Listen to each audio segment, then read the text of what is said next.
Do you guys think you're fun? Like, do you guys think that you're funny to like yourself? I think like I can definitely make myself laugh. I think really it's about like delivering that to other people. I wouldn't say I'm like really that funny to other people. Like Johnny's like the only person I know who's like consistently been funny to like a lot of different types of people. Did you ever want to be funny? Yeah, but I was just I don't know. I wasn't drawn to it quite like Johnny was. Like Johnny just like had a natural knack for it, and I think I was pretty just satisfied with making my friends laugh and being able to do that. What about you guys? I feel like I used to be funnier when I was fatter.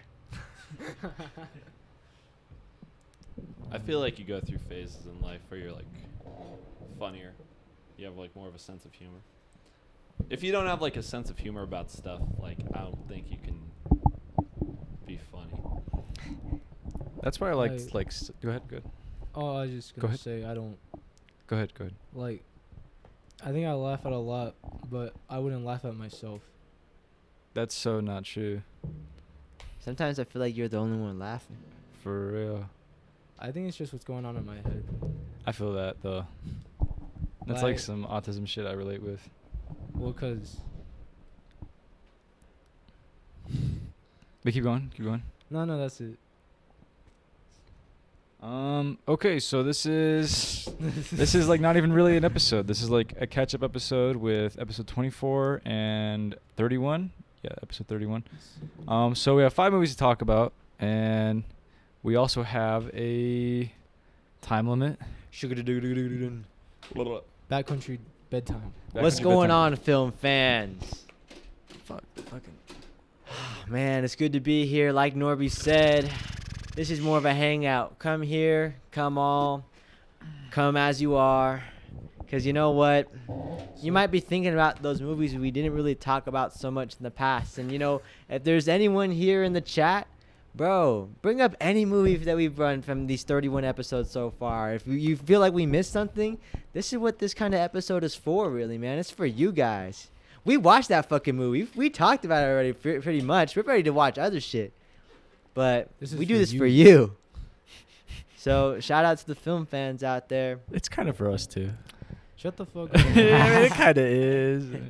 You got like 3 viewers, 4 viewers. Whoa, we got 3 viewers, 4 viewers already? Not just Okay. one. No. Damn. I guess it'll be if we we get more views, it'll be for future viewers. Who No, yeah, actually that like it. I said that for posterity's sake. For sure. It's not for the moment. So say we get our constant view count of 1 million. A million. That's like 10 Bro, movies. You can't even read the chat at that point.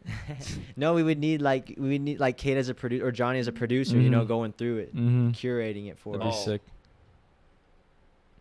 I'm about to figure out how to do a side. All right. Just one side? Once you do that, then we got a race. We got a battle. Oh no. Oh shit. All right. Do we want to start with any recently watched or get right into it? Yeah, I watched the first season of Euphoria. Oh yeah. And how'd you like it? It's really entertaining. Like, I was actually very entertained by it. I had a good time watching it.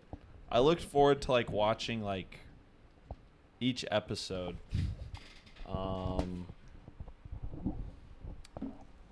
I kind of wanted to watch it because he did Assassination Nation. Do you like Assassination Nation? Yeah, Refer to episode 3. Yeah, refer to episode 3. for the answer. to True. that. I do kind of like that movie, even though there's like some aspects of it that kind of like are annoying. But I feel this is like the more grounded version of that. That's still like, I don't know. You can't. It's hard. He writes like really unlikable characters. He writes like Mhm. really unlikable. You know, like. And that's not, I mean, I think the bad thing about it is that it's like a really popular show for like teenagers right now and like young people. Yeah, that's kind of. And that's like, damn, these people are like, and then mental illness is already like a glorified thing. And this is all just stuff I've heard from Anthony and Elwood, just like how it glorifies like mental illness. You think it Makes glorifies it, like, cool. mental illness? That's what, Yeah. Or that's what like, they said. yeah, it's just like, I don't know. The show in a lot of ways, it's like, It's like it makes sense that it would be on like primetime HBO. It's just like Mm. fantasy, you know. It's just like fantasy. It's just fake, Right. and that's okay. It really is okay. Like, but you just got to be like acknowledge that. You can't like take it as your fucking Bible, and you know, just keep talking, Elijah. I don't want to steal it. No, I mean I want to like hear whatever everyone has to say about Euphoria episode. No, we Like, got to do say his new something. show. What's the name of the new show? Is it a new show? Yeah, with the Weeknd and Oh, Oh, shit. boy. Lily Rose Depp is the it. is the No, star. I haven't. No. It's coming way. out like later this year. Yeah. I didn't know about that. Me neither. Shout out to Mike Dean. Mike Dean is also on the show. Mike Mike Dean, one day I'm gonna work with you, Mike Dean. Mike Dean is cool. Mike Dean. Mike Dean, you're on the list. So Euphoria, you really you said Sorry. you reacted to them almost like you were gonna say that it wasn't glorifying mental illness. You were like, really glorifies mental illness. Well, let me tell you guys. So you think I feel it's- like I've met people who are like, my life's like Euphoria. That's so fucked up, bro. I feel like one of my I talk because for a while there was a coworker who's seen it, and I would talk to her about it a little bit. And I swear, like one time she said, like, I relate to so and so character because like I'm like her. And it's I like, mean, that's kind of how TV shows are in general. It's like a big part of I think the reason why people watch TV shows is like honestly just like to feel like you have friends. Like there's that feeling sometimes where there's like a big cast of characters, and especially if they're all likable to you or like you relate to them, it's just like, oh, I'm gonna go hang out with some let's see like what they're gonna do hypotheticals. next. Yeah, Yeah. you know. And just the way that it works in that's mine. Sorry, Norbert. You're all good. You're all good. But I do have to admit, there's parts of Euphoria where I felt like I was living vicariously through them. You know. and how'd that feel? Well, see that I think that's No. like the main like I said, like fantasy. Yeah. You see that Yeah. happen, and it's like, oh dang, you know, that seems kind of cool. There's some of it that I do agree is like fantasy to like maybe an unhealthy extent, like with the character Kat. She has Yo. like that big online following, and She's there's not- like a scene in episode 3 where there's literally like an insurrection in a cafeteria of like. Is that who her you were online living fans. vicariously fuck? through? No, that's where it's like I felt that like was that was a I very felt odd like it was like example. fantasy to like a bad extent, you know, like that was like that's like a little too much. But at the same So- time, I'm sure there's people who like there's like people who do like in a way like there's people who do like OnlyFans, and that's like definitely prevalent in our culture right now. Yeah. Who did you relate to the most? You got to answer that too. We all got to answer that. Okay. Alright. I don't. I guess Norby yeah, doesn't have 'cause I haven't seen the show. to. Okay. I don't think I related to him the most, but my favorite character was Fez. That's the only right answer. That's. That's the only right. Cause he's like the least like worst person out of like everyone there. Mm.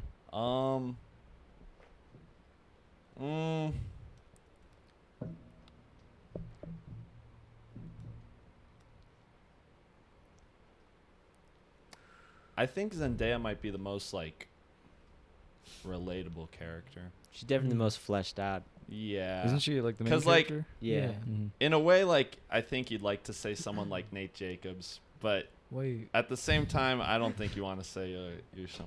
I don't think you should say that after season 2. I don't think you should say that after like the first episode, or like.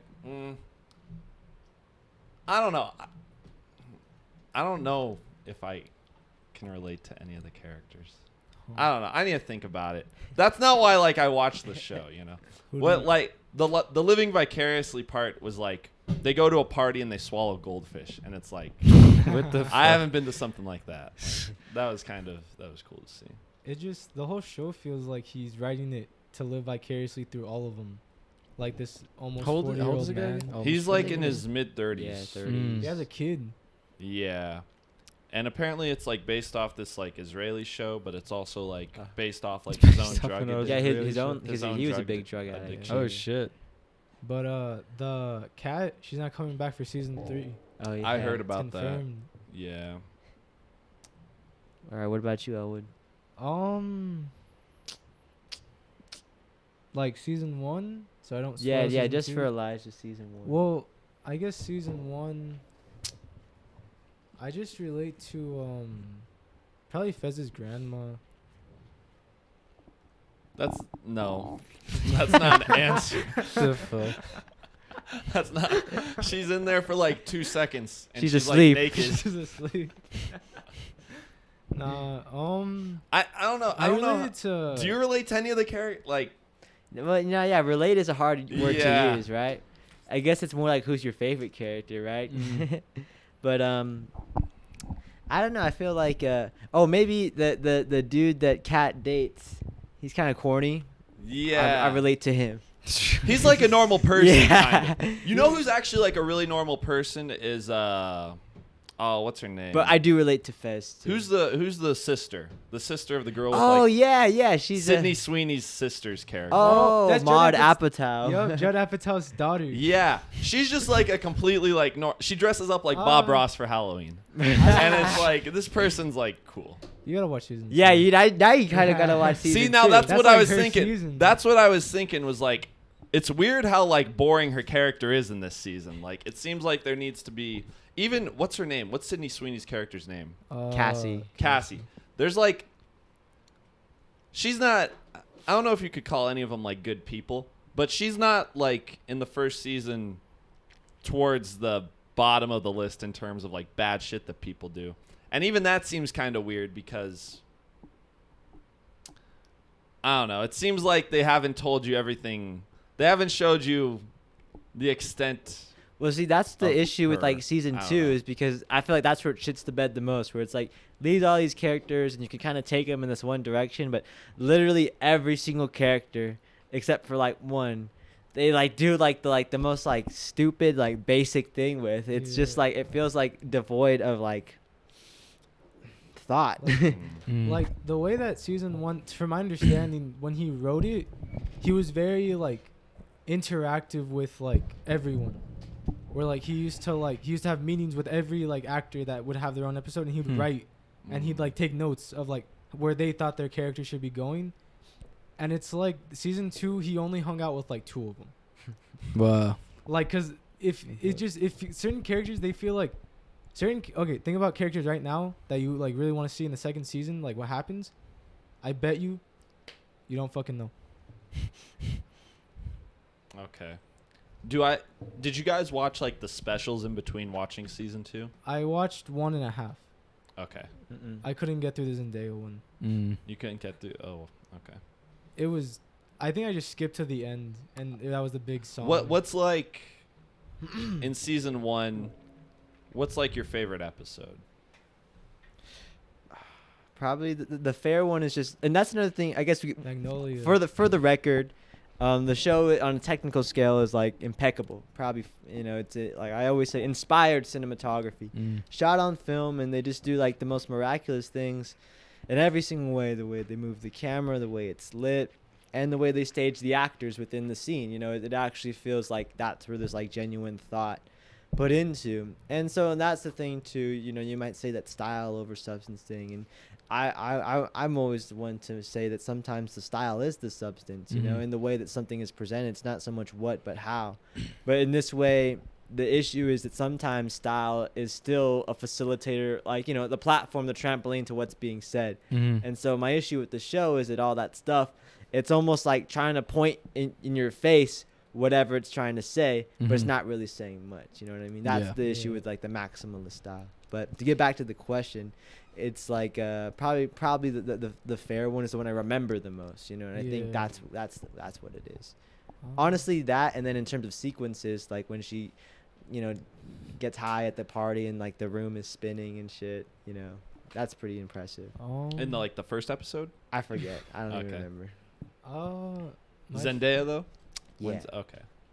My favorite episode's probably like the fair one was just the one when I woke up where I was like, oh, this is Magnolia. Like even the music sounded like Magnolia, like with the violins. But besides that was just the most iconic. That's the one where like that's the part when she's like, 'cause I just like a fucking hooker. That's where that comes from. Yeah. I think I liked Maddie's episode the most. just because like I was watching, I was like, that's a Hispanic household. Mm. Yeah. There's like this thing with her where she's like, "Do you care if we?" No, I don't imagine. We need a Screen Tongue episode for it. If you want wanted to rank all the characters. There's like a part in there though where like she's really good at these like beauty pageants and stuff like that. Yeah. And then she hears her parents see something on the news about like this coach who like molested the children. So the mom immediately like takes her out, even though it happened in like a different part of the country. What the fuck? Yeah. That's what would happen. There we go. It's just what would happen, man. That's just what would happen, man. And then her mom is like works in a salon and like cleans people's toes. What city is it supposed to be like taking It's place? supposed to be California. like LA, Oh, of like course adjacent. it's fucking. It's like LA. a fake town though, but it's supposed to be LA. Like they shoot it in LA. Like fucking parallel universe, fucking LA. Yeah. I think what I didn't like, because I remember before season 2 had come out, I started listening to a lot of the Modern Lovers Mhm. and like Jonathan Richman by himself. I was really liking it, and I remember one day everyone like started posting one of his songs on their stories, and I was like, oh shit. I remember the first person, I was like, oh, this is a great fucking song, and they were like, yeah, it is. And then like I just kept seeing people, I was like, wait, why does everyone like it so much? It's called I Was Dancing in a Lesbian Bar by Jonathan Richman. And then I watched Euphoria season 2, and I was like, oh, they just used it in season 2.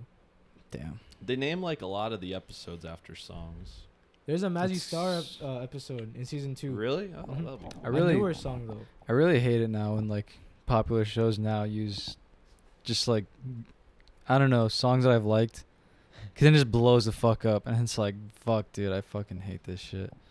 It's like I'm hearing it all the time, or Sometimes it feels like planned or staged. Like if I was Netflix or something and I knew, like I saw the script or like, you know, at the music supervisor stage, and that like they're using a song that it's like there's probably moments where it's like, oh, that's memeable or whatever. Mhm. Then wouldn't you want to hire like 30 or 40 or 50 like content Mhm. creators to then make it a trend? Like Yeah. like when like the Stranger Things song or whatever. It's the floating really thing. not hard to start, like, not really start a trend. I mean, like, to introduce like new ideas to the public through memes.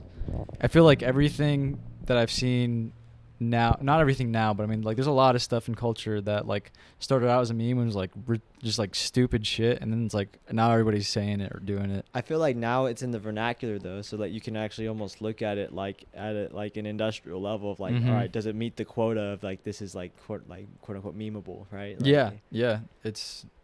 It's a weird sort of publicity that I don't think has been like exposed yet, or like the industry of it. It's really It's like a whole unknown, marketing yeah. angle. Like then people are in the know about that song or that scene without really Mhm. seeing it, but now you know that's part of the conversation to get Mhm. people to watch it or whatever the case may be. So supposedly the lady that chose all the music for the episodes for Euphoria is Mhm. the person that chose all the music for Atlanta. mm. I just remember because Jalen kept like going like, they use this song, they use this song, and I was like, Is that Yeah. your Jalen impression? yeah, that's my Jalen impression. Because like I like how you looked at the chat like Yeah. you were gonna like wait for a reaction. Nah. We got 4 viewers though. Oh, What shit. It was Euphoria. It was all Euphoria. For real. Yeah, Um, who's in the chat? Nobody I say that to them. 4 Who's in the quiet chat? people. Come on, let's get Yeah, in I the don't chat. But They ain't saying Who's your shit. favorite Euphoria character? everyone put your favorite Euphoria scene and then put how old See, you this are. is and how what it city starts. you This live is how it in. starts. Oh Exactly my like memes. gosh. Like you are like, you guys don't really like Euphoria too much. He kind of likes it, but over time you're like, you know what? Like, yeah, that one episode from Euphoria was pretty good, and you know that's You part of basically it. Rose gaslight on yourself. Remember? You gaslight Remember? yourself. Yeah, that's how it Remember works. that? Yeah. Member? Yeah, Remember? remember Euphoria. I remember. I just I know we have 3 viewers. There Damn. is Oh, no! in the My bad, guys. there's We got- Jalen said that ain't me. Dang, Oh, shit. got your Shut ass. the fuck up. Oh, Oh, speaking of memes, I told this to Elijah. I watched the Elvis movie you did? recently with my dad. Yeah. Bro, I might go to Snappy Burger. Don't go. Dude, Watch oh, it. so Yeah, yeah. So the Smotters thing, Yeah. we could do it at Snappy Bro, Burger. Snappy would be yes. That would be a lot easier to Yes, yes, Cause yes, then, like, yes, yes. imagine like CJ's car going brrr, like pulling in and Bro. shit. and they're your friends, so we got like a mulligan. Yeah. I know them. Oh, dude, and, And they know John. Do they know? Oh man. I mean, I did walk in on John. Watching Magic Mike. Pause. I drove up and I looked. I was like, "That's a black Jeep. Only gay guys ride in black Jeeps." That means we have to do it like really soon, because it's only being there for like a week. That's like Well, next week. That's right? yeah. Is it next week? Pulp Fiction's still here. Okay. Okay. Elvis Good. So we have some doesn't start time. till Friday. Okay. Good. Wait, what's today? Okay, it starts tomorrow. I mean, we still Will have some it be time. to there a prepare. week? It should be there till next Friday. Yeah. Okay, so we have some time, I mean, but we should do We that. gotta get cracking. There's in episode 3 when the girl starts doing like the cam shows, she gets like this is that your one favorite dude, episode? this one like really fat old dude who has like micro penis to like give her money and stuff. Yeah, and no, they it's show a- it. They show his penis. Yeah, Yeah, little and micro it's penis. I like mean, at least we're not sexist. it's like as big and thick as this. It's like a real micro penis. I don't know how they did that. It may have been a real penis you saw, Elijah. That's a really big penis, though. That but like that's like a pretty like that's at least Like, average. I didn't understand when you said small. it's like okay, that's better. What the fuck? It's like That's I don't big know. as fuck. Either way, No, but yeah, she was like, she kept going like, how do you want me to punish you? He's like, anyway. So she's like, buy me a $200 laptop. And he's like, yes, Damn. princess, yes. Why did Sam Levinson decide it was okay to have a minor do porn? yeah, that is kind of a weird thing about it.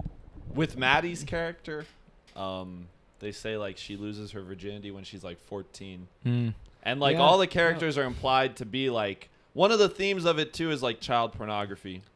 That's so It's like that's a So big it's like part of it. how do you like work around that? It's kind And of weird. It was weird too because they're all supposed to be like 16 in season 1. 16? They're all supposed to be like, I think they're supposed to be sophomores because in the second season Yeah. they're juniors. Damn. Yeah, like there's more high school left for them. Nah. Yeah, like so Really? basically, the way they talk about Maddie is that she used to watch a lot of porn just to practice, like how to like please a guy.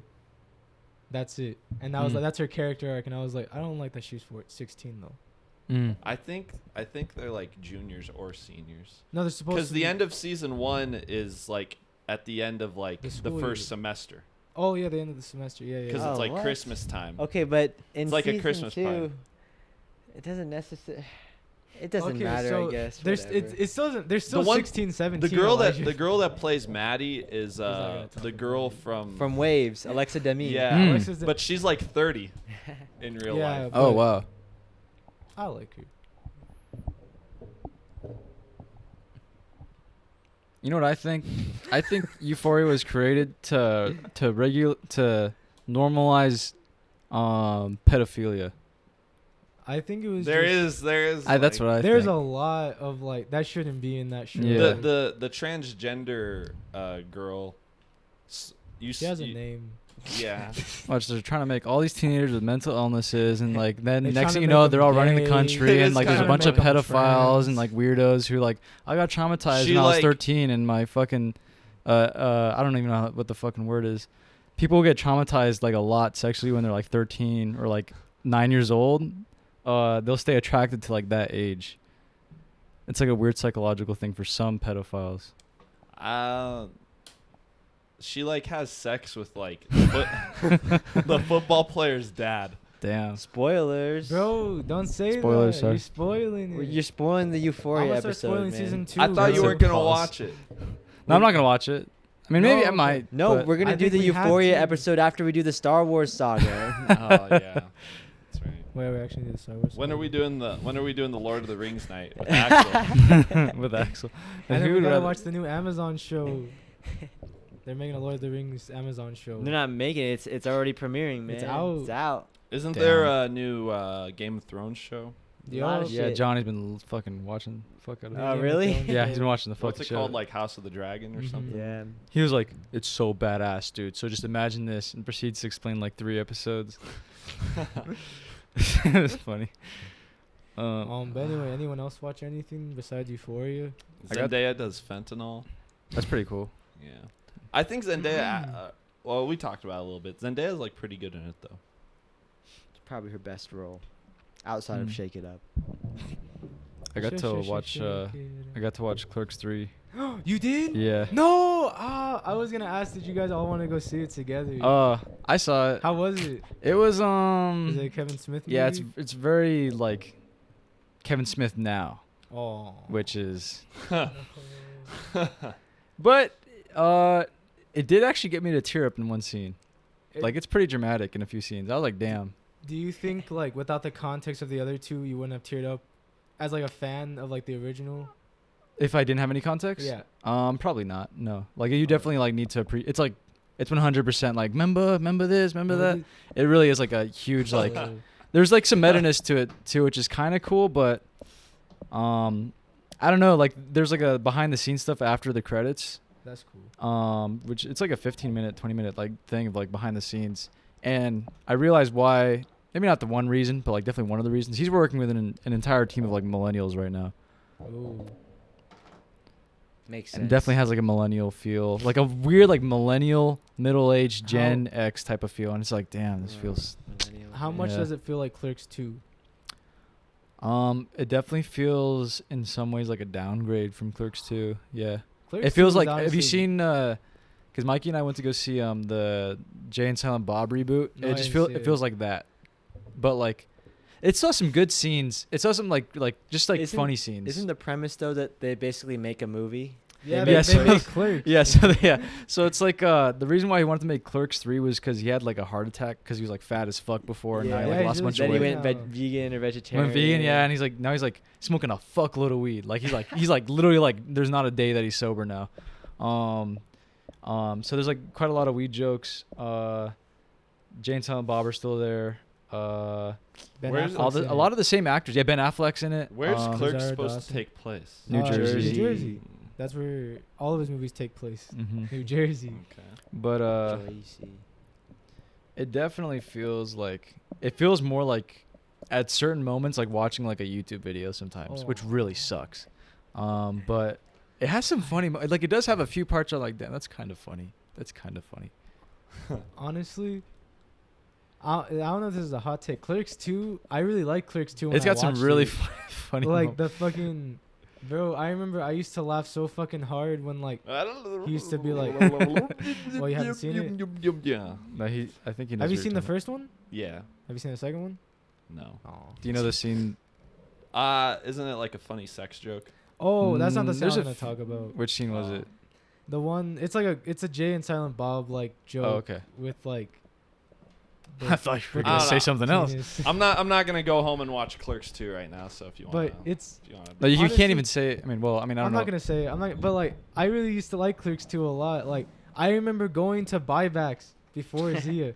I went to buybacks. I remember I went there consciously to buy Clerks on DVD.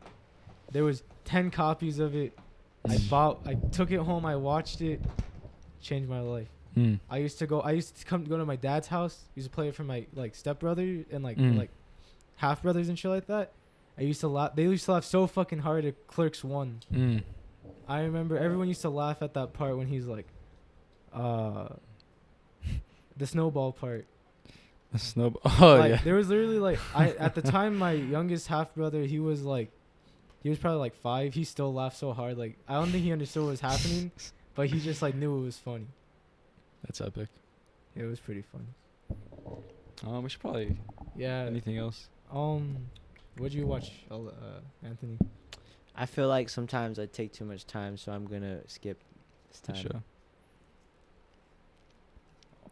What'd Did you watch Elwood? anything? Oh, thanks.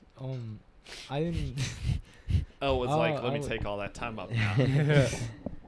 I don't remember what I watched. I watched a lot though. Oh dang. I don't remember. Like, I forgot to. I didn't feel like logging it in Letterboxd, so now I just don't know what I watched. Yeah, Which is kinda that happens to fucked me up. sometimes. Like after 2 weeks, like I don't remember after that. Yeah. I do remember that I got to watch Florida Project. You watched Oh, Totally Florida forgot yeah. about that. Project? Did you That was like it? it's a definitely a good watch.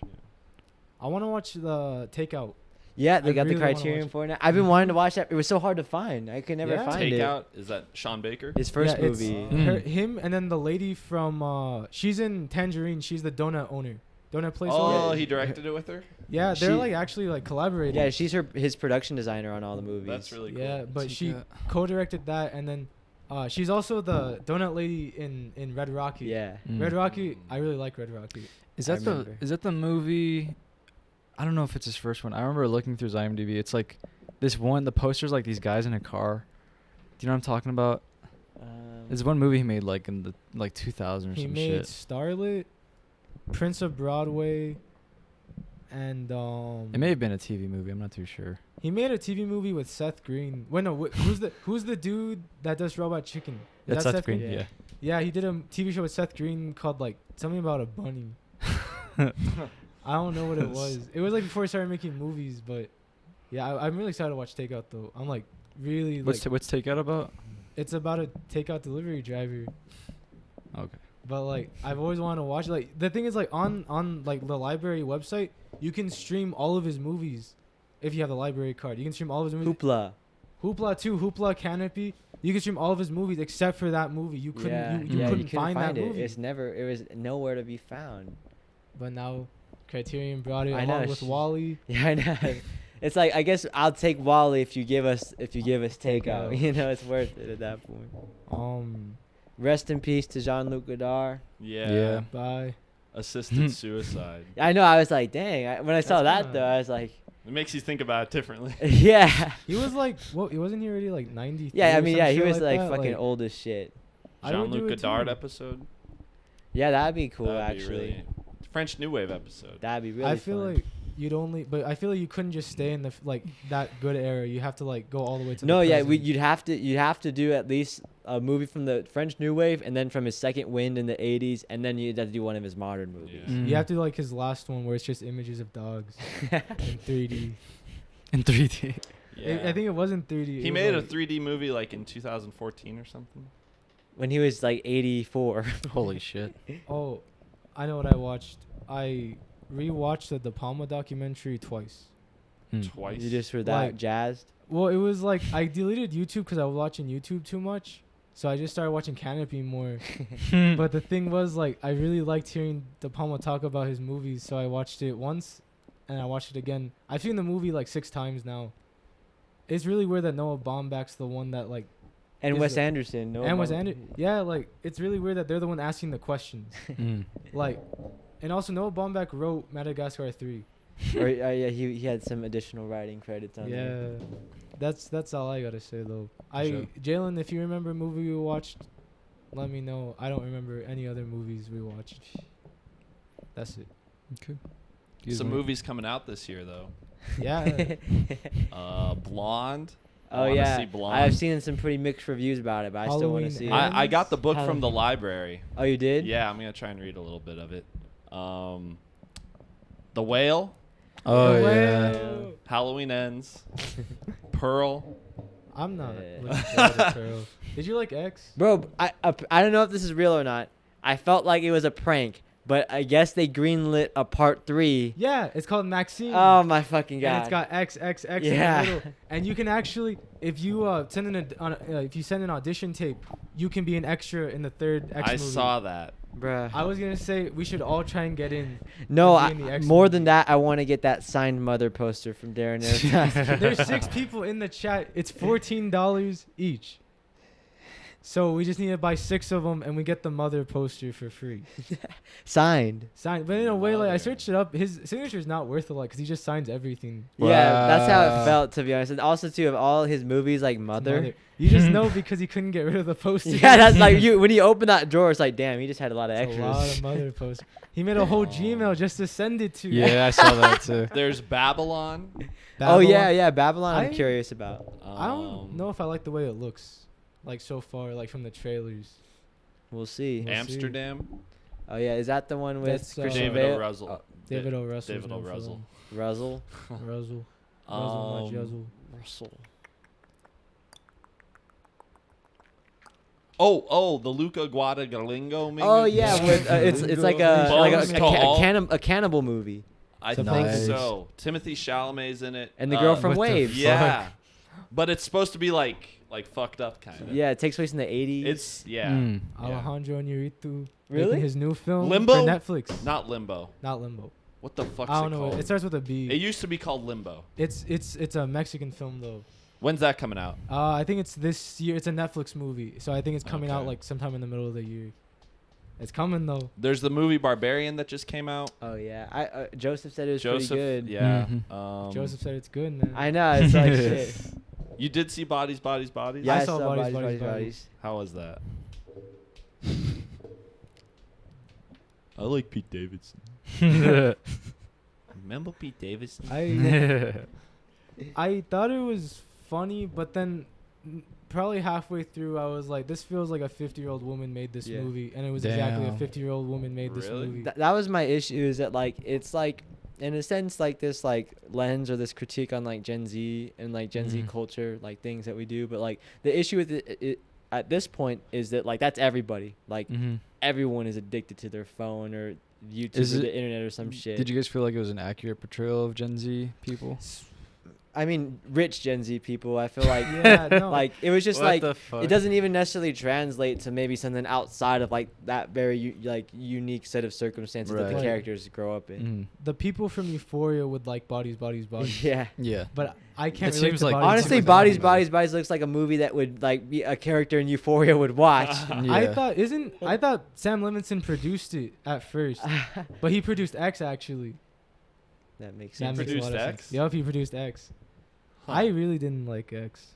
I was really disappointed. I by was, X. I'm just so like flabbergasted that there's already a part 3. I feel like Bro, this woman Mia Goth, she has a kid with Shia LaBeouf. yeah, She married him on the set of Nymphomaniac.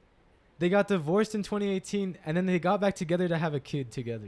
Mia Goth was in Nymphomania? Or, Yeah, oh, she's the one that fucks Shia LaBeouf. no. That's I think someone they're else. in a different movie. Mia Goth is in like A She's Cure in for Nymphomaniac. Wellness. She's in Nymphomaniac, I swear. Oh wait, she Is she in part 2? I think she's in both of them, no? she plays the friend of the main character, right? Yeah, Oh, okay.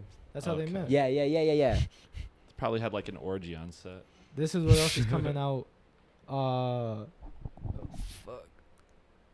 The Little Mermaid. Oh yeah, I saw the trailer. Yeah, Disney's fucking. They're just coming on everything. There's an Enchanted. Oh, yeah. Sequel. There's Hocus Yeah. Pocus 2, Little Mermaid, but now it's black. Percy Jackson. Percy Jackson show. Ah, Smile. A it's New like a horror Despicable movie, Me. right? Yeah. Another Minions. Despicable Me? Yeah, Minions. No. Willy Wonka coming out next year with Timothy Chalamet. Who Bruh. directed that? Is it? Oh, it's the Paddington dude. yeah, the Paddington dude's Oh. making it. Shrek 5 next year. Whoa! Animated by Illumination Studios. What? You guys heard about You Fuck. Despicable Me brings you Shrek 5. I forgot Oh. because DreamWorks is no longer. Jalen said not- it's not Hunt for doing movies Jesus. Oh yeah, that's what we watched. Me and Jalen watched Honk for Jesus, Save Your Souls. Was it good? It was better than I thought it was gonna be. Sterling K. Brown. Yeah, it's her first movie, right? Or no, wait, is that an actress? No, that's the dude. That's the The Waves dude. yeah, He's in it. the dad from Waves. Isn't there a man in that movie? Mm-hmm. Well, yeah, there's a man, there's a woman. there's No, another but like woman. in the poster, it's a man and woman. Oh, is that him? I didn't really think about it. Honestly, I wasn't really interested in him. I was the his wife was really good. I forgot what her name is. She's in Isn't she in the Scary movies? I think everyone was in the Scary Movie. But yeah, we watched that movie. It's actually a lot better than I thought it was gonna be. Some of the cinematography I was like, eh, but like it's basically it's a mockumentary about these church pastors that had to close their church down because they had controversy where basically it was like supposedly announced that like the preacher was touching kids. So they stepped back, and then the movie is them hiring this film crew to film a documentary about their rise like back to power. It was actually good. Like it was actually like I was like, whoa. Yeah, Jordan Peele and Daniel Kaluuya produced it. Hmm. Nice. Black Panther 2's coming out. Martin Scorsese's new movie's coming out. Next year. Possibly his last. Oh wow. Oh, The Fablemans. Fablemans, yeah, that trailer Fablemans. came What's out. what's the log line for that? The Martin For- Scorsese movie. Yeah. It's called like Killers of the Flower Moon. It's a western. It's like a CIA movie. Is it? It's a western or is it CIA? I thought it was a western. It's an American western crime drama. Fable. It's like a mystery. Oh The no. Fablemans is a It's It's- like about Steven Spielberg's like childhood. Yeah. What? Yeah. About Steven Spielberg's childhood? No. Steven Spielberg's making his own movie called The Fableman. It's about his childhood. And it stars Paul Dano. As his father. Wait. Okay. Paul Dano's gonna play Steven Spielberg's Steven father. Okay, gotcha. And then What Martin the fuck? Scorsese's new movie is called Killers of the Flower Moon. Killers of the Flower Moon. Okay, It is gotcha. the start of the You guys FBI. just confused the Okay. fucking shit out of me. But- I was like, I'm really excited for it because it's probably his last fucking movie. He's too fucking old. all right, what's He the log did- line for that movie? Leonardo DiCaprio. Directed by Martin Scorsese and with a screenplay by Eric Roth and That is Scorsese, not a log line. based on the best-selling 2017 nonfiction book Killers of the Flower Moon. Can you write a log line like that in Burmeister's no. class? No, he'd just be like, what the? He'd be like, well, this guy did it wrong. So this is the The newest Barbie movie. Norby Cisneros movie, written and directed, The Mario Edited. movie. shot on Adam. The what movie? The Mario movie. Black Adam's coming out. Yeah, I thought Oh, I shit. thought that the Mario trailer was supposed to come out because there's that Nintendo thing this week. No. But no. Oh yeah, Black Adam. Avatar 2. Oh yeah. I saw The Way of I saw Water. Yeah, the poster. Way of the Water. If you guys want, next Friday they're showing the first Avatar in theaters again. Oh, I think wow. I think I'm gonna go. Just That'd be fun. What'd you guys think of the Jaws. first Avatar movie? I don't. I was like. It was 6. cool when I was 9. yeah, like really, I never. It didn't change my life. But there was a kid I went to elementary school with. He said he saw that movie like fucking like 12 times. Like it was Jesus his favorite fucking movie. Christ. Oh, and then Oppenheimer. Oh yeah. Next I'm year, really though. excited. Oppenheimer. Oppenheimer has Roderick from Diary of a Wimpy Kid in it. No way, the OG Devin, Roderick. Devin What? Bosnick. That's Yup. tight as He's fuck. cast. What He's the like on the fuck? poster. Like he's Man. like, Bro, listed. Dude, what that the kid is fuck? making moves, bro. What the Bro, fuck? literally, that Like, man was literally. gone. Bro, he's been just practicing his craft. He's come For back. He's gonna. Did the dude that played Greg Heffley kill his mom? No. It's a dude What the in Diary of a fuck? Wimpy Kid. Like one of another character killed his mom. Like actually, like in real life. Was it Fregley? No, it wasn't a main character. It was like a background character that had like one line. But like, everyone just said like Diary of a Wimpy Kid actor killed mom. Oh, bro. Michael told me it was the dude that played Greg No, fucking Michael would tell you that. Heffley. Yeah, he would. Anyway, let's talk about the movies, bro. We I have don't like think we're gonna have enough. we have Yeah, 2.5 I was- hours I talking was about like- 5 movies. I was like, once we got like 40 minutes, I'm like, fuck it, bro. It's just gonna stay cursed, Okay. like legit. No, it's not. I'm just gonna No, say it's not. I'm gonna for me AI, dude. I cried like a bitch at the end of that movie. Like this Wait, time, so I cried AI? way You more. cried AI, at AI? AI. Oh, hey, Are we that's starting? okay. Honestly, so like I feel like I was honestly thinking about all the movies, and from the last episodes we had of them, I feel like pretty different. At least that those 3, Mm-hmm. all of them I feel kind of different about. But you know, Mhm. AI. I'm sorry to Spielberg and to Kubrick and to Haley Joel Osment. Mm-hmm. I really didn't mean to shit on the movie as much as I did. Honestly, it's just like it perplexed me, and it still Mhm. does. But like, I think about it, it's like it's not like a bad movie. No. And honestly, everyone I talked to, like, you liked it, Kareem likes it, Elijah liked it. We'll see how Elwood feels right now.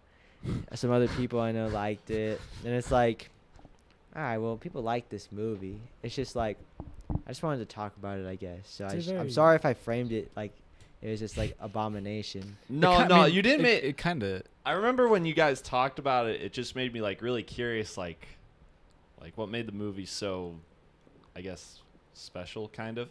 Also, though, like you guys all saw it when you were kids, right? Yeah. Yeah. It's- I can see how seeing that as a kid would be a weird experience. Yeah. It sticks. It sticks with you. It's just like one of those movies that you're like. It just like I don't know. It's like a Vietnam flashback. It just comes at you, and it's like you're just sitting there thinking about AI. But now that I've rewatched it, like I've recontextualized it for myself, or I'll no longer have those flashbacks. I think like You did some EMDR training. Yeah. the second act or like the middle portion of the movie Mhm. might not work the best for me. Yeah. But like the ending, like really like makes it like come together. Mm-hmm. It- It's interesting because like, well, I'll say that too. When I first saw the movie, like in a sense, it's a bit of an effective memory for me. Like when I think about the ending, like I cried that whole night.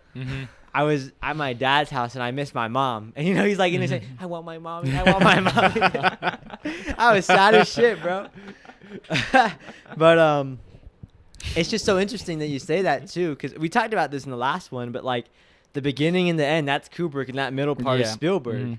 And it's just like you would think almost on paper that it would be the other way around in terms of stylistically or like, you know, just like what the text is. But like in terms of like in execution or like, I don't know, how it resonates with people, it works, right? What do you think about like, or why did the ending really tie everything together for you? Because like in the second half, that's where he kind of like, there's more like the special effects and stuff like that, and it kind of turns into like the robot side of the movie, and I feel like in doing so it kind of misses like that intense like mother-son emotion. It misses the point, you know. And it's cool because like some of the stuff they do is like interesting to see, and for it being like the early, it was like 2001 when it got made, like the special effects are pretty good. But it's like, I don't know, like you said, it feels like it goes away from the point a little bit, and that's where it is, where it's like that middle portion, it's almost just like lore, just like interesting details of the world and shit like that. But sometimes it's like, in a sense, all the stuff with Jude Law is like this B plot, right, to the A plot of him trying to get back to his mom. But like, I don't know, I just like, that's where it is, where it's like, I don't necessarily feel like they're like parallel stories, but they're never necessarily like, I feel like the perfect like A B plot thing is like not necessarily parallel, not perpendicular, but like a sine graph where like they oscillate between each other. They're different and probably just like on a different wavelength, but like there's these like things that go in between. And like you can think about it in the sense of like robots and like, you know, the ethics of like, you know, what they are and what they serve or what they want in terms of agency. But I don't know, it's just like,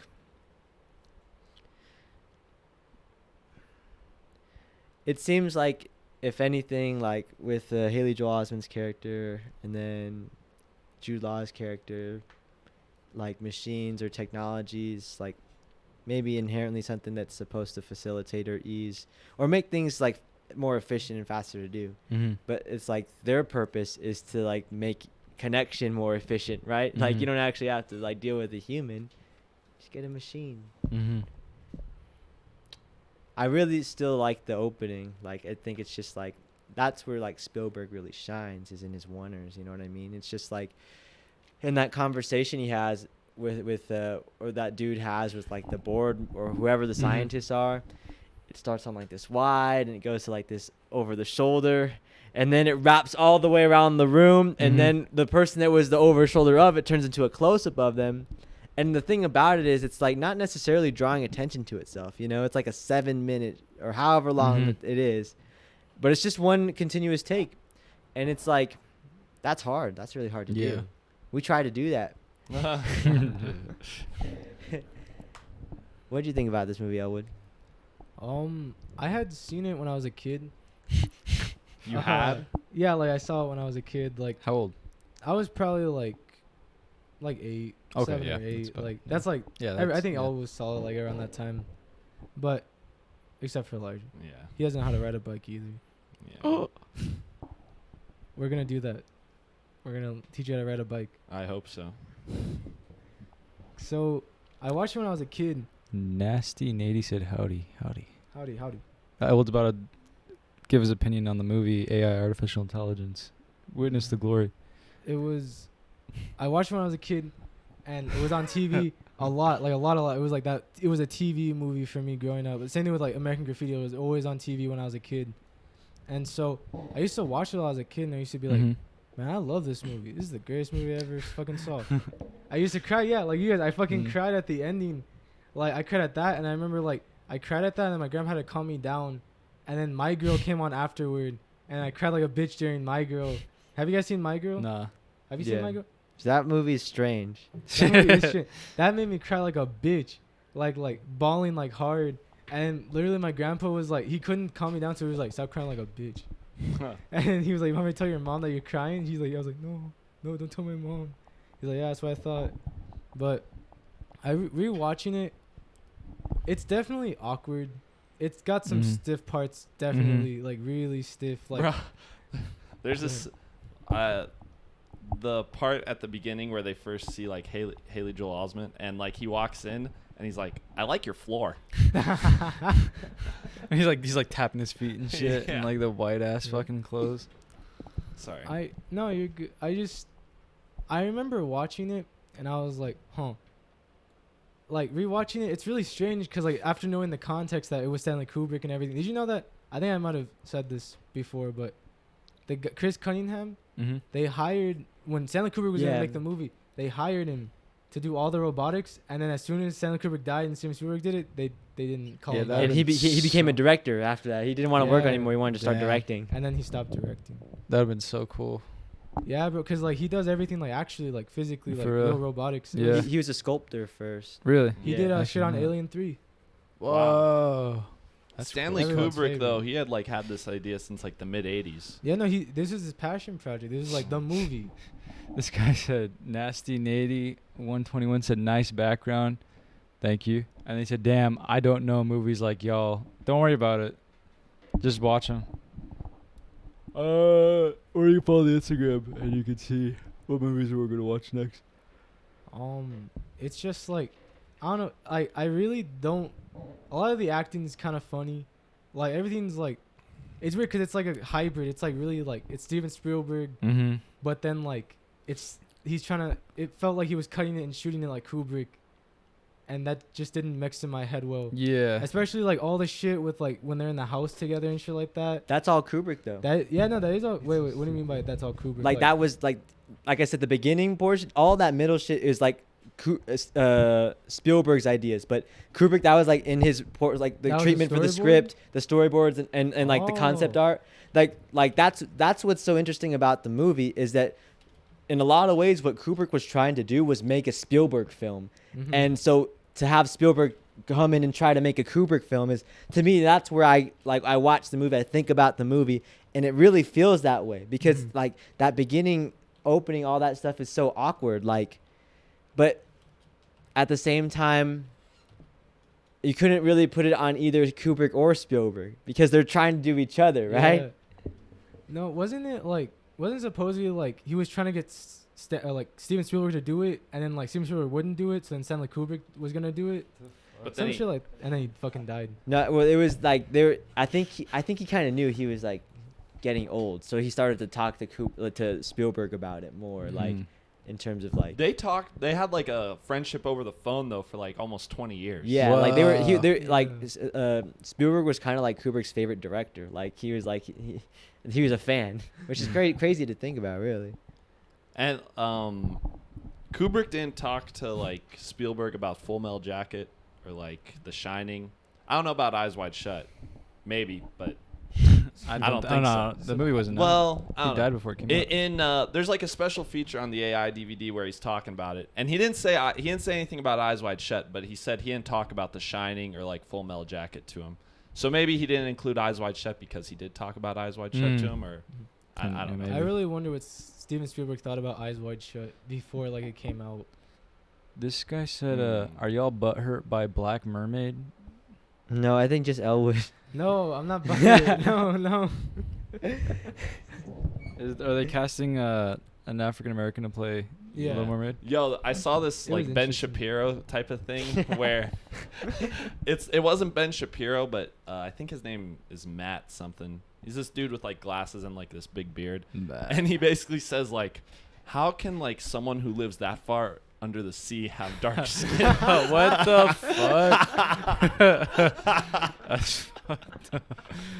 Ben Shapiro said that? Look it No, up. some random No dude way. said it. Said No, this dude that's affiliated Matt with like Walsh. He sucks. Matt Walsh. Yeah, it was Matt Walsh. Matt Walsh. See, this guy gets it. He understands. Matt Walsh. Was it on YouTube? Probably. Just look up Matt Walsh, Little Mermaid. But I started taking creatine. Creatine? Yeah, it's like a supplement. Oh, okay. Have any of you guys ever taken melatonin? Yeah, I took it last night. Does it like really knock you out? Oh. Yeah, it just makes you really drowsy for sure, but like you can resist it if you want. Whoa. And then you just like, and then you're like borderline high. Borderline, not quite, but like, Okay. I don't do it that often. I do it maybe like twice a year, Whoa. 3 times a year. What happened? Just like sometimes it's just like, I was like, fuck, I gotta like go to sleep and I know I can't fall asleep. I'm just gonna like take melatonin, try to just knock out. And you don't even really knock out. It just like helps like a little bit. I mean, if you take more, but I only take like one. You just relax. Yeah, right? yeah. this dude made a documentary about gender. Which one is it? That's why I noticed. Little Mer. 7 hours ago. 7 hours ago. They're trying to transform into Sigma. So you're taking creatine? Yeah, I'm taking. My friend Sergio has been working out for like 2 years or so, and he started taking creatine. Definitely got some results from it. Like he's fucking shredded. I take creatine after workouts. Who is this? Do we know you? Who is it? Nasty Natty. Nasty Natty. The Nasty Natty. Yeah. Is this Sergio? Nah, Nasty Sergio? Natty. I take creatine after Oh, workouts. creatine. So it like helps with like muscle building and stuff. Oh, Jalen Yeah, said so trying like to transform into it's Sigma. like Okay. this natural compound that's like in your muscles, and it helps within like the first 10 seconds of like a muscle contraction stuff. But when you have more of that, basically your muscles absorb water more, so it has like a larger energy store. So it just helps you go harder with your workouts. When you asked us what did you ask us about creatine? Oh, I just said I started taking it. How much does it cost? It depends, it ranges. The thing I got was like $40, and it has like a couple like The second one, yeah. like Alright. 100 Is servings. it this video? Also, by the way, with The Little Mermaid, can we also just mention that from a scientific perspective, it doesn't make a lot of sense to have someone with darker skin who lives deep in the ocean. I mean, if anything, not only should The Little Mermaid be pale, she should actually be translucent. They're like translucent. They have no kind of pigmentation whatsoever. And they're just like these horrifying, they look like skeletons floating around in the ocean. That's what The Little Mermaid should look like. She's going to be totally pale. What a the fuck? skeletal where you can see her skull through her face. And that would actually be a version of Little Mermaid that I would watch. What the fuck?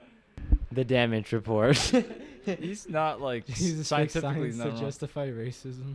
I said, yeah, and Little Mermaid should be fat as fuck to help maintain heat and kills fucking Matt Walsh is fucking dumb. Like it. That would be funny if they made a Little Mermaid though. That was just like this chubby like. Yeah, they should call it like Little Mermaid, like Lil, Yeah. just fat as fuck, like fucking like borderline autistic. Make which it comes look out the like water. that Ween album. The Oh Malas. yeah, that'd be scary as fuck though. That'd be cool as fuck though. It'd be cool, but it'd be like I don't know. They might as well make it a He- horror movie he- at that point. He might as well like go review The Lighthouse or something and then complain why it has like homoerotic undertones or some shit like that. Be Yeah, I'm always curious what like they say then their favorite movies are.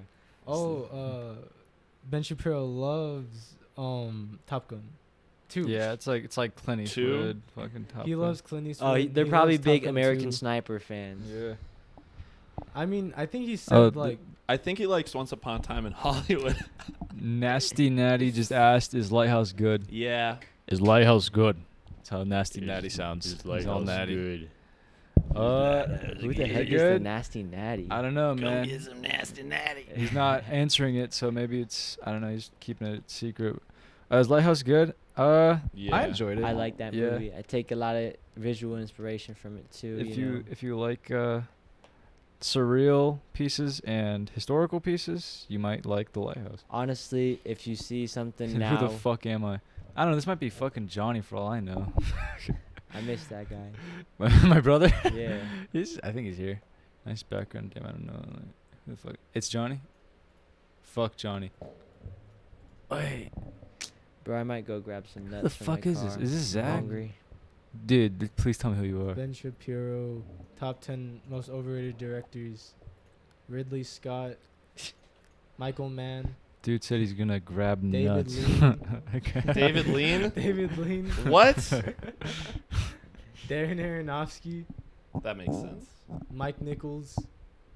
That's kind of That's weird. that doesn't make sense. David Lynch, number 5. That makes sense. For Quentin Tarantino, he doesn't like Tarantino. So wait, this is also when he used to like. This was before he had a podcast. Like this was before like he became the Ben Shapiro. Oh, okay. This was from like when like the 2000s. this is just a Ben Shapiro. This was when like Ben Shapiro was like he used He to was a make movie columnist. reviews. Yeah. He used to write. Yeah. 3 is Woody Allen. It's not he spelled color. Speaking of things that didn't age well, in AI they have the Twin Towers. In like the future. Yeah, that's where yeah, like that they shit, go. That shit was kind of funny. The Twin Towers frozen. It was like, number 2. I watched it on Sunday. did you I really? watched it on 9/11. Martin Scorsese's number 2 and number 1 is Alfred Hitchcock. Mm. That's his top 10 most overrated directors. Mm. Who's his favorite director is probably Steven Spielberg. I think it probably. Well, I mean, yeah. Probably well, because he's Jewish. well, you didn't see that he did. He literally. There's a The video of Ben fuck? Shapiro as a kid playing the Schindler's Bro, List. I don't want to get TOS on this Actually. bitch, bro. Probably At least he didn't say Jew. I remember seeing this one Ben Shapiro thing where he said he receives the most like neo-Nazi hate in America. He's like Jesus that way though, right? Yeah. He takes the This guy said, What- y'all what? too young to remember 9/11. I mean, true. Who said that? Nasty Natty. So what? This guy's like a millennial. What if this is Noah, bro? That'd be so What if fucking this is funny. Michael? I thought it was Johnny. Yo, is this Nah, I don't know Michael? who the fuck this is. Nasty Natty Jalen- 21.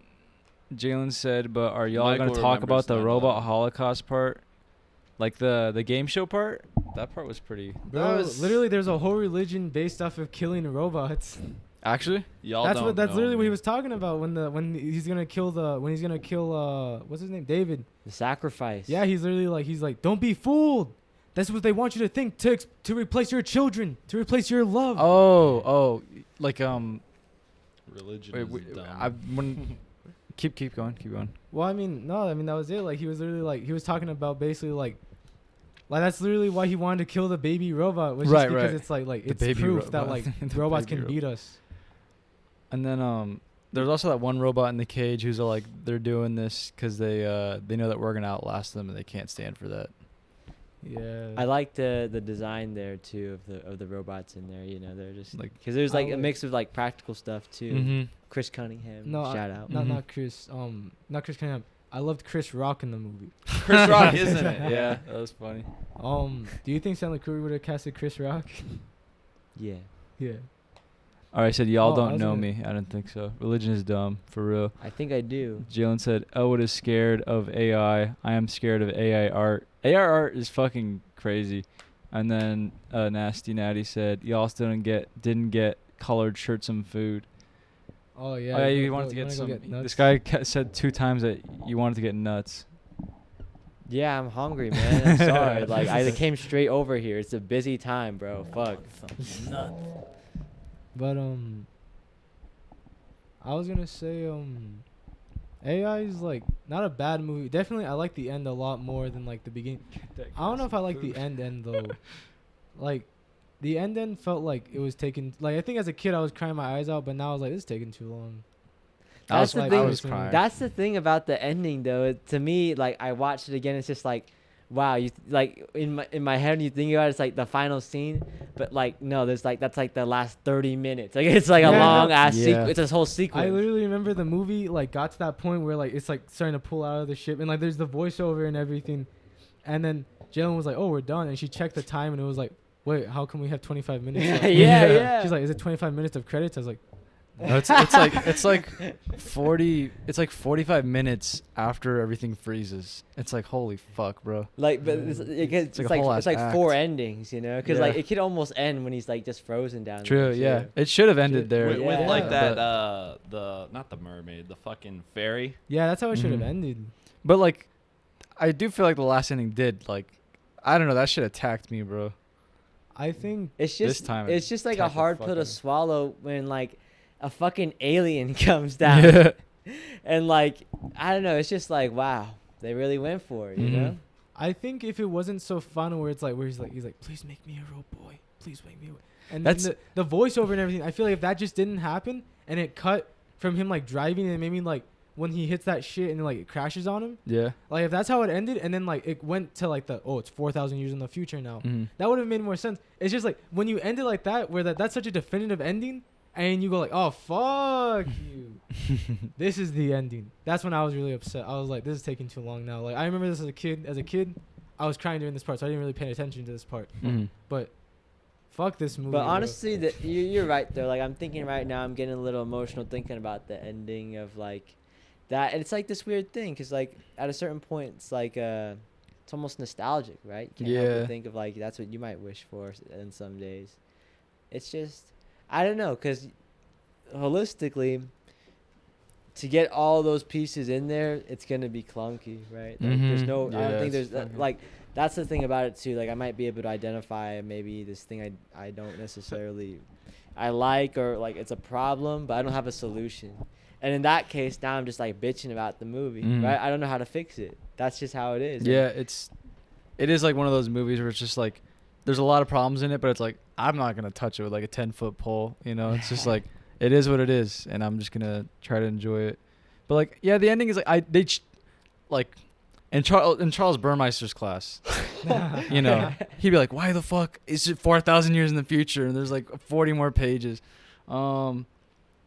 Yeah, and it's like it really should have. I don't know why the fuck it is like a bold choice. You know, it really is just like a weird.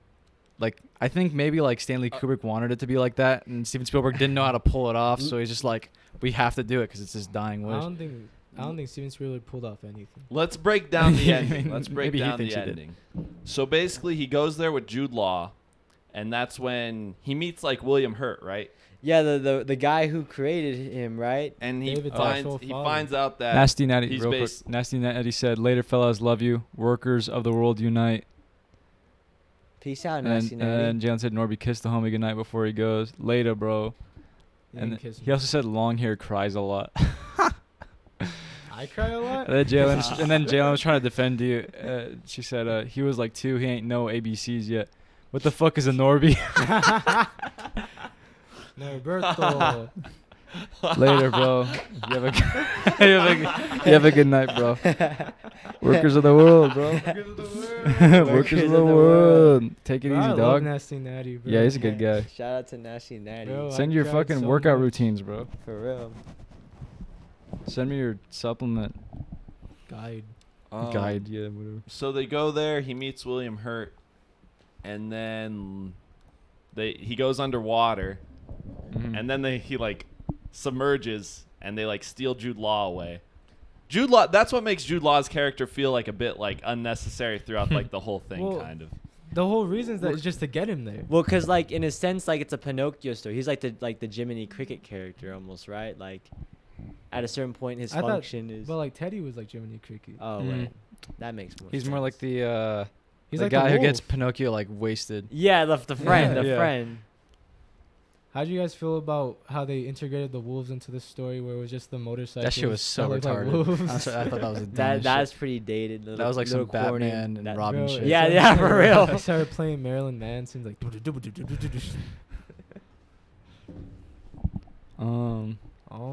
Yeah. So okay, what are you guys' opinions about Steven Spielberg? I think in many ways you can't help but respect him, but hate him at the same time. Solid. Just solid. That's a solid answer. Who's next? I feel like it's hard to say you can hate him. Like, What?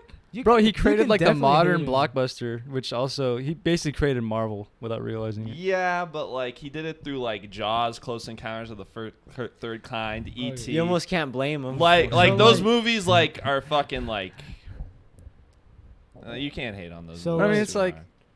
All right, keep going. He ghost directed Poltergeist. He produced the Transformers series. He found Michael Bay, bro. Michael Bay was a storyboard artist, and he came up to me. He was like, "What do you think about the?" He was doing Indiana Jones and the Temple of Doom, and he was like, "What do you think?" And he's like, "I think this movie's gonna suck ass," and he was like, "I Damn. respect you." That's literally, bro. Steven Spielberg to this day still says that Michael Bay is one of the most talented directors That's to so ever live. fucked up. What did he make in the late '80s? Steven Spielberg? Yeah, He Empire made- of the Sun. Empire. Wait, that was late Yeah. 80s? I thought that was. Yeah, that's 90s. late 80s. Oh. He did that movie with Oprah where she pees. Not- The Color Purple. What the in the fuck? late '80s. And that was the 80s. He did a movie with Oh, Oprah. I think that was early. I thought that was like 1983. Well, what's early 80s? 1983. 1983 is like in between. It could be early or mid 80s. I just He remember Empire. And then the Last Crusade, Indiana Jones and the Yeah. Last Crusade. He made Schindler's List and Jurassic Park simultaneously. in the Wow. like because he needed a break from Schindler's List, so he went to go make Jurassic Park. Did you know Yeah. that Stanley Kubrick was gonna make a Holocaust movie? yeah, and then Yeah, Schindler's and then List, Schindler's yeah. came out. He's like, "Fuck you, Steven Spielberg." 1 second, let me find it. Oh, but Steven Spielberg's kind of like Guy Fieri, where like you want to hate him, but like all he did was. I don't even hate Guy Fieri. No, that's though, the thing. man. That's the thing is that you want to hate him, but you can't even hate him because all he did was just like do what he loved. Did That's all he fucking did, bro. did he directed the last Indiana Jones movies, right? Well, yeah, He but did like, all of them. Fucking To be the fair, South Park like, episode where raping they're him? all traumatized because they witnessed Indiana Jones getting raped on the big Yeah. screen. It was so fucking funny. this is what he It's made. just Steven Spielberg and George Lucas It, like, locked raping, them in a room. It's I like feel some, like it's Deliverance. easier to hate George Lucas instead of Oh, Steven easily. Yeah. Oh, easily. No, George Lucas is a fucking retard. Like that dude should never be on a movie set. Like that dude was like, like that's like some Kevin Smith shit where it's like he just had a good idea. I feel like there's like a thing where it's like I'm always curious of the career he would have had without Star Wars, where like at least True, his, yeah. his contemporaries like Coppola and Spielberg talk about how like he was like the most artistic out of all of Yeah, them. Mhm. Sorry, no, go. No, what were you gonna say? I'm not gonna lie, I really love George Lucas, bro. Like I was a George Lucas like swine. I didn't like Star Wars that much. I just really liked American Graffiti and THX like a lot. Like in high school. Like I really do feel like he would have like maybe No. done some like genuinely cool interesting, shit, yeah, yeah. cool yeah, shit. he was what's the word? The reason why he started making movies wasn't because of any movie like he saw in theaters. I think he said that he started dating this girl and the girl liked movies and she started taking him to this art house theater. Yeah, he was in town. he was into cars. Like he wanted to be a loved car- mechanic. Yeah, and he crashed his car. makes And sense. he fucking like it shattered his dreams of being a mechanic and shit. Or like a not race mechanic, car like race car driver. driver. So he started doing film and he started watching a lot of like American like art movies, like a lot of like Kenneth Anger and shit like that. And he used to watch all that shit. And How old was he? he was like Our he was our age, Mm. like right now. And then eventually he started doing that shit a lot. And he started making shorts at USC, and then he made that one really cool Yeah, short. the Which editing one? one. It's like 30 seconds long with like this drum beat and it's like got Play a it, bunch play of it, yeah. play His it, life. play it. It's really cool. It's called Life. It's a great short. I love that short. I think that, George Lucas, in a sense, I can't really blame him too. He just got lost in the sauce. If you literally are like rich Well- beyond your imagination, I really want him to make something because like his short films are really interesting. Like they're really he interesting. apparently, and Coppola always says that him and Lucas always like talk about, and George Lucas always says like, "Yo, I'm gonna make that indie movie one day." Like he Yeah, he yeah. still wants to make movies and shit. But I feel like what happened. Was it and I- Look at Life? Yeah, Look at Life. It's this Oh, one. sure. This was he did it for an animation class though. It wasn't for a film class. The editing is really good. Can I you like move the that music a 40? lot. Move the 40. Move the 40? Move it. Wait, For, who can't for see it? Elijah. Oh, Elijah can't see it. Damn. The 40 has been moved. Bro, I fucking love this fucking short, bro.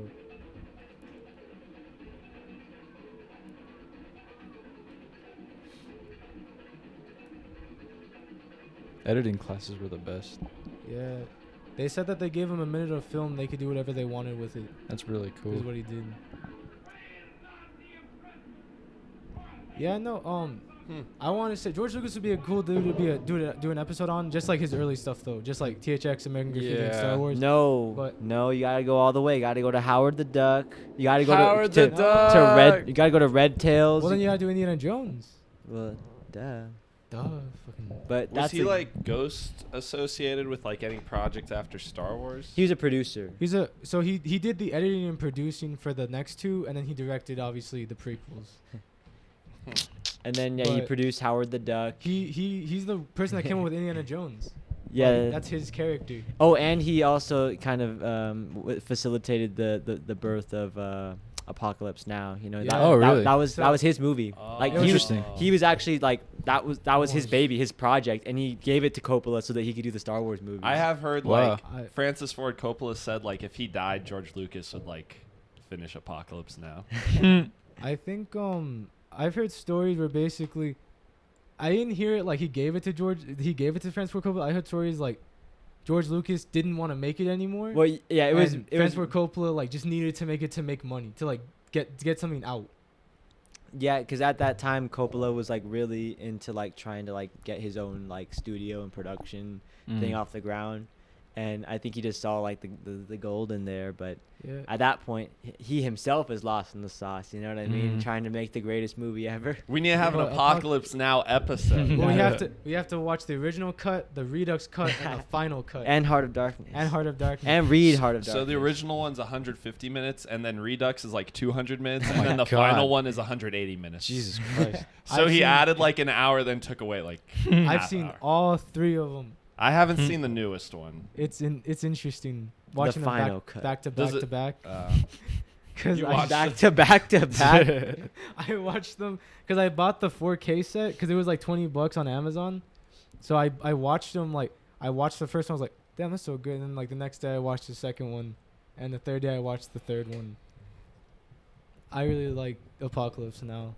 It's a really good movie. It is. But I really want to see because have you guys seen Medium Cool? No, I- it's a documentary, No. or is it a it's- political movie? It's a political movie. Yeah.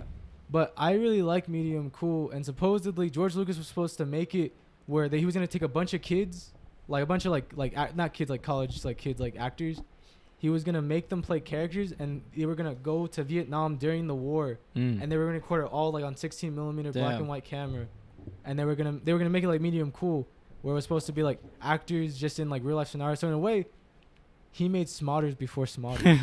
I want you to think about that shit. He made Squint before Squint. That was what Medium Cool was? That's what.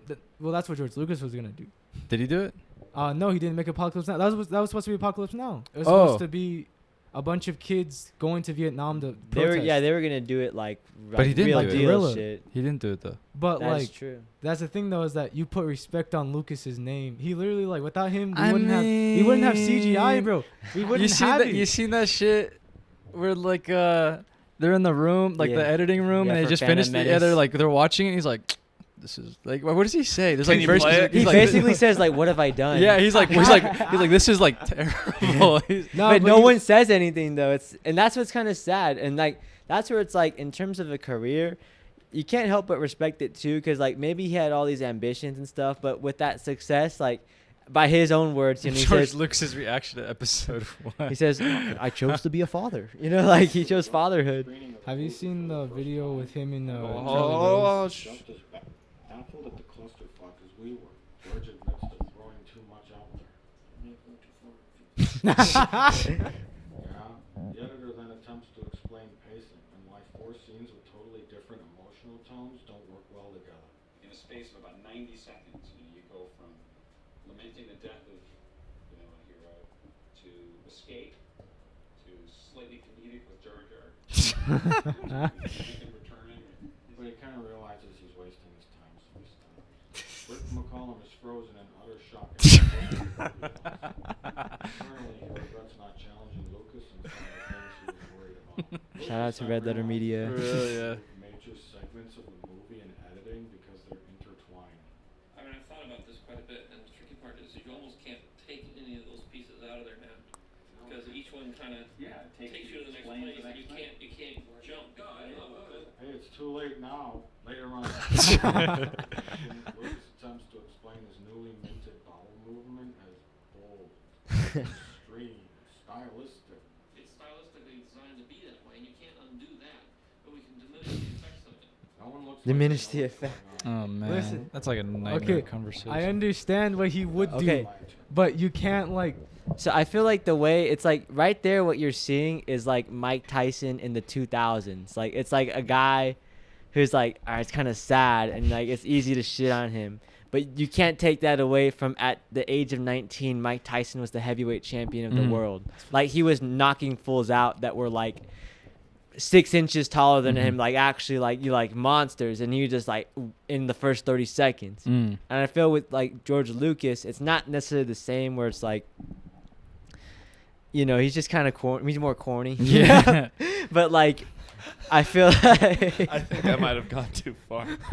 I feel like the issue is like what you're seeing here is someone who like, in a sense, I feel, and maybe this is me like projecting or whatever, but Star Wars must have been like an incredibly difficult process from start to finish to get even like greenlit and to explain that to everyone at every step of the way. And I think we do give for Star Wars Lucas too much credit. Like he actually had just like, he literally like found the jackpot in terms of his whole team. Like literally it's like he couldn't have like really designed that or brought them together. It was just like in a sense pure luck. But that it's one thing like to have the luck, but it's another thing to be a facilitator of that luck to the very end, because you can get lucky, but like he actually like maintained that throughout the whole production. Skill produces its own luck. That's true. But I feel like in that process, then it becoming the biggest movie of all time, and then like in a sense having like the most like commercial like franchise too with Indiana Jones, it's like really like, what can anyone tell you? And at that point, now you got all this money, and your priorities are in a different spot. So that when you come back to this, I feel like really right now he's just out of shape. He hasn't been making films. He hasn't really been thinking about films, but he can't help but think to himself that he's film. You know what I mean? I want to say, we talk about that Rat Pack a lot. Like you got Coppola, Spielberg, you had like all of them. They're all friends. De Palma. And the thing is, I still stand by it. De Palma's probably my favorite director out of all of them.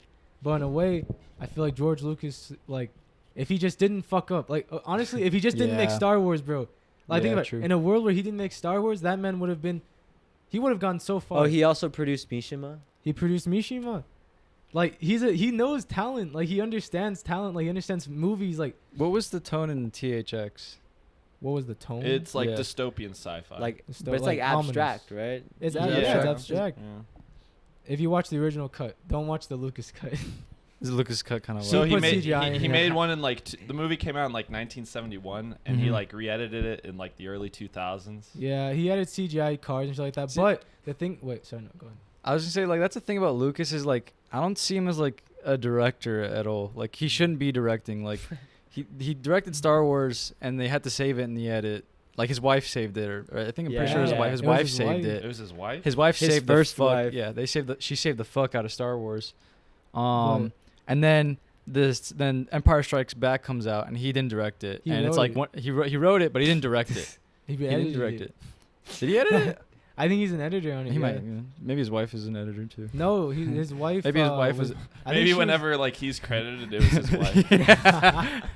But, George Lucas never won an Oscar. But like to this day, like a lot of people say that Empire Strikes Back is still like the quintessential best Star Wars movie. Personally, Kareem likes Revenge of the Sith. He actually brought it up on Saturday. Personally, that's such a Reno thing to say. That's like episode. That's episode 3. Yeah, that's the last one. Yeah. Personally, Well, it's not the last one anymore. I was a big fan of A New Hope. A New Hope's fun. A New Hope, I actually enjoy it more than Empire Strikes Back because I feel like Empire Strikes Back's like so geeky. Okay, it now is pretty geeky. we're on Screen Tongue talking about Star Wars. Because of AI. Oh, but okay, that's what I'm saying is that without this man, George Lucas, that CGI that you like in AI, that wouldn't be existing, bro. I never He said I literally- liked the CGI, Yes, you bro. did. Low key, it bro. would have When did been I cool say if it was that? all practical, you know? Bro, nah, bro. Like ILM. Oh, yeah, How right. come yeah. like George Lucas couldn't like keep Stanley Kubrick from like dying? Yeah. Bro, honestly, he could have if he didn't have another kid. Yeah, because he chose fatherhood over film. Yeah, have Yeah. you seen that video where it's like Charlie Rose doing an interview with him, and he's like, you tons of money, multiple awards, Oscars. He's like, never, no Oscars. He's like, no Yeah. Oscars. He's like, no Oscars. And it's just like silence. He's like, Yeah. Well, when like all you make is like 2 movies and then like the Star Wars franchise. well, that's the thing like, though, is that like the thing is, it's like he got like literally like it got put in his lap. Like he got the most like literally the biggest thing in the fucking world. He got Star Wars in his fucking lap. What the fuck do you do with it? He doesn't know what to fucking do with it. No one knew what to fucking do with it. Not him. He shouldn't have had it. Do you think he should have made a sequel then? I think honestly, fuck it. 'Cause I'm gonna of- say it now. Wait, go ahead. A New Hope was just called like. It was called It was Star it's Wars. Star Yeah. Wars, yeah. And in Star Wars, the second one was Empire Strikes Back, because it was striking back. It was the second one. But that's the thing, though. Is that personally, I think he shouldn't have. He should have just like made it. He shouldn't have done anything else. Yeah, he should have stuck to He should have like made just other like movies. he should have stuck to like more stuff like in the same vein as like American Graffiti. Yeah. I mean, like have you seen one American thing- Graffiti? I haven't seen it yet, but like it's one movie that I've been wanting to see for like ever since I was like a teenager and just never got around to it. But that's one thing I liked about Star Wars, like growing up, and like one aspect that was like so attractive to it, like just from like an effects standpoint, like all the practical effects and like the way they designed the ships seemed like all very like there was a logic behind it. And, like you could tell like some people who appreciated mechanics like designed everything. I really like that. Just a lot. the fact of the design of the movie to have all of the technology be dirty and worn Mhm, out, like mhm. I think that was so innovative of what Star Wars did. Is Yeah. it actually brought this real life thing to it. In a sense, I question how much, you know, I don't know. I don't want to be like make a hot take, but in a sense, it feels very like legitimately it feels innovative. Like all of like what Blade Runner does, like in a Mhm. sense, Star Wars walks so that Blade Runner could run. You Mhm. know? I feel like everyone's like, oh, you like that first Star Wars? It's all right. It's okay. Bro, that shit didn't exist. Like, that shit wasn't a fucking thing. Like, that man literally, boom, he created that shit. He birthed that shit with obviously, like, a lot of doctors. And honestly, it wasn't even his baby. But, like, that man literally, like, I just think it's so crazy. Like, this man literally created, like, Star Wars, like, out of nowhere. Like, just out of his fucking ass, bro. He created Star Wars. That's fucking crazy, bro. And we just don't. I feel like Isn't everyone it- shits on him now, and he deserves to be shit on. I think at one point though he was a very promising filmmaker. That being That's said, true. I could never say, or I hate to make another hot take. I can never say personally for myself, and I don't know how much I'd be apprehensive if someone said like George Lucas was their favorite filmmaker. Like I'd be like, it would make me. There's some like yeah. All right, listen, I want to put it out there. George Lucas is not my favorite filmmaker. There's like a moment sometimes Elwood when you say things it's like is he on the spectrum? Just kidding. No, I want to say this right now. George Lucas is not my favorite director, not by a Okay. long shot. I think he's an Alright. ass director. I just think Shut I the think fuck up. he made. Fuck you. I think he made. Fuck you. I personally think he made 2 really good movies, and then he made Star Wars. Fair. All right, let's wrap up AI. Sorry, guys. Jalen said real quick, did you know Michael Jackson wanted to play Jar Jar? That's fucked up. Bro, he should have. Oh my goodness. Okay, so AI. We didn't even talk about it. Yeah, we didn't talk about it too much. It- We need another It recap was a episode broad for it. discussion. Yeah, it was I a mean, broad No, discussion. yeah, this is it. It's like the afterlife or like this transient life. You know, Mhm. sometimes it's more of the conversation that was spread.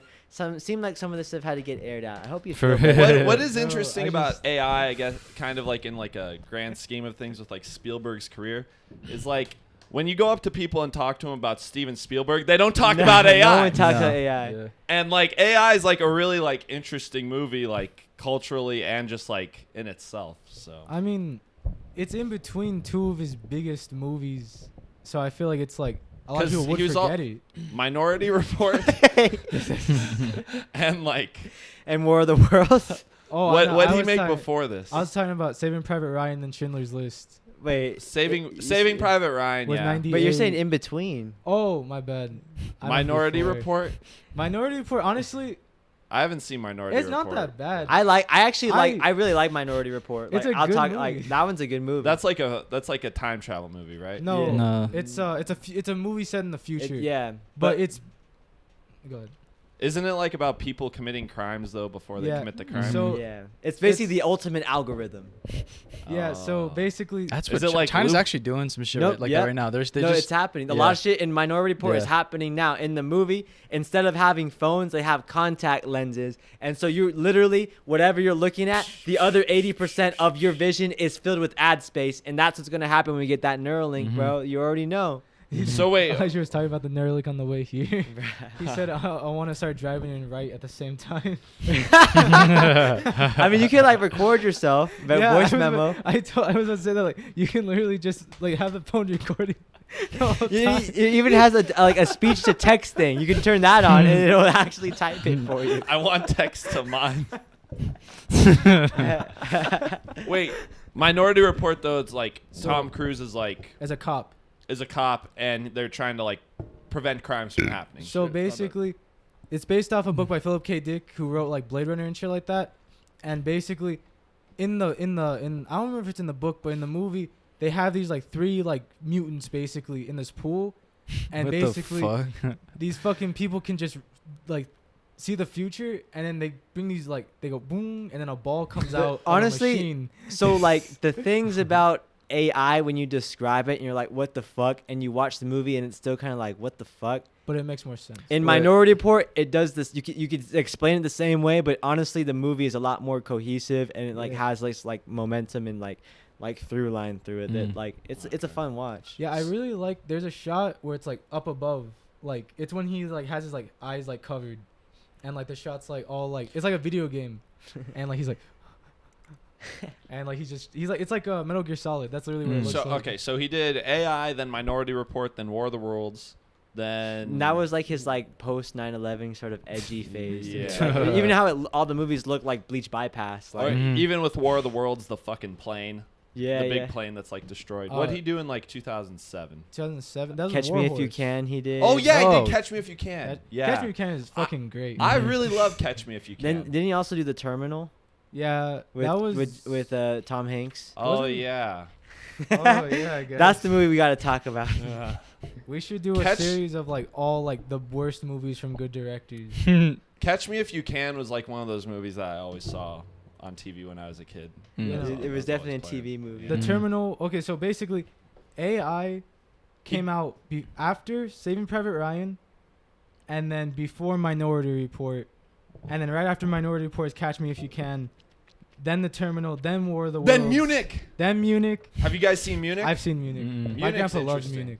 It's kind of boring, Yeah, but it's about like the terrorist, like some terrorist attacks that took place in Germany, like during the Olympics in like the 70s. hmm it's like We do need to wrap up this Steven Yeah. Spielberg talk. We Yeah. got 4 more movies to go. Yeah. I think we should Alright. do the 2 Visitor Q and the Day I Became a Woman first before we revisit. Okay. Good. so ratings. I'd give it.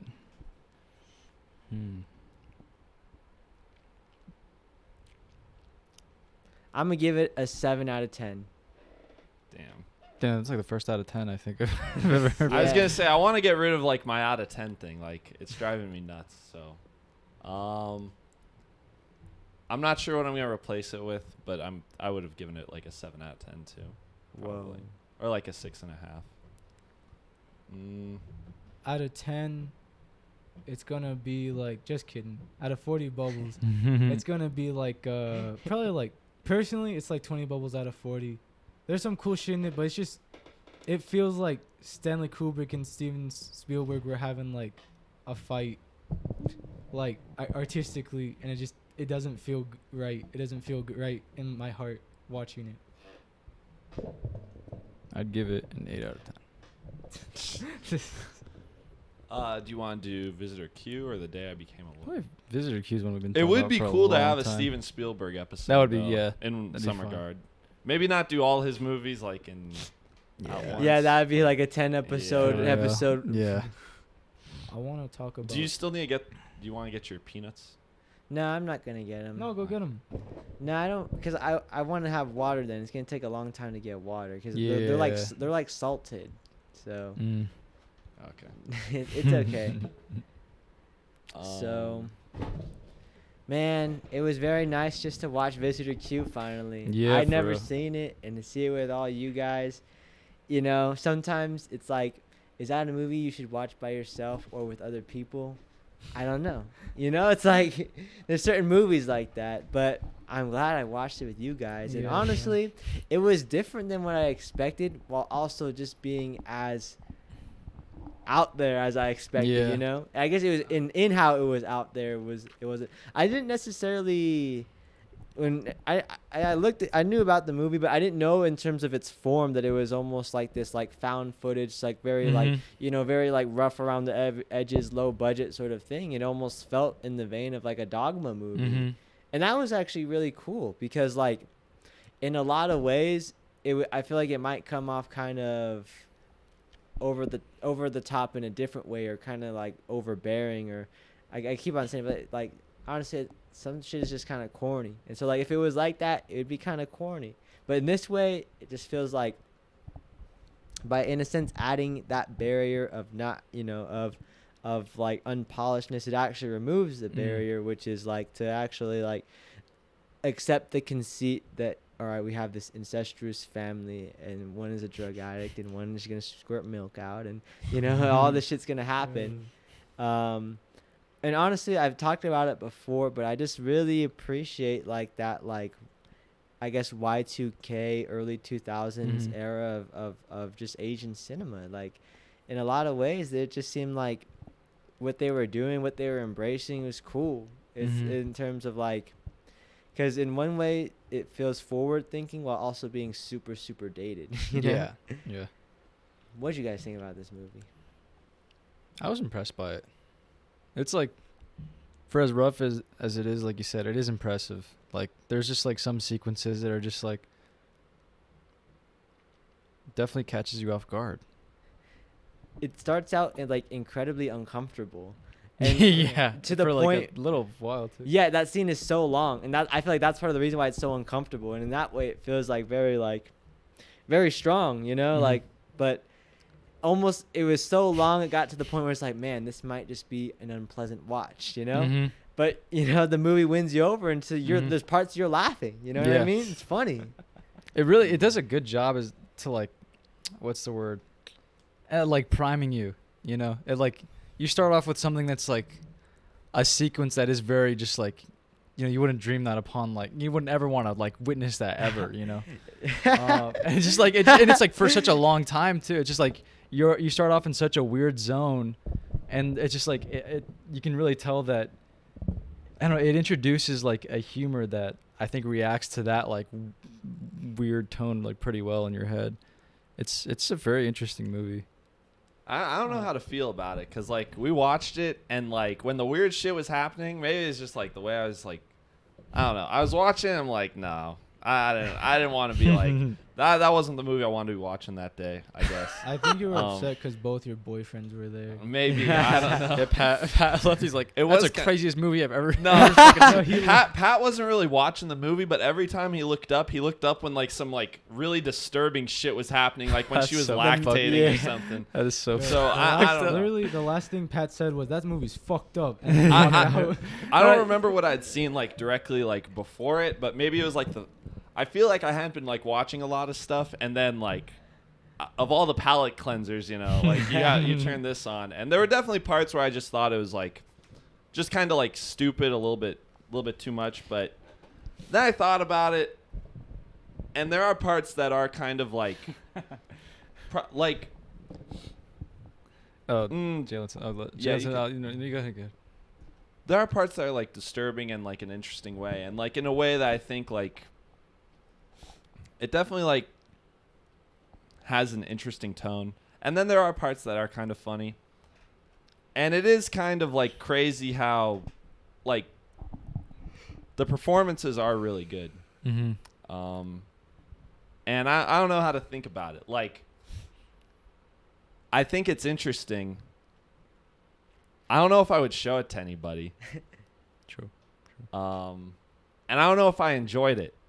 So, but you watched it. Yeah. You didn't laugh at any of the parts? No, I thought some parts were funny. Did you laugh though? I think I started laughing when like she like is lactating and she fills up like the entire room with milk. Yeah. And then like when like he's fucking her, she's like dead. And he's like, "Oh, you're still wet," but then it's like shit. Yeah, that was nasty. Jalen said, or let me see. All right, Jalen said, "I haven't seen it, but all I know is Elwood said it was wholesome, and so then I looked it up and just saw, in quotations, a family gets into pedo and necrophilia." It also just felt though like Fucking. I gotta explain. Too edgy for the sake of being edgy. Like I could see like some like weird kid in high school bringing this up and being like, "Oh, check this out," and it'd just be like, okay. But there is, I don't know. There is a genius to it though. There is. I think I really realized it. It's set up. I mean, I think the the most brilliant part for me was that part where like the dad's like trying to make a documentary about his son getting bullied, and like you already have the context that the son is getting bullied, and they're like throwing like fucking firecrackers and shit. That's fun. And then they're like That's the family is like eating dinner, and the kids start throwing shit, and the dad just like gets up and start recording the whole thing. It's literally like South Park does that same exact joke in one of their episodes. And so I was thinking about that when I was watching it, but it was just like exactly like it to a T, and it was just so fucking funny. We walked into your home when South Park was on the TV. When we came to watch Visitor Q. Yeah. But anyway. But yeah, that part dude, I haven't laughed that hard at a movie in like a while. That was like genuinely like a really funny scene. It's just I read something on That's so IMDb fucking that said funny. they filmed it in 7 days. That makes sense. damn, that is so fucking I don't cool. know if that's possible. That's cool as Bro, fuck. to be honest, like Takashi Miike, he's a legend. Like Yeah. you think He about makes 3 that movies a year.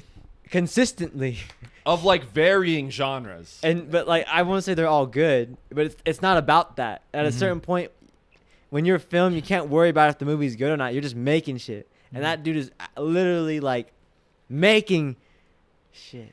He's a god.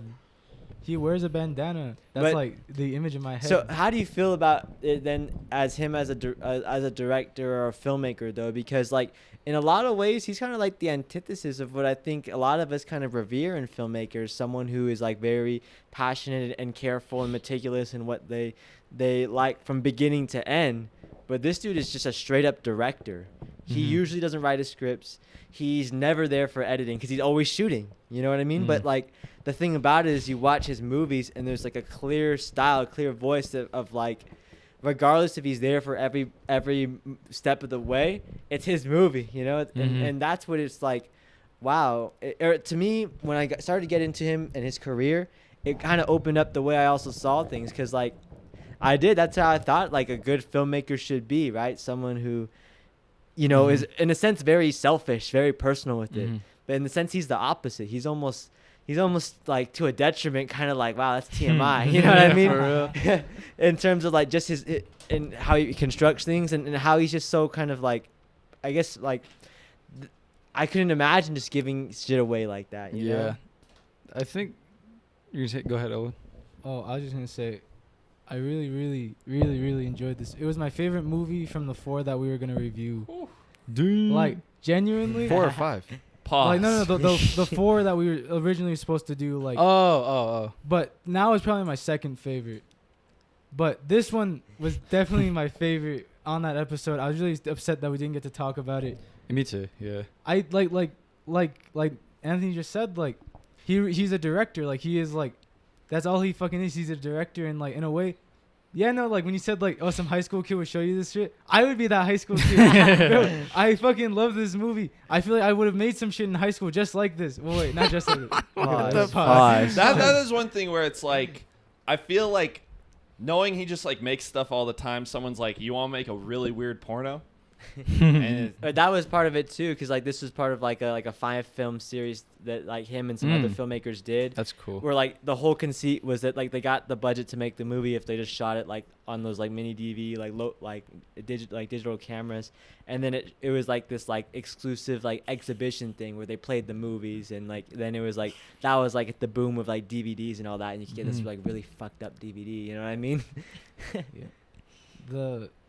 I think it is wholesome at the end. Like that movie literally like It's pretty. Yeah, that does have a wholesome. it like literally when like the dudes like fucking when the fucking son's like just in the fucking breast milk on the ground.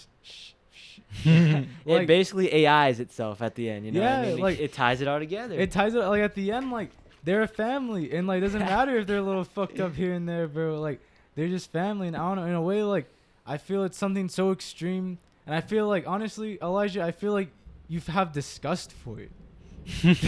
Probably. we gotta talk Like about literally, it. you look like I don't know. You're acting like my abuelita.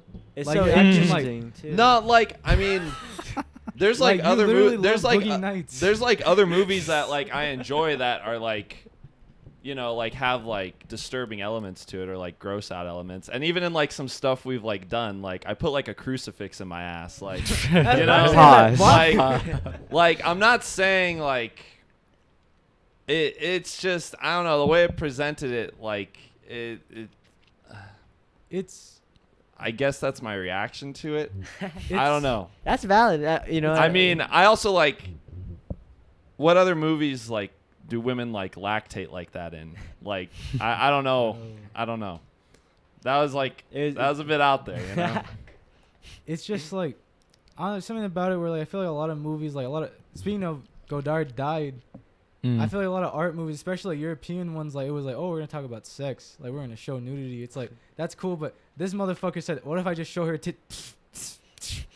I show this man like fucking a like- dead body, bro. Like I'm showing this man fuck his daughter. I really like the way the opening's like edited. constructed. That yeah. part's Like- that the beginning's like really uncomfortable in like a way that doesn't feel like the rest of the movie just feels like goofy. The beginning kind is of. disturbing. The beginning is I- like actually like if the movie kept that tone throughout the rest of it, I think it would be a much more like I don't want to say enjoyable experience, but like interesting experience. It would have been scary. I would have been scared. It's hard to take the movie seriously after like a certain point. I don't think you have to take it seriously though. I you know feel like what that's the mean? thing though. It's Mhm. like I feel like the whole movie is like trying to break you down. Like it's like to me, it's like it really is like trying to open your mind up about like what a film can Mhm. do. You know, it's Yeah. like stop trying to take it seriously. Yeah, that's- And no, good. I say that's one thing I like about Takashi Miike, and I haven't seen a lot of his movies, but like watching this one, it's like every time I watch one of his movies, it's just like I don't know, you could like hear like the Japanese punk voice, you know, like it reminds me of like Yeah. Kanatarash and like the Boredoms and stuff. It's just like really just like it's and it's very Japanese too. It's like really Yeah. I really like how it presents like the taboos in Japanese culture, because it's like the taboos in Japanese culture I think are a little bit closer to the edge than ours is, and I think Yeah.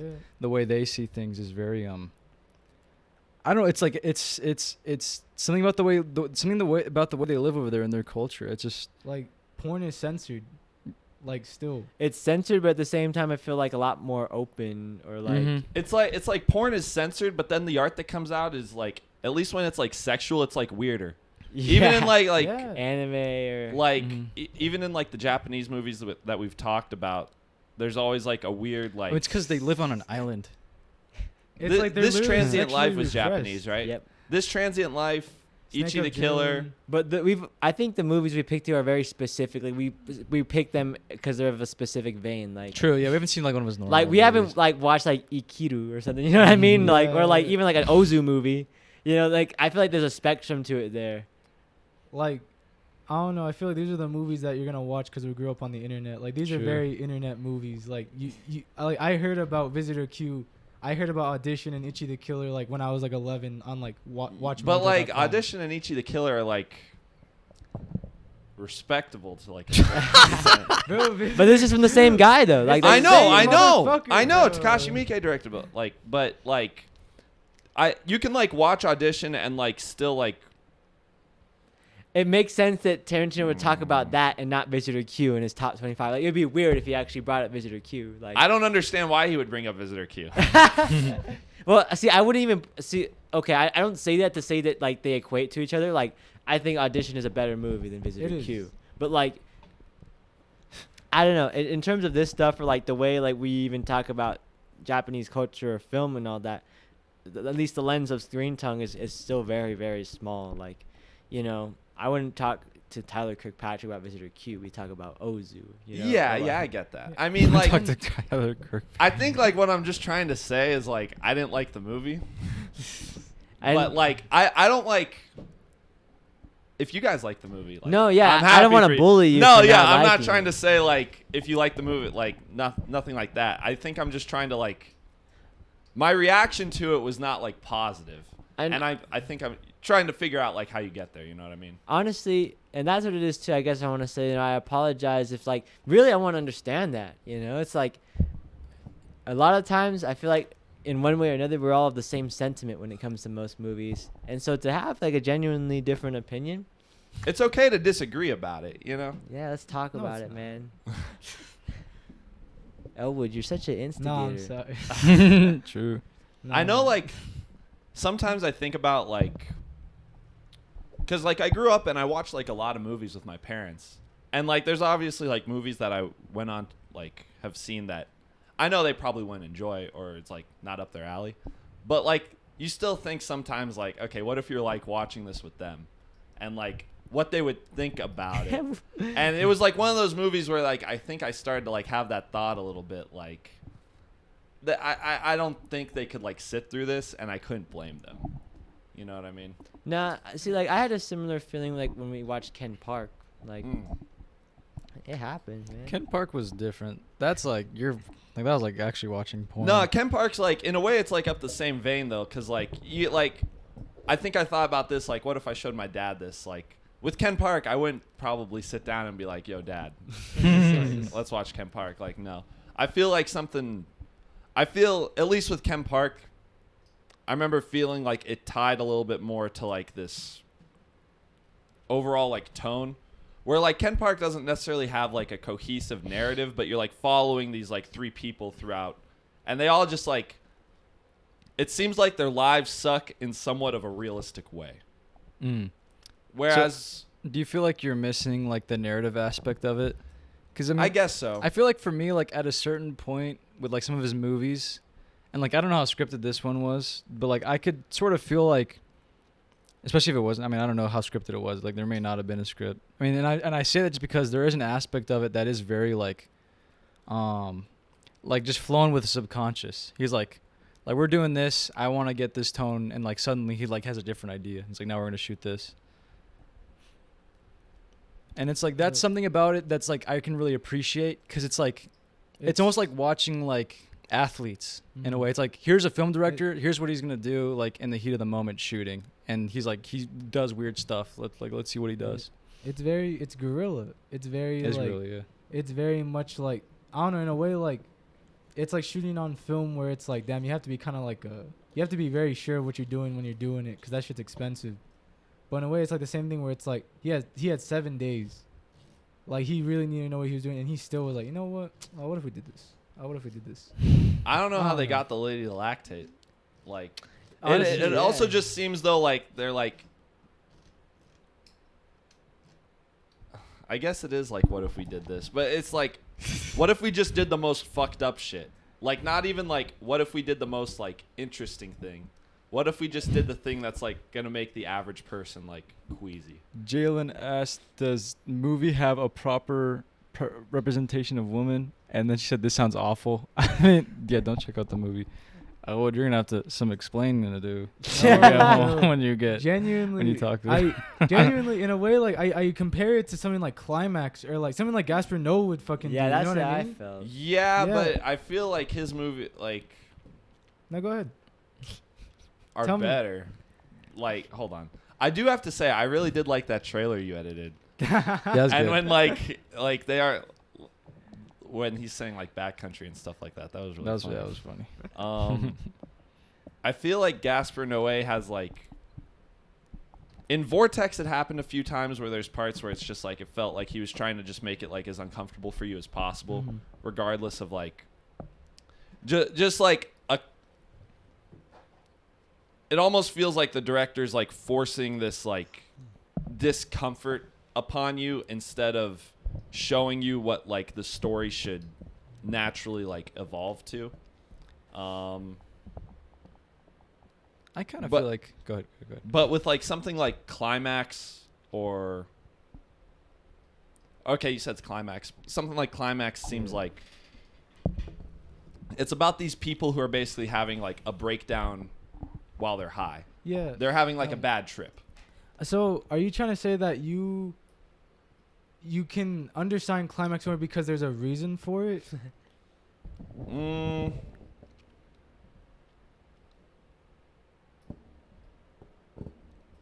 Maybe. Yeah, it's okay to say Maybe. Because... No, go ahead. Finish.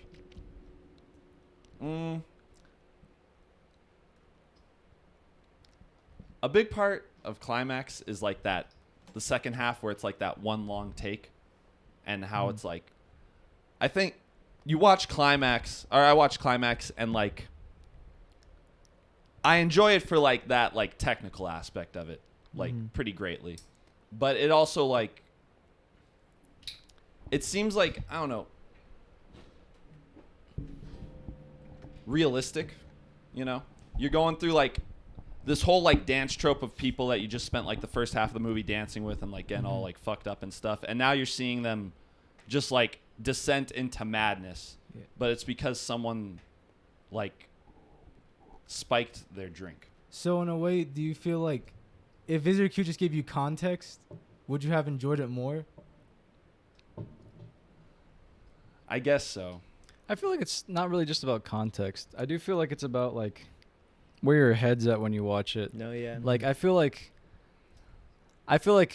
watching it, like watching that first uncomfortable scene, like I was pretty well primed to understand like what he was doing with the movie. And like a big part of it is like finding the humor in like such an absurd fucking situation, and just like the way that he goes about doing it, I think is impressive, because I feel like it worked for me pretty well. Like just the humor of it like worked really well. Like it was genuinely funny to me, and it's like some like truly like depraved shit. It's like the dude's like having sex with like a dead body, but but there's like certain aspects to it that are just like touching like parts of the brain that are really dark. Yeah. And like there's still humor and like darkness, and I think in that way I really enjoy how he made it. And I don't know if that's the reason why he made it, you know, I don't know at all, but like that's how I felt. Takashi Miike makes me feel better about myself. Yeah. In a way, I would say like this movie is like if you mixed Repo Man. Shut like, the fuck bro, up. I'm so genuine, like, 'cause it's like that punk, like, just running gun, True. just like kind of like just dirty kind of movie, but then you put it with Climax. It reminds. I haven't seen Climax yet. Climax is great. Climax it's like is like really good. It's the only Gasper No movie like I go back to rewatch, but like I feel like it's an easier one to rewatch. Yeah. Compared to some of that, but at the same time though, like I want to watch Enter the Void again. I do too. I want to watch Irreversible with a bunch of my high school friends, like all one night. It's a crazy experience, bro. Like, low key, maybe you shouldn't. I feel like it kind of messed up my relationship with my high school friends. like honestly. No, but I want to say, in a way, I feel like Visitor Q is just like Climax, where it's like it really is just like delving into like the most like neat, I guess, what primal like urges. Just like literally that dude's fucking his daughter and shit like that. Like, and in Climax, it's like that fucking brother and sister start fucking each other and shit like that. Like, it really is just hitting those parts of like your mind where I feel like, obviously, we're not gonna do. I was gonna say like we shouldn't do, but we're not gonna do that, right, guys? Fuck, do what? just any of the keep shit talking, from Visitor Q. What the fuck? I don't know. We'll see when we get there. Shut the fuck up. Moving on. No, Pause. It really is just like Double those pause. those like weird like primal like desires of like where like that hits you in the brain and you're like that's like too much, but it's like in a way it's like he's literally just doing all of that to like he's doing it to the extreme to make the most extreme comedy. And I think in that way I respect it so much because it's funny as fuck like at the end, like, and it's wholesome as fuck at the end. Like once you realize like all these characters are just like they just realize like, oh, we're all bad people, but like, you know what, let's get together for a family dinner. And that's when they learn to respect each other. Maybe we're the autists and Elijah's not autistic. Yeah, maybe. I don't know. I now I feel like I gotta rewatch the movie. And that's like what I didn't want to. It also reminds me a little bit of like you know what it reminds me of? It reminds me of like a mix of like Frownland and like 964 Pinocchio a little bit. You know, it's That's just like Frownland just like tonally is like so unique. Like I just really love it for that reason. It's just such a it's like hard to I want to watch that movie again. Bro, I feel fucking like love watching that all movie. the time. I'm gonna get the Criterion soon. Yeah. Bro, I was sad. There's no commentary, so. That's fucking whack. For real. Any like interviews? Yeah, but like, honestly, it's the one that's already on the Criterion channel, so I've seen it. I was frustrated, but there's apparently in the booklet it's like a whole like documentation of the making of the movie. So I'm like, all right, well that November sale is gonna be fun. Yeah, for real, bro. Jalen just said she said primal ? Motherfucker reads Freud once, becomes becomes rancid. No, bro. Damn. That movie is so fucking Visitor Q. I still don't know why they call it Visitor Q. Because he's the Visitor Q. I know, but like, why do they call it like? Why is he like Q? That's crazy. I wonder what the translation is. Because on IMDb it's Bigita. Bibijita. Oh, Bibijita. Oh, interesting. I don't know. That's interesting. Vegeta. Mama way, yeah. Q. Bijita Q. That guy was a cool character Oh, too. Bijita. No.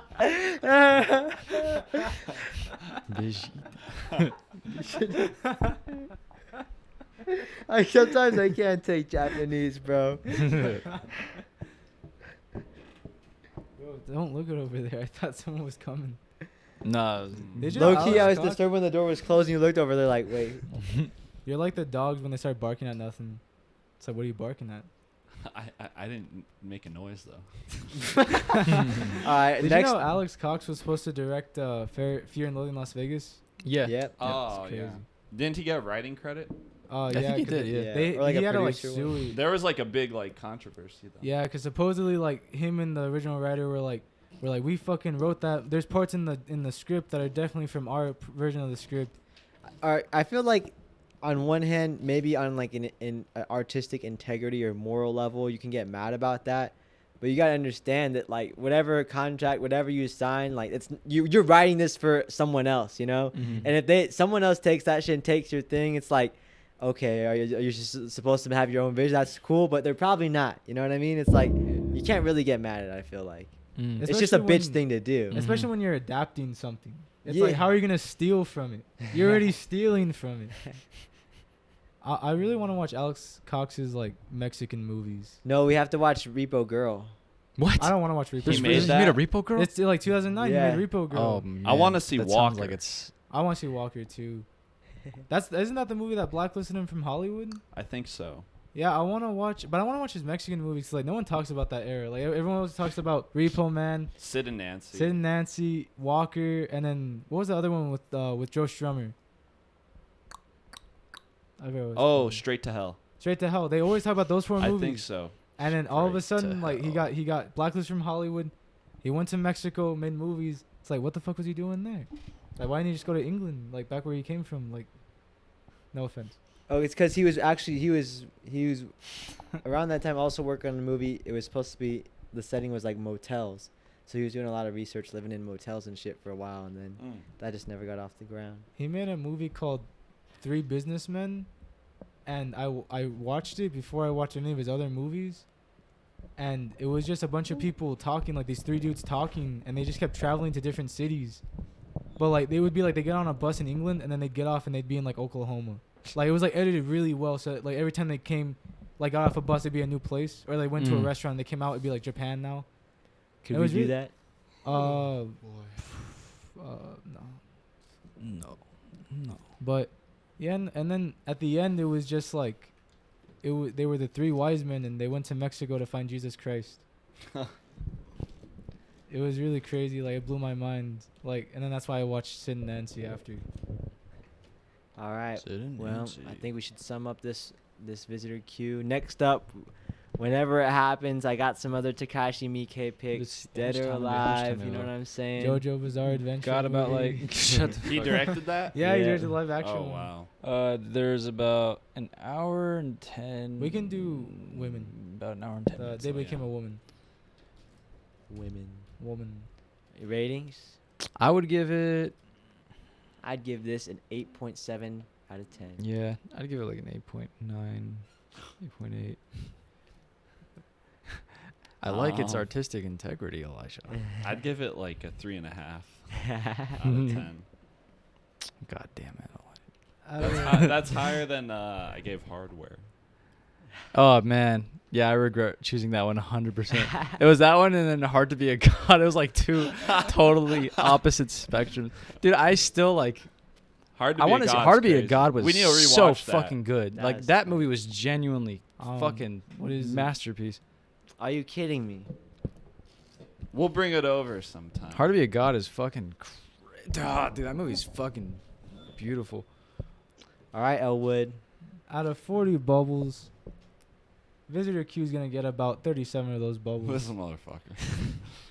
It's so damn, like, personally, Wait, what'd you give it? 37. It's a solid fucking movie, bro. Like, I genuinely like. To be fair, I like when I say dirty movies, I don't mean like pornographically dirty. I mean dirty. Like, I like it when like it looks like dingy. Like I like it when like it looks like someone made this and like I can meet that person. True. Do you like the Blair Witch Project? No. But I really like Visitor Q though. All right, so next, Jalen said, she said, I understand that Elwood would like this. I remember one of the first things she showed me was the Aristocrats joke. It is like, the whole movie is like the Aristocrats joke. What is that? It's like this like joke about like this incest family. This incest family, and And they it- start fucking flinging shit and fucking each other, and then they put a gerbil inside their ass, and then the fucking dad grabs the fucking mom and throws her against the wall, breaks her skull open, fucks the skull wound, and then they're shit and piss in the skull wound and shit. I feel like That was the first thing you showed Jalen. But it was told by Gilbert Gottfried. No, there's Gilbert Gottfried, and then there's Bob Saget version. I haven't seen the Bob Saget version. I do the Gilbert Gottfried one because he goes for like 10 minutes. Yeah, Gilbert Gottfried really fucking. I'm really sad that he's dead. Yeah, that is sad. Like, it's You really alright, Elijah? Yeah, I'm just gonna go check my For sure. Oh, yeah, he left his phone charging. I forgot about that. Do you guys want to do? We could do The Day I Became a Woman. We could do any of the other ones. I want to do Day I Became a Woman. It Okay. needs to be Do that. talked about. All right, for sure. But I want to say right now, if we don't get to it, Redline was my favorite movie of this episode. Actually, That's so crazy. let's Bro, go. That's so crazy. Redline Let's go. was Elwood. genuinely so fucking That's good, what's bro. up. That is That's what's up. what's up. Bro, literally. You like the two Japanese movies, you fucking weirdo. Bro, honestly, if we chose well, we didn't choose a Mexican movie this time, but if we did, that would be my favorite. But no, bro, Japan's got it going on, man. Like, Not anymore, in my opinion. right now, not right now. No, all the shit, I mean, at least anime wise, Oh, It's well, not- it's like- I don't watch anime. I mean, I know that, but like animation, I mean, I guess just animation in general is like fucking, Dog shit. it's like dead to me. It's like all very digital, all very like computer. It's very painful for me to see. It's really, I really don't like it at all. I really hate the thin lines. Like, I really hate like an animation. Like, they got rid of like those bulky like border lines for characters. They made it like so fucking thin. Like, it's like, I don't know, I hate it. But It's like plastic. it is Mhm. it like new Simpsons, like that looks disgusting. Old Simpsons looked like really fucking good because it was all like scrappy and shit. I mean, But- right now there's just like an obsession especially in animation to make everything like as crisp as possible. Yeah, like it's got to be 6K, 10K Like- fucking animation. I won't watch like You Lie in April and shit. I won't watch those kind of movies. You know what I'm talking about? What's it called? Like Your Lie in April, You Lie in April, something like that. I don't know. I don't know what the fuck you're talking They're about. like for they're real. like anime movies where like you'd ask like a girl like, oh, like what do you like Or watching? are they like the really like rom-com-y They're type the of ones? rom-com Yeah. ones, but, like, Oh, the supposedly slice they're- of life. I guess. But they're like yeah. really wholesome all the way through it, and it's like really. Yeah. Are they the newer ones? Is They're that the, like a newer they're one? like new, they're like 2015, Yeah, 2014. they're like a lot of like sunshine and clouds and Yeah, no, like everything flowers. like it has like so many visual effects for like all the fucking wind and all the like the sky I'm still and shit. curious to see what is it called. There is one of those like that people said was good. I don't know if it's good, but I liked Night Was Long, Walk On Girl. That was like a newer one that came out. no, I don't think it was that It one. wasn't that one. I just like when Japanese animation doesn't always look like Japanese animation. Does that make sense? Like- Alberto. I don't No, know. no, fuck that dude. No, fuck that dude. Was a Fuck hope you, in Jalen. animation, but I've lost hope for him. What happened? He's the dude that did all the art for like. He's like this, the dude who did the style for like, Spider-Verse. I mean, that was pretty inventive, but like it's still like computer animation, so I just can't I just can't like support it 100%. It was cool, but like you look at it and like, oh, that's kind of sick how they mixed all those like different like forms of animation Mhm. like together. Yeah. But then like you start watching all of his other shit. Like he did like some shit for like Love, Death and Robots. It has that style to it. It's like- definitely, He just does the same. It doesn't matter whether he made a movie that won an Oscar. He won the short film Oscar, short animated film for the window washer, the window Wow. wiper. There good we for go. him. Yeah, good That's for him. great. And literally, that movie sucks ass, bro. Like, cause it's still that same like really erratic style, but like now it's a movie about love. It's like it doesn't work the same fucking way. Fuck that dude. You guys want to go on a Drake and Drive? What the fuck is a Drake and Drive? Look up Drake and Drive. It's like a Drake and Josh. Let's see. Okay. So how'd you guys like the Day Became a Woman? Is it on YouTube? Yeah, it should be. Drake and Drive. Okay. Is it this one? Yeah. That's fucking. Have you never went? Okay, listen. You know, I know you haven't, but for the other people who are watching, have you ever went on a drink and drive, bro? That might sound drink and drive. Sure, that's not a term. Nobody says that. I'm saying you just driving at night, drink comes on. You're not even listening to the lyrics, bro. Okay, listen. I will admit. I will admit that when if you're reading this, It's Too Late came out. I did go on a couple Drake and drives. Okay. Yeah. How did that feel? How did it feel? It was like driving to. It was like driving to any other kind of music I like. Drake and drive. Dude, the police pull you over for that. Drake and drive. No, you never heard like the joke like you drink and drive and end up at your ex's, like driving past your ex's. You never heard that? No, I've not heard that. Drake has never made me want to drive. I didn't listen to that part of it. You got on a Drake and Drive recently? I didn't realize. No, I just thought that was funny.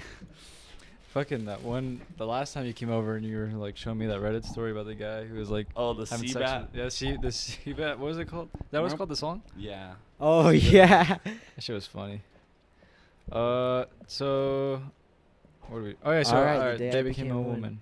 Honestly, just want to say shout out to you, Norby. I really like this pick. I really appreciate a movie like this. I know sometimes we can pick some crazy picks, but something like this, I think needs to be talked about. Or like, it was a nice change of pace. Mhm. I thought it was Yeah. actually really cool that we had like Visitor Q, And then then- like this movie, like that's definitely interesting. I like this movie. Yeah, you need to have discussions with stuff like that. This is my third favorite movie of the night. Oh, nice. You're in my top 2. Yeah, 2 for 3. But yeah, I watched this. I think my second. Was it? Was it my second? No, I think I watched my second semester at UNLV film. For film 110, that one professor who ended up dying. But I remember he showed it, and when I first watched it, there were some things that stuck with me, but I didn't really appreciate it. And like I would still think about it once in a while, and I just wanted to check it out again. And I'm glad I did, because there's like, I feel similar to it in terms of like, I really like the movie, but it's like there's some stuff in there that's like I kind of want to steal some of that. You know, there's like some stuff is like I kind of like some of that stuff. But yeah, I want to see what you guys would think about it. Nah, man, it reminded me a lot of one of my favorite movies, 400 Blows. Yeah. I just like movies. Honestly, I like movies about kids. So I guess. Well, Pause. Pause. I like. No, I'm not even gonna pause. Like, I like movies about kids. You can think whatever you want about that. But What the fuck is that? Oh, I'm sorry. how's your sandwich? Damn. That's a big ass bite. You must have been hungry.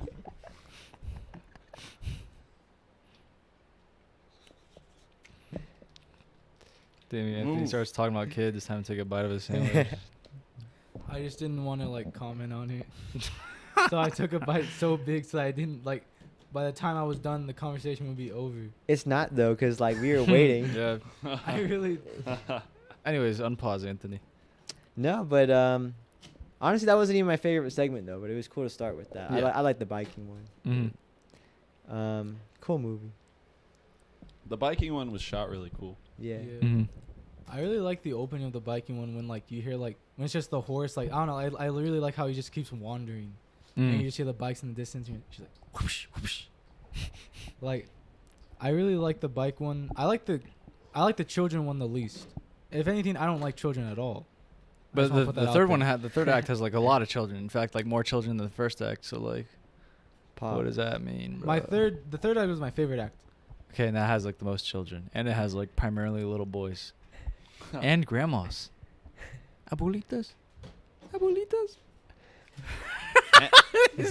She Fuck asks that you. little kid, "Do you want to be my child?" Or like, "Do you want to He be my asked son?" 2 children, do you want to be my kid?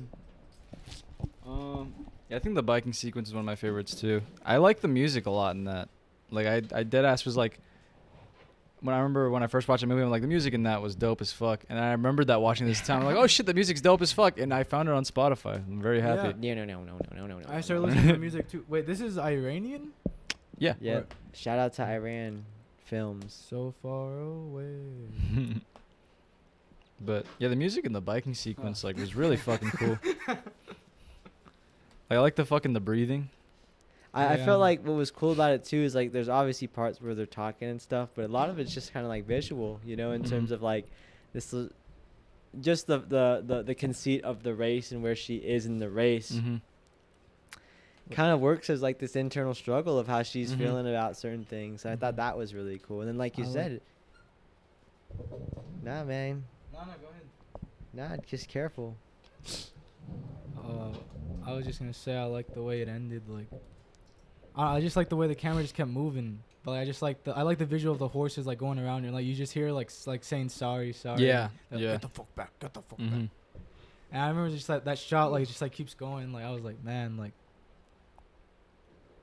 that's really fucking good. That's some shit I'd steal. That's like, and that reminded me of the 400 blows. Like that scene, like that whole bike scene. It reminded me when he's running on the beach. Great shit. Great shit. We're big French New Wave heads. Head. Never mind. So how'd your teacher find this movie? I don't know actually. He didn't. I don't remember him explaining it, and I'm sure even if he did, I was like, no, never mind. But I don't remember. What did you guys talk about in class?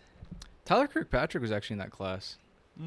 So like different stuff. A lot of it was like lecturing, and then some of it was just like commenting on like the movies and stuff like that. And I remember he started that class, and I forget who he had. He had somebody come to the class. I think it was somebody involved with the movie, and I forget who it was. I forget, but it was an interesting way to start the class. That's really cool. It was fun. I'm so excited to watch. Sorry, we can talk about that. But what was I gonna say? I was gonna say something about the fucking movie. Oh, I like Middle Eastern text so much. It's sick as fuck. It looks so fucking cool. It just looks so like sure people like are like Japanese shit looks alien, Chinese shit looks alien, but like Middle Eastern shit just has like a special like charm to it. It just looks that like text. genuinely ancient. For real. Yeah. It's just like it's literally like all the same fucking character. It's like they can read it. Yeah, like if I had a kid, I want him to be like Iranian. Pause. What? Unpause. Go. Reverse. Jalen said he did The Witness in Love, Death, and Robots. He did ads for Watch Dogs too. Oh shit, that makes sense. That makes a lot of sense actually. Drake and Drives are a crime against society unless you are paying fancy on repeat. Or playing fancy, my bad. What do you think about Elijah? It was really cool. It's like definitely like a different lifestyle that those people have. Well, I shouldn't say those people. Maybe that's not politically correct. Pause. Rewind. But in the beginning, it kind of makes you think of like things when you're a little kid that are like small, but like that like mean a lot to you. And it's kind of just because you don't like understand like you're a little kid, you know. Yeah. Like things like impact you differently. It really did feel like that at the beginning, where it's just like she doesn't realize the full scope of like what the culture's putting on her. But it's cool how it captures that like I don't know, it's like innocence, you know. How'd you feel when they shared the lollipop? Tell us your thoughts. I was like, I would have never done that as a 9-year-old. Like, I don't know where they learned that from. It was interesting just how like, cause he's kind of like up in the house, and she like licks it and then she gives it back to him. You do some wild stuff when you're like 8. I like the imagery in that too. Like he's like in the window, but the window's almost like a fucking cage. Like, it looks like a Yeah. prison. In the lollipop thing, I don't know what the fuck. Like that was supposed to be symbolized. I guess. I mean, like She on like a liked him. logistical level, it's like it makes sense if they're like poor and living in a third world country and like having to share stuff. Like maybe that is just like something that they do a lot more often over there. But like over here in America, like I don't know if you share. Like kids fucking hate sharing here. Yeah. I mean, just like, I think from the way they like respond to it, it's not something that's like weird Yeah. or anything like that. How did you feel about like the opening image of the movie being like that sailboat? I love that part. It just Being reminds the me of what? Pirates. It was like the boat that those kids were making. Oh, the one you see at the end? No, no. Oh, no, the- no, no. They're making like a small, like little raft. That they right? use her veil for. Mm. I really like that imagery. The cage or the The like sheet, the, yeah. like, The veil. the sail and everything. I like that shot too. And like the water's like green. It was cool. I like that it just I don't know, it reminded me of being at like fucking like Disneyland or some shit, like on the Pirates of the Caribbean ride. And the music too was I don't know, it was fucking cool. I really just like that felt part. like- It was so nice. Like I don't know, I like the way like it storybooked it. Like it was like a little boat, and at the end of the movie, it's a whole ass fucking like Armada. abuelita Yeah. in a fucking big ass. It's a boat. whole That living was room. cool. And the part where like- she has the things around her fingers and shit. The yeah, wraps. it's like, I can't remember. There's what just this like one is. there's some really good just like I- it feels just like classic imagery. It feels like a movie that you can't really like script a whole lot of. It's True, Like you just yeah. like either like live there or know people in that area, and you just went there and started like filming them, kind of. I Maybe gave like a little bit of Mhm. direction here or there. I had searched this film up on Wikipedia, and supposedly, according to Wikipedia, that so her husband's an acclaimed director, also Mm. from Iran. Mm. But I guess supposedly some people think that because he like co-wrote it with her, some people think that he like ghost directed it. Oh, damn, that'd be kind of fucked. And it is kind of fucked up. It's literally called The Day I Became a Woman. Yeah. I mean, Um, maybe. I Or thought maybe it was maybe they cool. just said that in the Middle East. Either way, he got it. Haters. Yeah, Haters, yeah. They may have just said that just cause. Yeah. I mean, I Who don't know. knows? I don't know. I just read it and like, I want to watch her other movies because supposedly like after this movie she hadn't ridden with her husband since, Mm. but nothing has been as critically acclaimed since this movie. This is her first movie, That is interesting. so that's why I'm like, Maybe, yeah. Maybe she wasn't. Or maybe she's ghost directing his movies. Maybe she like wasn't allowed to say anything, so she had him say it for her. Maybe. maybe. But yeah, there's a lot in this movie that feels just like almost like a revamped like myth. Like there's like some stories my mom would tell me, like just like some old ass fucking Mexican tales when I was like a kid, or like some American ones, and it has that energy to it, like putting the stick in the ground, and, like seeing the shadow, or I don't know, like having the things wrapped around your fingers. That just reminds me a lot of that kind of stuff. The biggest thing I wish about this movie is that I really wish I feel like some of the time the subtitles weren't accurate. Or they were a little Yeah. delayed. Yeah. Yeah, or like if they were delayed or they'd be too early, or like sometimes they'd say like a whole last sentence, they'd just be like quick, like okay. Yeah, it was pretty ass. Like So, subtitles like, would be. I really wish like, you know, instead of something like Wall-E or some shit, they'd get this fucking movie and give it like an actual like I guess like Yeah, for real. like fucking- subtitle track and everything. Oh, and, Wally. The only place I could get it for us to watch was Was Vimeo. Vimeo. Like, what the and you fuck? saw it to rent it from Vimeo. And Yeah. Wasn't it still like only like 480? No, it's like $2.90. It may have been actually. It was low. I think it was $2.99. It wasn't HD. That's all. That's No, for yeah, sure. it sure as fuck was not. And that's what I really like, that imagery of like when she plays with the toy fish and it's like in the ocean and keeps That part coming was back cool. to her. Yeah. It's something this film Anthony, felt. did you like that part? Yeah, man. This film, it just felt so genuine. Like it felt like, in a way, like it feels like someone's like experiences. Like I'm not sure the woman would have been able to say that she experienced what the old lady experienced. 'Cause Yeah. she She's not that isn't- old. She's not that old.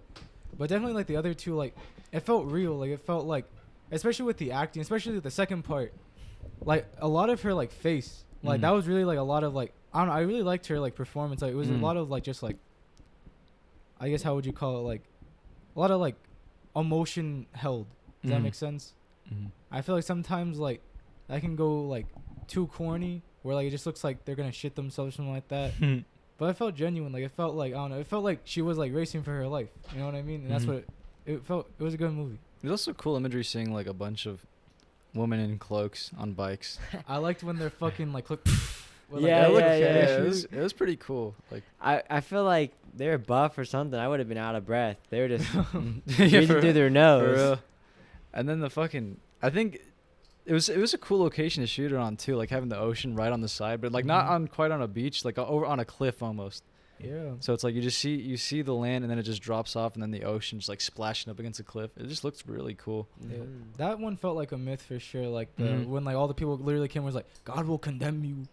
Yeah, like coming on the different horses and shit. Like that shit felt like a wise tale. I don't Yeah. fucking know. Yeah, there's like this fable like nature to the stories or the film that like is interesting because in a sense I guess like thematically it's almost like a fable is something that's rooted in tradition and a story that's passed down, but the Mhm. whole movie in a sense is kind of criticizing or at least like putting light to maybe like the downfalls of tradition, right? You Mhm. know, it's like always and I feel like that's what was really cool to me about the sort of like framing of the movie. Mm-hmm.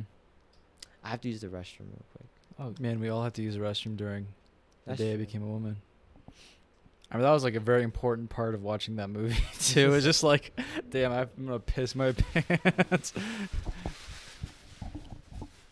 I was tired that day. Yeah, I'm gonna go pee. What are they saying in the chat though? Nothing yet.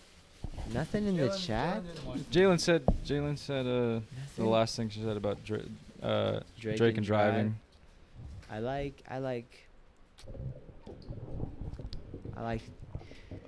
like a few Drake songs, I guess. But I don't think I would Drake and drive. That's dangerous. This is the meme is like you drive to your ex's house if you drink and drive. That's funny. I only listened to like the first like 40 seconds of that. Oh, okay. But should we wait to talk about it more? Or? Yeah, we can wait. We can talk about other stuff though.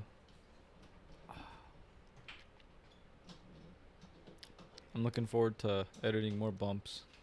Bumps. Bumps. I really want to do that Smothers one. That'd be so fucking cool. Like I can just like you know that scene. Snappy Burger? On well that too, that for sure. Like literally I saw that and like I wanted to bring it up, but like I didn't know when to bring it up. I'm really glad that you brought it up though. Yeah, fucking. Or We definitely. I think someone did. we should probably just jump on it. It's been such a long time. Yeah. Yeah. We just gotta I'll- jump on it. I'll try and go like I got work tomorrow. I'll try and go like tomorrow or like the day after Scope it out. and ask them about it. Be like, hey, listen, I got some friends. We make shorts, yada yada yada. Like we want to shoot. Would it be okay if we shot here? Like, would we get like in trouble? Cause like they like literally like they leave early, like on like so I remember like during Titanic, Mm-hmm. I remember I drove by it one day, and like I stopped for a second because I needed to like do something on my phone real quick, Mm-hmm. and I just parked there. And when I parked there, it was the last showing, and I guess it's on a timer. And basically, just the women like left early, like all the workers just left like as soon as the last showing started. Mm-hmm. So it's like, I don't know. I feel like we could ask them about it, and Mhm. they wouldn't be like too much of like a ruckus for it. I would just be like, hey, can we just film here like can we film here like last showing on like a Wednesday night or some shit like that, like where we're Mm. not gonna disturb anyone, or unless like The thing What if is, they say no? the Or- thing is what you want Go people ahead. there. I feel like most of it's just gonna be in the car. True. I mean, we could have I them think- walking around. They would walk around. They would walk around. I think it would be cool if like I think it'd be funny though if we didn't tell I think. It would be. I mean, it would be Like- pretty funny if we didn't tell them. them. I feel like Like, we could imagine- get away oh, with it, too. Oh, dude, just like imagine like CJ trying to get everybody's order in the spotter's car, bro. You know, just like that would be so fucking funny, bro. you know what I think they would do. And then he's like, "What the fuck you guys want?" Actually, like, let me look at the fucking menu. We could probably get it. You guys cook that shit raw. I don't want that shit raw. Well done, mother. Well done. Well done. I don't need it when it's pink. And Johnny's like, "Well, there's so many choices. Yeah, I don't. Actually, I don't like it. I think There's a porno movie theater. depending on Porno drive. No, it's gotta be. I think it's still gotta be under the Elvis thing. Oh yeah. Maybe it's a surprise for you. Maybe, yeah, it could be. Maybe We when could they're driving, he's like, "You taking me to the pornos?" we could we could definitely like reframe it now if it's gonna be at Snappy Burger, and that'll be Yeah. easier for us too. Just like we'll actually get some better shots that way. You know instead what of could having be to sneak cool? in the camera. I think we could definitely like if we just like walk up to them before and just be like, hey, we're just gonna record something. Like, can we record from inside the booth? I feel like she'd let you. Like the girl that works there, like she doesn't give a shit. She kind of. Damn, yeah, that'd be kind of cool. She gave John like free food, kind of. Like she gave me a free Dr Pepper. You know what Like, else would I be mean? cool? Fucking, we could have the 360 camera inside the car. That could be cool as fuck. Like we Yeah. put on like the ceiling. Yeah, just have it like in the middle so you can get like Mhm. maybe either in the middle, like probably in the middle, maybe a little bit towards the front. Would be a good way to do it. We could do that, and we could even we should try and soup up CJ's car with like big ass speakers. So when they That'd be open the so trunk, it's just a bunch of speakers right there. It's like, That'd be super sick. like That even if we that's a have lot to, of wiring though. maybe if we even just got like a big ass Bluetooth speaker, We could do that. just like just in the back in like Or- the trunk, or, and then that's when like X could walk around. we 'cause could he just still we could just hear get it. like an actual like radio with like really fucking could bumping be- loud ass speakers. 'cause Maybe- it's a radio station. Maybe like CJ's radio doesn't work, so they have that big ass boombox, and the whole like X just refuses to put it on. He's like, no, it's my boombox, it's mine. He grabs the boombox. He's like dancing to the Elvis song and I shit. have like a big ass radio from like the 90s. That'd be sick. Is it loud? Um, It's got to be loud. it's not super loud, but if like we had like a mic, Oh, nearby, yeah. probably Try some. Try it out. Okay. So anything else with the day I became a woman? Nice to also, honestly, in a sense, just have, I guess, a movie about Women. women. Yeah. And like a pretty like chill. like a pretty chill portrayal. Yeah. It'd be nice to make a movie that's like as like serene as this. Yeah. You said that really creepy. That was creepy. It was a little off. Yeah, it's a little off. weird. A little off. I But meant I mean, like calm. yeah, it is a pretty like you can meditate to this movie.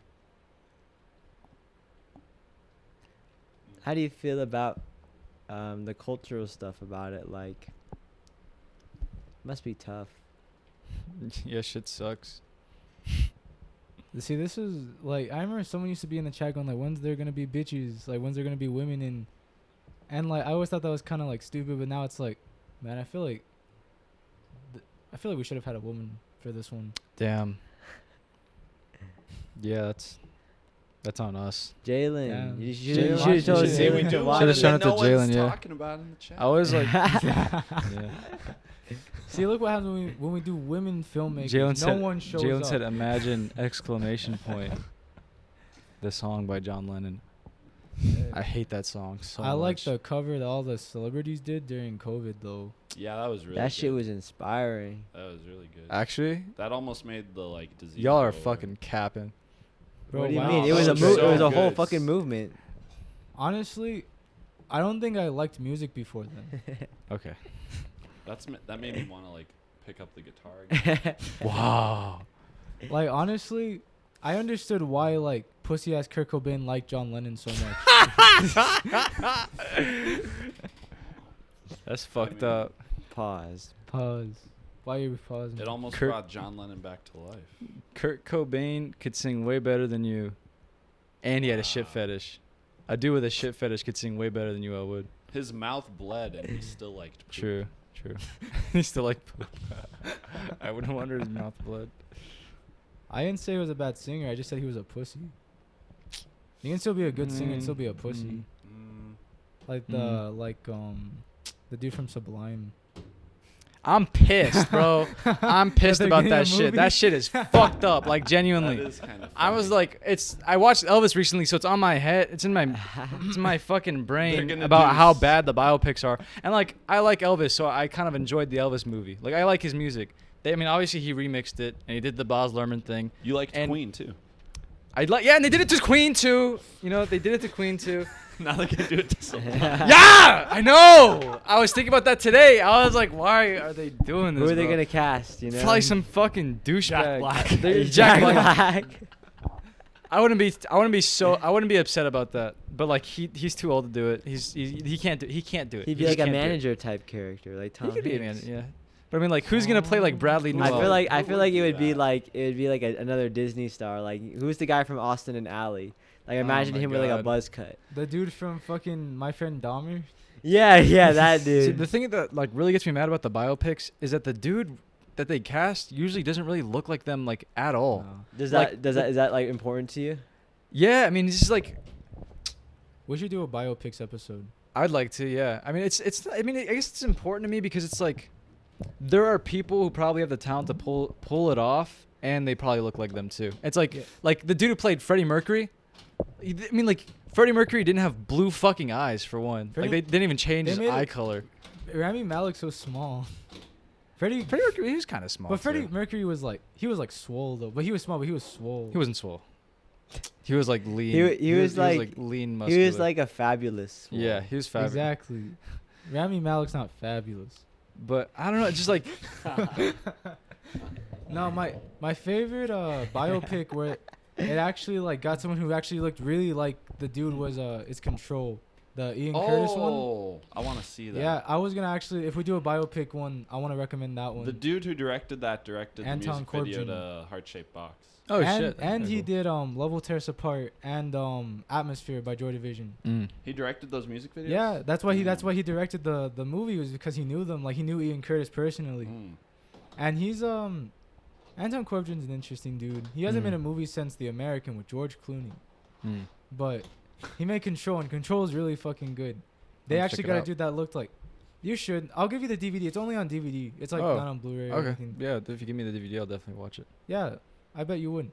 Have you seen the Richie Valens biopic? Yo, With, I actually like that Diamond one. I like Phillips. that. That's like a good one.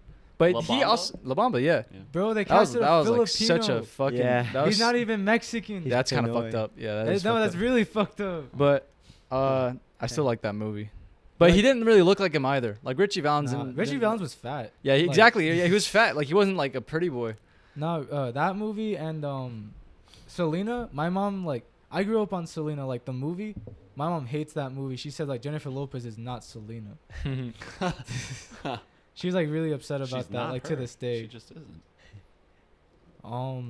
What's another Mexican one? Let's only do Mexican ones, guys. How do you feel about that? We could do Oh, Chavez. Shay? No, he's not Chavez. Mexican. Oh. I tried. I'll look it up. Don't worry, guys. I got us. Is Yeah, it in a Gael, way- Gabriel, Gael Garcia? Garcia oh, Bernal. we should do the tax collector. The tax collector. Who is that?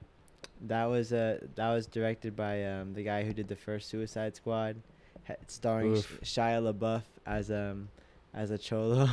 Nice. We should definitely watch that. That's the first Mexican movie we watched.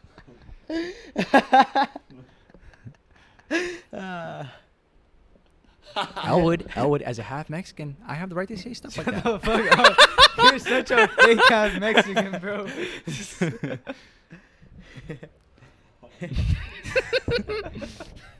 Would you want to say a few brief words about your favorite movie of the night, Redline? Redline. I would like to hear you talk about it. Honestly, bro, Redline was genuinely like such a good surprise. Like I wasn't looking forward to my brother like that movie, and I wasn't looking forward to it. I'm gonna be honest. Mm. I watched it and I was like, this literally makes so much sense. Like this is the movie that made Norby. Like it makes so much sense that Norby liked this movie. like, did you watch this in high school or some shit like that? I watched it my senior year of high school, yeah. It made sense. Like I was literally the whole time I was like, yeah, Norby would watch this. Like Norby, this makes sense as Norby. Like if Norby told me that this was his favorite movie, It's not I my wouldn't doubt him. Not my It's the favorite final movie. shot. No. It's that's not the final shot. I watched this around the same time that I rewatched the Speed Racer movie. Bro, So to me I it was said like big- to me it was like a big event. It was just like this big racing event. It was like really fun for me. And I'm And gonna say, I had no phone at the time too, so it was like Yeah, no it was- phone. my phone had broke and I basically went with like a flip phone for like a month or two. So it That's was like lit. it was a good experience. Speed Racer. Genuinely, I really like the Speed Racer movie. It's a fucking bomb ass movie. That shit's so hype, and so is this movie. I don't use that word hype, but this is like the definition of it. Mm-hmm. Like when their fucking car breaks, and they're fucking in the air, bro. Fucking, What it the explodes. It's like fuck? I like that they just push it as extreme as it can go. It's like they have no more nitros. It's like, but they Redline, have a bro. fucking bomb. So they fucking, it's like that's the last bit of boost they need to get through the fucking It's just I don't know. I like I it. remember It's Jalen, fun. like, I asked her, like, we watched it with her, and she wasn't happy that day. I don't know what was happening, but she wasn't happy that day. We watched that movie, and at the end, I was like, what'd you think? She was like, it's a 4.5 out of 10. Dang. And I was like, why the half? Like, why not? And she's like, just because if they didn't show her boobs, it would have been a 5. Because literally, she was like, literally, as we were watching it, she said out loud, like, oh, I like the way they portray women. And then, like, the boob shot, she's like, oh. Yeah. But yeah, no. But it's like one of the last like hand-drawn movies like legitimately that they made, and it was also like something that was I forget what the story was, but it was like it made them bankrupt, like the company and stuff. And there's a lot of other ties in like anime that is like that I've enjoyed that I find to be like legitimately like respectful anime. Yeah. That is like tied to this as well. And I don't know, I respect the crap that went into it. Like a lot. It's a crazy movie. Like I said earlier, like I like anime movies that are like don't incorporate like the anime style. Does that make sense? Okay. She said 4.5 out of 5, not 10. Oh, my bad. 4.5 out of 5. That's a big difference, bro. That is a For big real, I was like, difference. damn, she didn't like the movie. Oh, I thought you were saying damn, like she liked it a lot. No, she liked it a lot. She liked it a lot. No, I liked how like I almost call it chalky, like how like sharp the animation was. Like I really like how exaggerated like everything was, like even like the cars, like to like when he fucking throws the little like Nas thing in the air and catches it and throws it into the machine. Like everything about it was just so like animated. It's just so yeah, it's like, and one thing that like I always pay attention to and like takes me out of like an animated thing is like when I notice like when they skimped out on a scene like animation wise for like budget reasons. And like this is a movie where it's just like damn, like all this shit is animated. Like it's really hard to notice anything that they didn't like pour their fucking like blood, sweat, and tears into. Yeah, and I don't know. This movie is a Norby movie. Like the two dudes that are like Hangman and what's the other guy's name? Hangman. Oh, I forget. I know who you're talking It's about. like Batman and Robin. The purple guy and like the Beavis looking dude. Yeah, no, like when I saw that I was like, bro, that's like Smotters. A little bit. Yeah, it is kind of like Smotters, yeah. Like Yeah, I don't know, like I watched the movie and I was like, it's honestly like it gives me such an insight into your like mind. Like it makes so much sense. Yeah. But I really enjoyed it. It's genuinely a very, very good, like well-made movie. Like I feel like a lot of time, like a lot of people write shit off like this. It's like, oh, it's stupid. It's like a stupid racing movie. It's like, no, bro. Like there's like an art to it, and this movie has that. Like No everything other about movie it. has been like this well animated. I mean, obviously there's like some Ghibli movies, but like something of this style has never been pulled off, and it probably won't be pulled off again unless there's like a big movement in like animation. I don't know. There's a lot to respect from it. And then obviously there's like some Japanese stuff that like a lot of people are like really like kind of like adverse to, but I don't know. For me, like it just never bothered me. Yeah. I really like how the world feels. Like I really like how realized it is. Like even like I don't know. The only part I wish I did was I watched it on Tubi for free, and on Tubi they didn't have like the version in Japanese. They had Or- it in English. They had it in English and they didn't have subtitles either. And And yeah, like, the I Eng- really the Eng- go- go ahead. No, No, go ahead. I would say the English dub kind of sucks. Yeah. But I kind of don't. I want to watch it in Japanese one day, but it's like the one issue I have with watching stuff in the original language is like you have to read it, and this is like a very visual movie, Yeah. you know. And it's like I don't want to be like looking down and like missing the visuals, but it's like I think I'm at the point where I've seen it enough times where I could like watch it and It's read subtitles. appropriate. Yeah. Get the actual like the real performances. Yeah, like I'm really curious because I feel like a lot, like especially like when they translate it to English, a lot of the time they kind of like overdo it. Like you know that at the beginning with like the little like frog kid and like he's like Dad, we're gonna miss it, Dad. Yeah, it just sounds Dad." like like autistic people talking. Yeah, no, like I wonder what they actually sound like though. And like I feel like a lot of time they also make him sound gay. Like you know the president of Roboland or whatever the fuck. Yeah. Like the dude like that's like his like he's like, oh, we charge the cannon. No, Yeah. low key, I feel like the Japanese voices are just as like goofy in their own way. Or, like, Sure, Did yeah. you watch it in Japanese? no, I don't think it was. I found like a Japanese version of the movie, but like when I heard the Japanese voice for Goku, it kind of disturbed me. Really? Yeah, it's like I don't think I've heard the Japanese voice for Goku. look it up, man. I'm gonna look it Or up. do like a comparison, and it's just like what?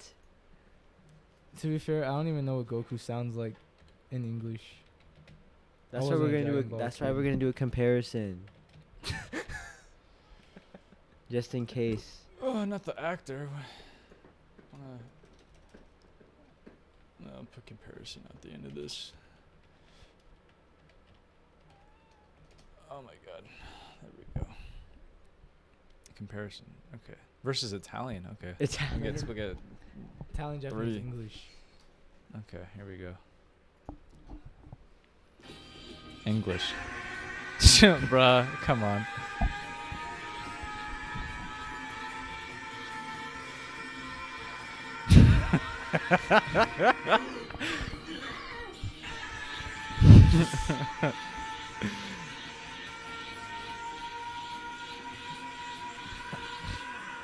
No, stop it, Goku! If you do this now, it's going to take away all the time you have left on Earth. And I'd say you need every second of it as it is.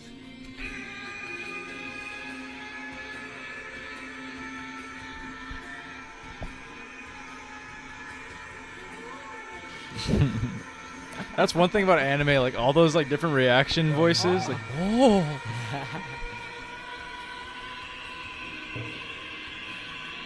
Bro.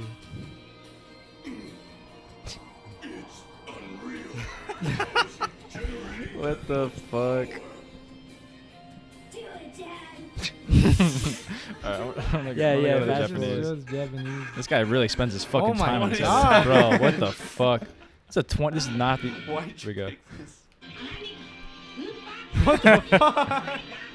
That's. Oh my god.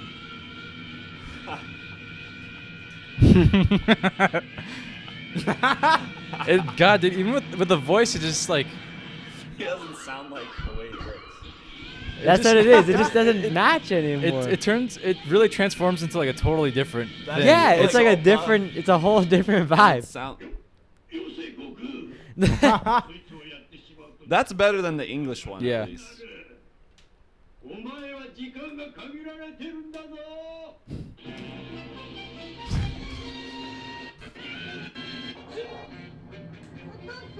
This is a fucking girl, bro.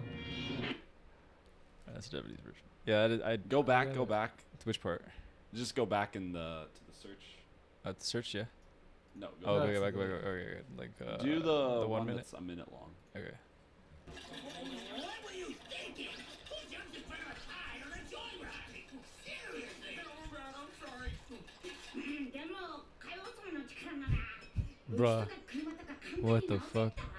Of course, but fixing them by hand kills time and gives me something to gripe about. I mean, it's something I enjoy because I believe in hard work. Yeah. But I digress. Why are you here, Goku? What? What do you think? 口に物を入れたまま喋るない。何をしにって What the What the fuck? 修行に決まってんじゃん That's a feminine ass For, voice. for real. 地球の10名だろ体鍛えんのにこれ以上の場所はねえかんなああ、迷惑だったかあのな。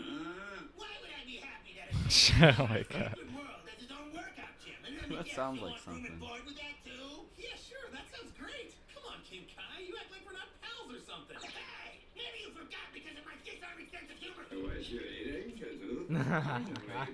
I think for movies though, like the voice acting is a little better, Yeah. but like sometimes I worry. I got a Jalen said. coworker, and her brother will come into the store and like all like he'll come and just say hi, just like say, oh, what's up. She'll be like, get your feminine ass body out of here.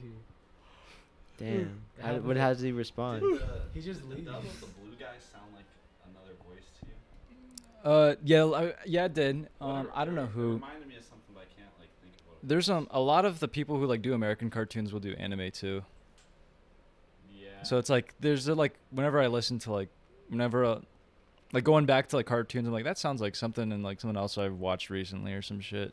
I don't want to say like chowder, but it's something of maybe like the. It's got. I mean, a lot of voice actors will do shit like that. Just like really like stupid, obnoxious voice.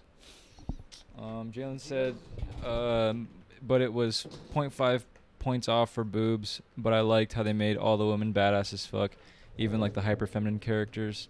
The radio host with big eyes, funny man. Yeah, that guy was dude funny. I kind of liked how his voice was weird. Yeah, His voice like made sense for being as like out there. As Mm-hmm. Anything we should So- say about Upstream Color? Wait, we didn't score the woman. Oh. Oh, did we not score it? No, we just started. Damn, talking that's about fucked up. Redline. No, because he left for the bathroom, so then we started talking about Redline. All right, well let's rate I'll that. give real that an 8 out of 10. quick. 8 out of 10. Yeah, I'd give it an 8 out of 10. Okay, Mr. Bubbles, Mr. Flux. I give it like out of 40. I give it like 32. It's a good movie. It's a good, solid movie. You put it on, you watch it. I give it 7 out of 10. 7 out of 10. 7 out of 10. Gives it a 7 out of 10. wasn't What bad. the fuck could you want from Elijah Flux besides a 7 out of 10 on this movie? No boobs. They were children. Yeah, shut. All right, enough. All right. Do you wanna rate Redline? Oh, what were you guys' ratings? I feel like I already said mine. I don't want to say another one. Alright. Wait, what was it though? I don't remember. I don't know either. Oh, okay. What was yours? I think an 8 out of 10. On Redline? Yeah. Oh. I liked Redline. Oh, okay. Elwood? Scared. What was? I'm asking what yours was. Oh, I thought you were asking Elijah. I was asking both of you. Oh, okay. I would give it.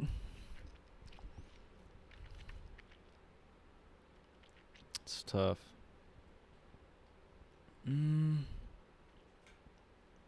I'd give it like an 8.9 out of 10. Solid.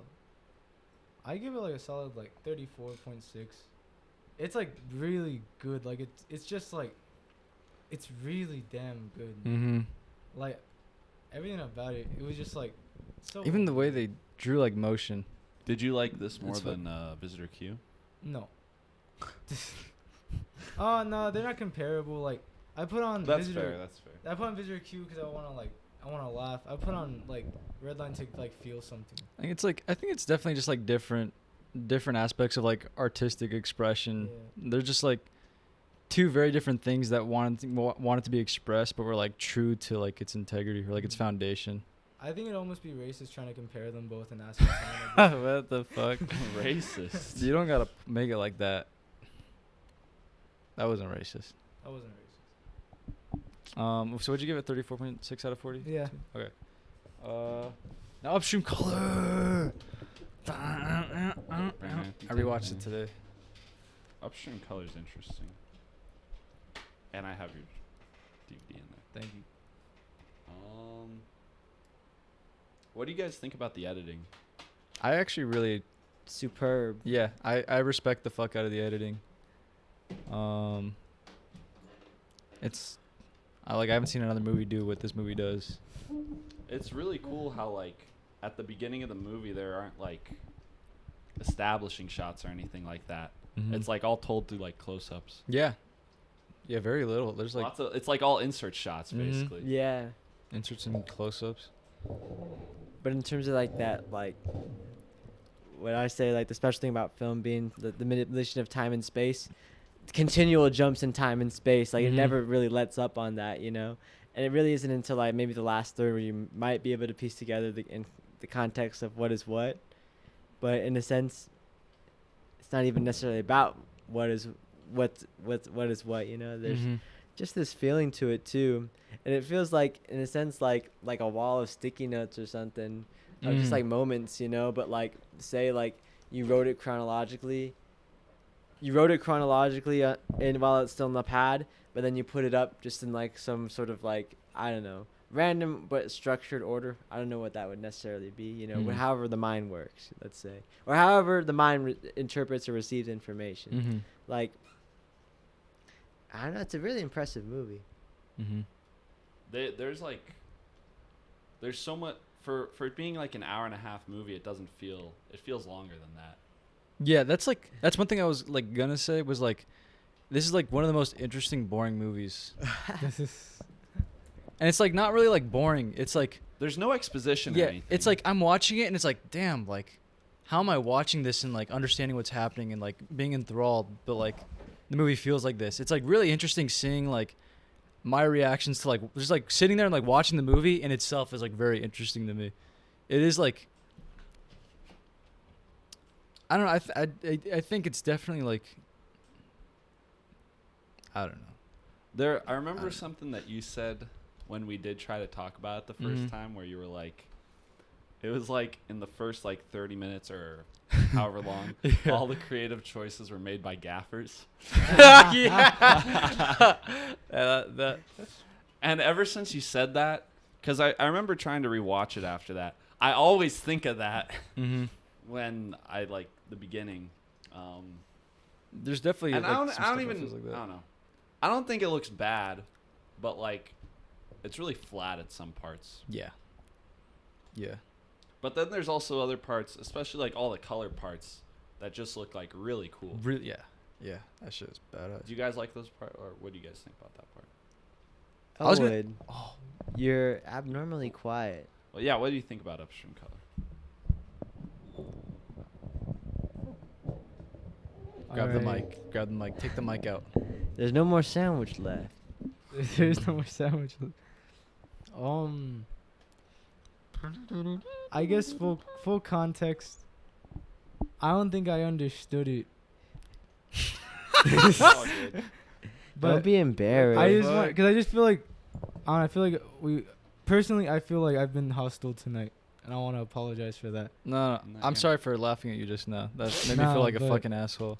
I genuinely, I was watching it, and like, I was just sitting there, and I was like, I don't know if I missed something. I just didn't like. I don't like it. I just didn't. I really dislike this movie. Like hardcore. Okay. Like what? Go, Try to like put it into like adjectives. Describe like this movie as a person. Like who is this so, movie? Have you guys ever met this dude named Axel Knight? Not quite. Not No, quite. I'm No, fucking with you, not I'm quite. fucking Not with quite. you, I'm Action Like fucking it with is you. not action. I'm Like. fucking with you, I'm more fucking with you. adjectives. No, I'm fucking. Yeah, I'm fucking with. Fuck you. So visually, obviously, like you guys said, it's very flat. I feel like a lot of the time, like I'm watching it and like, I feel like, yeah, this feels like. I guess to be fair, I never really liked this genre of movies where it's like, probably like late 20 to mid 30, like filmmaker, white person. It's not about race, by the way. I just want to put that out there. Okay. But it's something where it's like something like Greta Gerwig would have made before like Lady Bird. Greta Greta Gerwig Gerwig would would have not made make a movie Upstream like come. No, but something. I mean, visually, where it's like it's just very like I'm watching. I'm just like, man, I really don't like the way this looks. It looks very like, and like some shots look good. Like, I Yeah, feel like sure. the worm part, that was really cool. Like when they were doing the tea and shit like that. But like after that, I was like, man, like I really don't like the way this looks. Like, I don't like the way it's colored. I didn't like the way it was. Personally, I didn't even like the way it was edited. Like, it felt like a lot of shit was happening. Like, I remember at one point, I was watching it, and then Jalen, like, called me on Discord. So I was like, you know what? We want to watch, like, the last 20 minutes of this movie. And so I put it on for her, and, like, she asked me a question. She was like, why the fuck is he underground now? I was like, it was the part when he, like, dug up the front yard. Yeah. And I was like, why the fuck is he underground right now, bro? Like, this movie, personally, I didn't like it. Like, it felt like, okay, visually, obviously, I didn't like it at all. I really disliked it. It felt like an indie movie. It felt like, like, and that's not a bad thing. But of that time, like that early 2010s millennial era of indies, a lot of them are just kind of like this flat gray. There are some shots that are hipster. kind of like, I think just their existence is like cringy kind of. Like Yeah. at the beginning where the black kid and like his friend, like When they start doing Tai Chi when they and give the shit. high five, that like I hate that part. No. I think it looks like a YouTube ad or something. Yeah. It looks awful. Yeah. I feel like that's the thing about the movie though. It has so much. There are things that I genuinely dislike, but then the things I do like. I think there are like some beautiful moments. But there was that part, and then there's the part where I think it's like I forget what it's intercutting between, but it's intercutting between like something with like that thief dude and like Shane Carruth running. Do you remember that at the beginning? Yeah, it's like him And running a that was also marathon. kind of like YouTube ad. To me, it's always like the drug dealer who like fucking. That slings part, it that out. part is Like, so fucking what the stupid. fuck was that? That was kind Yeah. of funny. It was funny, but I feel like it wasn't supposed to be funny. Yeah, it felt like it was supposed to be. He Serious. just holds it out on like. But like he slaps that shit around. Yeah. And I felt bad about it because it's like people like praise Shane Carruth as like the independent movie god. Like he does all of his own shit. He writes it, directs it, edits it, acts in it, Shoots it. like does everything for it. I don't know if he did everything for this movie, but I know he did it for Yeah. Primer. He did though. a lot for it. And I know like a lot of directors, like a lot of actors really admire him and like supposedly fucking what's the Neo's name from The Matrix? Keanu Reeves. Keanu Reeves. Oh, for the What's the ocean. Neo's name from So- The Matrix? Supposedly he was supposed to be in his his Yeah. third movie, And but the Tom movie never Holland got was made. supposed to be there. No, yeah. If he makes it though, you're supposed to buy us tickets. Yeah, Why? yeah, bro. We all took screenshots of I that have the shit. screenshots. Oh, wow. Oh my fucking god, Of yeah. what? So like, if Shane Carruth releases The Ocean, you have to buy us tickets. Oh, no, that's great because I'm never buying the tickets. That's crazy. No, he says he's gonna make one. He said this in May of 2022. He's gonna make one more movie and then he's gonna retire. So that could be in 10 years from now and shit.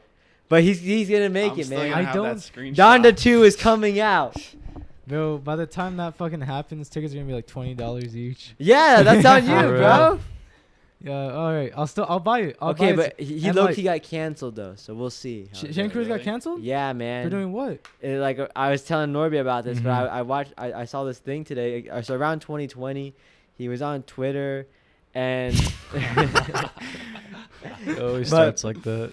so like first he was releasing a whole bunch of or he was leaking a lot of his shit. Like unmade scripts, scores, concept art, and shit like that. That's pretty cool. And it started that way, where he was just putting everything out, and then he started just it seemed like after Upstream Color, like he was like talking in a way of like he understood that the industry wasn't necessary for him, and he was an independent filmmaker. He had to do it his way. Mm. But then he started talking and he's like really bitter, and he was just saying like how he like the world hates him, like it's like him against the world and shit. Wow. Okay, but that's just to give you context to like, all right, maybe he's starting to show his true colors. But then he posts this thing, and it's like a vinyl of the Upstream Color soundtrack, which I guess he composed, whatever. Mhm. And underneath that, though, is a court document for a restraining order filed against him from his partner, the girl, the actor in this movie. They were, Oh shit. and she's a director in her own right. And I guess it's because like he for physical, emotional, and like mental abuse for like their whole relationship and shit. But then, so all that shit comes out, and so obviously on Twitter people start commenting on this shit, and he starts replying with some like pretty like outrageous shit where like he What just did he like say? he just talks about how like he just likes to strangle people, he likes to beat people. He was just start saying some crazy ass shit. He said he was strangling and beating people. Like he says like, I just like to strangle anyone I can get my hands on. If I see you in person, I'll probably strangle you. What the fuck? Bro, that makes so much sense. Bro, but then this year, in February of this year, he got arrested. He got arrested again for physical abuse For strangling. for a different girlfriend or whoever he was Oh my- with, and so it was like crazy. Low key, when I found this out today, I was like, damn. That's fucked up. Damn, so we watched a movie made by a strangler. And we liked it. That I feel I- like that's okay though. To be honest, like Yeah, I didn't know that. yeah, Like, Yeah, I didn't know that and either. at the same time, like, you can still like. The movie isn't like about that. you know? No. Okay. but it almost recontextualizes now. Next time you want to watch the movie, right? Well, now it's See, like now- No, go ahead. it's like a Roman Polanski type of thing on like a smaller level. Mm. Yeah, it's like a Roman Polanski thing if like Shane Carruth was like as good as Roman Polanski. That's why it's on a smaller level. No, but now see now because like I remember the biggest thing. Don't say that makes I- sense now. No, no, no, no, Oh. no, no. I was just gonna say, this. I really didn't like when he met the girl on the train and everything. I really disliked it. Like he seemed so aggressive, and she also seemed like really like it just didn't. I was like, these aren't how people talk. Like he was literally No. like, he was like, what's your fucking name? No, of course He was it's not like, how I people can't- talk. Yeah. They had the fucking brainwashing worm. But no, the but this was hypnotism after, worm. right? Yeah, but they had it taken out, but they're like still connected. Yeah, that So was it's the whole like- thing about the movies. It like Yeah, there's these- like a fuckload of trauma like afterwards. That's why I like the editing, because it's like such a good way to show trauma, and not just trauma, but like trauma in like this like science fiction sort of tone, where it's just like almost like borderline supernatural what happened to them. It's almost like it's literally almost like a weird Twilight Zone type of scenario they're in, and like they're like fucking like having conversations, and there's like, no, you told me that story. It's like, no, that's my story. It's just like fucking like, Yeah. and it's No, like see- they can't even like be meta enough about it to realize what's happening to them. It's really just it's interesting. I liked that part a lot, but I didn't really like any of the other parts a lot. It definitely picks up when they start getting together. Yeah, like I guess it picks up for me in the sense of like when that part came up, I started like understanding it more. Yeah, exactly. Where it was like oh like I understood like the gist of it, but even when I understood like enough where I could follow along, I still didn't really enjoy what I was watching. And I don't know, I feel like, do you guys know that one dude? He literally like he has a YouTube channel, and like one of the videos is about Shane Carruth and how like as soon as he watched Upstream Color, he made a movie just like Upstream Color. That's so good. Is it the one who says like how my first film failed or whatever? Yeah. And But it it's has, like feature length almost about he talks about the failure of his film. What's his name? Oh, like Austin McConnell. Oh, Something like dude, that? I think I seen fucking that. hate that guy. Yeah. That dude's a What did he do to What? you? nothing. He's just a fucking asshat. He just looks like a Yeah. total retard. Is He's like, Oh. here's my book about how I wrote this book on how I failed at making movies or whatever the fuck. Or it's like, here's this he video. made his career out of he had a failed career. And he's He like, really did. he had like, I don't know. He makes like videos and like random shit. It's just like, Yeah. I don't know. Like, I don't even know. I want to look. What's his name again? Austin McConnell. I fucking don't like this guy. I Uh, like literally like I'm he said still that he wrote a book. It didn't go anywhere. Then he got his hands on like the Lonely Girl like YouTube channel. You know what I'm What talking the about? fuck? Do you remember Lonely Girl 15? That's fucking weird. What? That he got his hands on that. Yeah, no, like he won a contest to like create like a whole Escape series about rooms it. are broken. Let's fix them. I tried to paint Mona Lisa. In He a would day. be the type of guy to like Too make easy. fixing. Here's the beginning of my new book. My the heart is thumbnail broken. for it is him going like this, and it says Yeah. too easy. My heart is broken, like literally.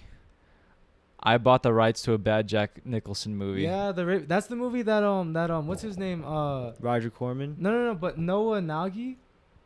That's the dude. Like what? What'd I do?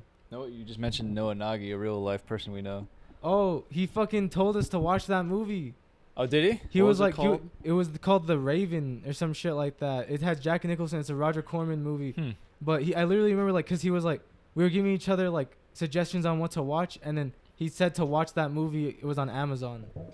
Oh, dude, like this shit, like solid 10 minutes of useless information. 5 reasons why my Give first us one. movie Give us failed. one. No, just go to the most popular. Like put it by most popular. Like literally, he talks about how like he saw the Shane Carruth Upstream Color, Here and then we he go. made his own What movie. to do if your parachute fails? I don't want to. Do you want to watch that one? No, No, it's I about just his like movie. I just want to see it in this way. Yeah, find the one about the movie. I feel like it must be. Solid 20 minutes. What happened to The Kentucky Fried greatest Chicken? parallel. It's that Olympics. one. It's the one that you started watching. This one? Go down. To To the right. Oh yeah. Oh My- yeah, my- this is God, dude. I made a movie. It Oh. sucked. Or what does it say? It's Made a stunk. movie. It stunk. Literally, the way this movie. I'm like, still subscribed to this guy, Little dude. videos for like a calendar year now. We've talked about web shows, movies, books, TV, cool mysteries, obscure artists, fast food, anything lime green squirt. He made a Shane Carruth one, Wasn't yeah. obscure. Kool-Aid I've been serving out like over 100,000 of you, and despite the fact that I've served up about 70 million. Wow, he's had a minutes of YouTube channel for entertainment in the 10 past years. year, I feel bad because I feel like you don't really know me, and I don't really know you. So here's something. Look at this different, douchebag. something personal. I've spent the past year being a critic of other people's work, but today I'm gonna talk about mine. Bruh. Sprouting Orchids, literally, yeah. He made a movie just like Sprouting Upstream Color, bro. Orchids. Except it's a lot more of like an That action that looks thriller. like Yeah, I can see it. a lot worse. No, see, and when I was watching, I was like, it reminded me of this, like exactly. I feel like the thing is like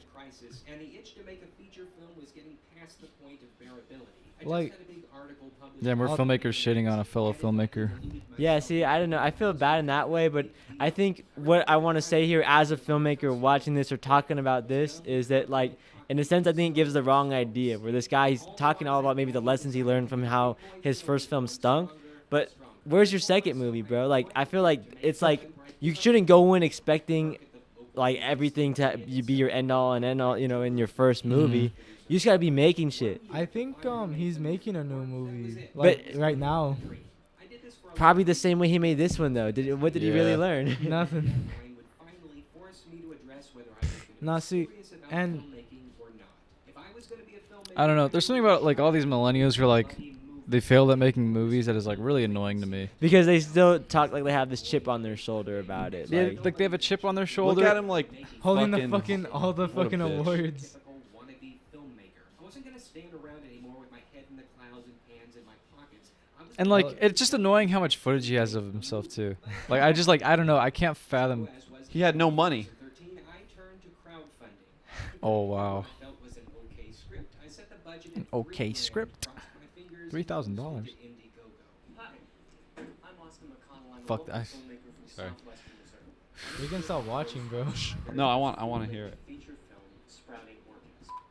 I knew I'd end up making the movie whether I hit the goal or not, but the extra $3,000 will help me. I just want to see when he talks about Upstream color. Does he talk about it in this video? No, I think I might have mixed that one with the Shane Carruth video, but they literally like they're connected in my mind. People on my friends list who were fellow filmmakers in the area, maybe 40 of whom I'd actually worked with at some point in my life.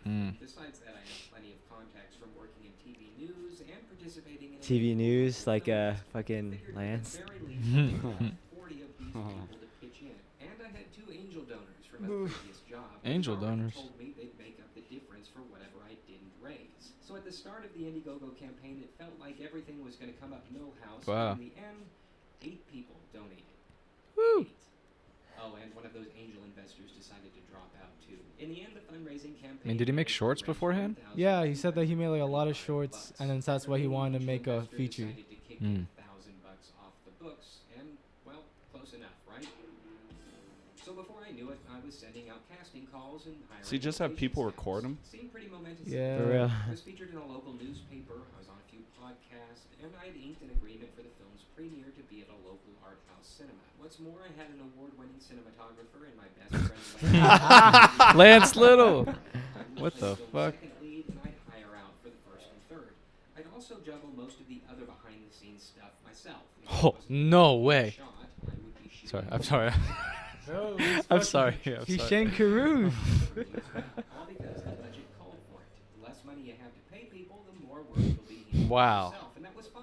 After all, I did most of the behind-the-camera stuff for my short films anyway. This wouldn't be any different. So I drew up a production schedule. Bro, imagine using a The plan was to Lumix. have 2 months of shooting. July would be easy scenes, August Why does he? try and fit in some reshoots if we needed them. I'd spend the rest of the year editing and Easy scenes and arts. what you thinking? Hey, all that's great, Austin, but what's the movie about? So the flick was called Sprouting Orchids. Here's the log line. A young man and woman recover from. Wait, pause it, Norby. All right, Pause it all right, and all right. teach us something about A young man and woman fuck my life. A young man and woman recover from separate tragedies. Period. Unseen forces in the universe work to bring them together for a purpose far greater. Wow, that is like a seriously bad log line.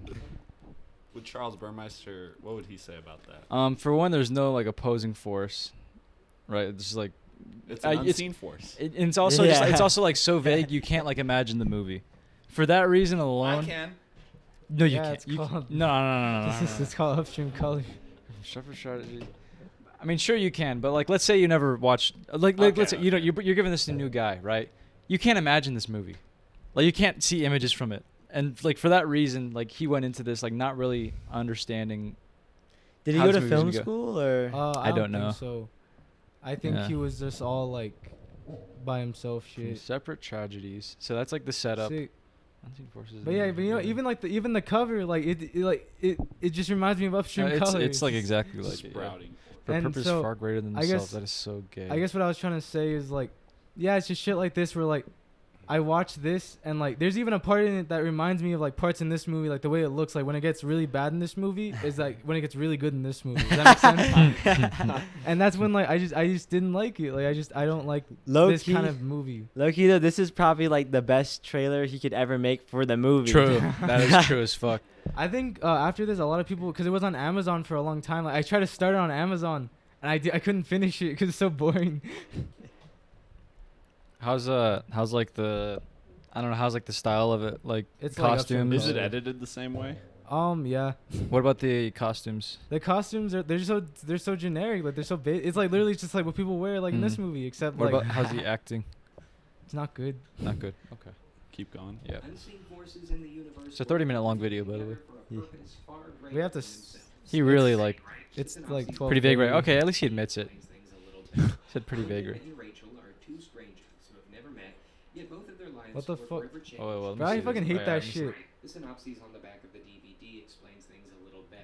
Lincoln When they and say like they're Rachel two are strangers that don't know each other. We never met, yet both their lives were forever changed in the same moment. It has been 3 years since this incident took place, and the puppet master behind it all is preparing to pull one final string, and hanging in the balance is humanity itself. That's still pretty bad logline. two strangers who have never met, yet both of their lives were forever changed in the same moment. It has been 3 years since this incident took place, and the puppet master behind it all is preparing to pull one final string. Hanging in the balance is humanity itself. Ugh. Right, so basically there's this creepy-looking alien dude who takes control of an archaeologist and triggers an ancient alien beacon deep underground to alert his fellow alien dudes that the planet is ripe for harvesting. Triggering this beacon sends a mental shockwave through the earth, causing a rocker girl named Rachel to suffer a severe Did you say a stroke rocker while girl? riding Yeah. down the highway, which leads to an It reminds me automobile of that one accident movie kills her UNLV's trying to sister. make. At that same time, Riot on and the Bloom? other side of the Yeah. globe, a young art exhibitor named I'm gonna The watch art it. exhibitor. That's the studio. leaves him unable to retain his employment. 3 years later, Rachel is converted into a devout Christian, and Lincoln's doing his best to maintain sobriety and keep his job as a high school janitor. They both eventually meet up, fall in love, share their secrets, Oh. and Sorry. before too long, the archaeologist tracks them down for the purpose of assimilation and to facilitate the arrival of the army. Seems weird to me now, but at the time, Imagine cutting from that though to this to that shot. And I had high hopes. Looking back now, I can see plenty of flaws, narratively speaking, that I should have fixed. But you know, hindsight's 2020, so whatever. So I cast the movie, filled out the crew, and we were ready to I go. feel kind of sad Principal like photography watching was it critically though. Like Yeah. it's tough making movies, and in a sense, even whatever Elwood feels about Upstream Color makes me appreciate Upstream Color more. I'm sorry. I do feel bad about it. Like, I love independent film. I just don't like I just don't like Upstream Color. See, the issue is YouTube. I was talking to somebody about this, but like, I think there's a lot of people who, and I'm not trying to call people out or like shit on more people or whatever, but like, I guess this is just how I feel. Because in a lot of ways, I'm very, we all are very passionate about film. And it's almost like when someone doesn't take it seriously, it's like you're making fun of my religion or something. Like, Yeah. what are you here for, really, And it's like, so when I think of it that way, in a lot of ways, the internet has been a beautiful thing and it's provided so much access to information. I've watched so many things thanks to the internet.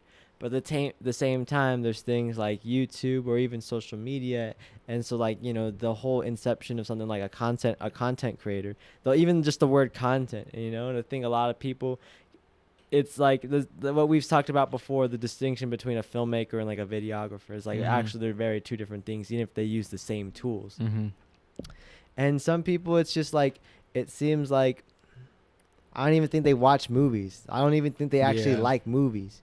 And to be honest, that's okay. You can literally do whatever the fuck you want with your life, man. But like, I don't know. At a certain point, having the podcast gives me the opportunity to really say that, because in real life, can you actually say that to someone? Like, No. no, right? You just gotta kind of let them. Now all the people who we hate can watch the podcast and see us hate. Yo, well, I don't hate anybody. that's the thing, I though. don't hate anybody. That's like, in a sense, whatever we say, we gotta be able to handle the smoke that comes with it. Like, Yeah. low key, we all mention someone's name out loud, Like, and like, theoretically, if we end up making stuff and like whatever takes up, people can scour through whatever the fuck we say and twist it or whatever that is. But in a sense, like, you gotta be brave enough to explain that. And I'll say that whoever I said, I'll say like, bro, they're not film. You know what I mean? Like, I don't know how else to say it. But like, I just say that to say that like we're watching this here, and part of my issue with it is that like, in a sense, maybe if it is like, okay, this guy, in a sense, this guy has more experience than us. He made a feature-length film, right? Mm-hmm. But it's just like the whole approach seems like frustrating. Mm-hmm. The whole way it's spoken about is frustrating. Mm-hmm. The whole attitude towards it, even if it is with this thing of like he even willingly admits to like, you know, part of what's dumb about it is that like it's still presented and the information it comes across in this way that is just like YouTubeified, you know? Yeah. And I get that that's the platform, and I get that like part of being able to thrive in any industry is being able to adapt to the times. And honestly, you know, that was really cool. You stopped using YouTube, Elwood, because, you know, a lot of us were on there way too much, you know, or just like wasting time. And it's like, I don't even know what the right thing to do is. I don't even think there is a right thing to do. But all I can say to it is that at this point in my life and what I see and what I experience and what I want to do, I'm able to identify certain problems. I don't necessarily have a solution to it, but sometimes some people aren't film. Mm-hmm. I say that to say shout out to the film fans out For there. real. Shout out to the film fans right here in this room. It's not to say that film is dead or that film fans aren't out there. Sometimes you just got to just get things off your chest in a way where it's like, it's okay to also work with people who aren't film. Most people you'll come across in your life aren't film. And that doesn't mean you can't use them to help make your film. You just got to be able to distinguish that. And, you know, it's fine. Yeah. It's chill. And I think that's one thing I've been thinking about a lot more too recently is like everything's gonna be okay. Like even if we shit talk like some people, I think I forget where I was going with that already, but let me think. How was I gonna put that? You're not nervous, like, for No, I'm not anything. nervous. No, it's more like there's sometimes where it's like shit talking people. It's like morally it feels like fucked up sometimes. You know, it's like that kind of like that gets on me sometimes. But at the same time, it's also like there's something in my nature that's like against it, or like it doesn't flow with it. It's against the grain of it, whatever it is that sometimes other people do. And that's okay. Like it's not good for me to try to like adapt to what other people like or anything like that. It's like I got to stay true to myself. And like true to like what I think, and like sometimes that means having and saying opinions that Being wrong. being wrong and just being like it's okay for everybody to have different opinions, and it's okay to even like not like people. You know, I think the world is in many ways already pretty perfect, and people just don't like to look at it that way. And there's nothing we can do about it. And I think it's just fine to be who everybody is, unless you're gonna kill somebody or like commit some sort of crime or some shit. Then you just gotta face up to the consequences. Anyways, Jalen said something. She said the premises sound like something Cronenberg would make. Yeah. And she said I have a friend. She said I have a friend who hates movies that make her emotionally troubled, and it made me recontextualize the modern film watchers on the internet today. He hates movies, and it makes sense. I mean, She said her friend had said some shit. She watched Mother, and it wasn't she didn't like it, not because it was like she thought it was bad.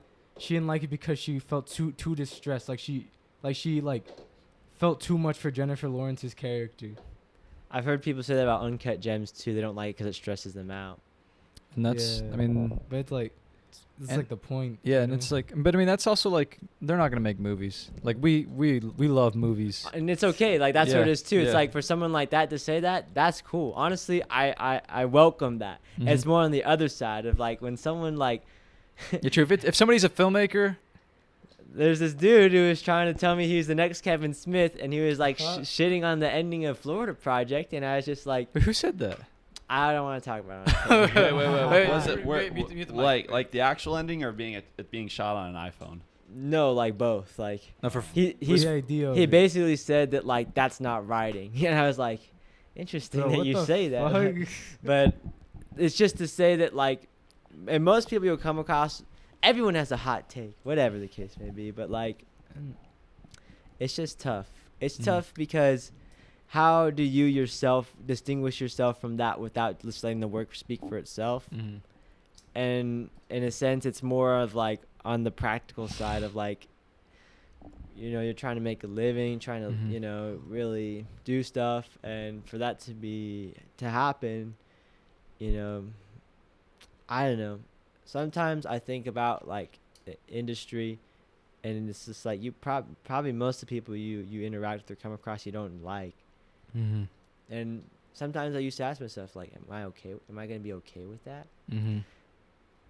I guess it's okay to not be okay with it, right? Yeah, As long that as is you're okay. true to yourself, like you said. I think that it's just interesting because, so, like, yesterday I met up with a music friend. He's doing really good for himself. He's actually a professional musician now. It's crazy. That's tight. But with music, or, you know, even like a visual art, like, you know, drawing or something, it's I think it's a lot more, in my opinion, like, distinguishable. It either sounds good or it doesn't. You either respond to what you're looking at or not. And maybe I just, like, kind of, I don't know, butthurt or personal about it because I like film and stuff like that. But, you know, I like music and other stuff. But why does everyone feel like they can make a movie sometimes? It's just like, you can't. A lot of, like, music people are like, "Wait, I can make this movie and shit." Yeah. That's funny. Everybody wants to be great, but the work don't relate. Sorry.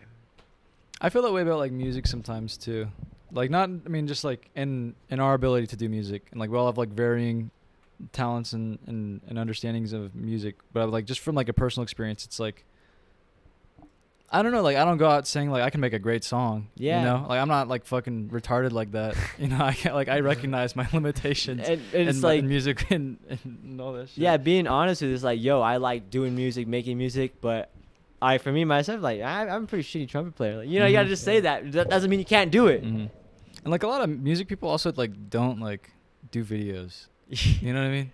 Or they have no concept of, like, the actual, like, practical application. I was talking to somebody else about this, and I was telling them, yo, there's a difference between brainstorming and pre-production. Like, you actually, like this is not pre-production right now. You're just, like, saying ideas out loud. I remember That's one funny as time fuck.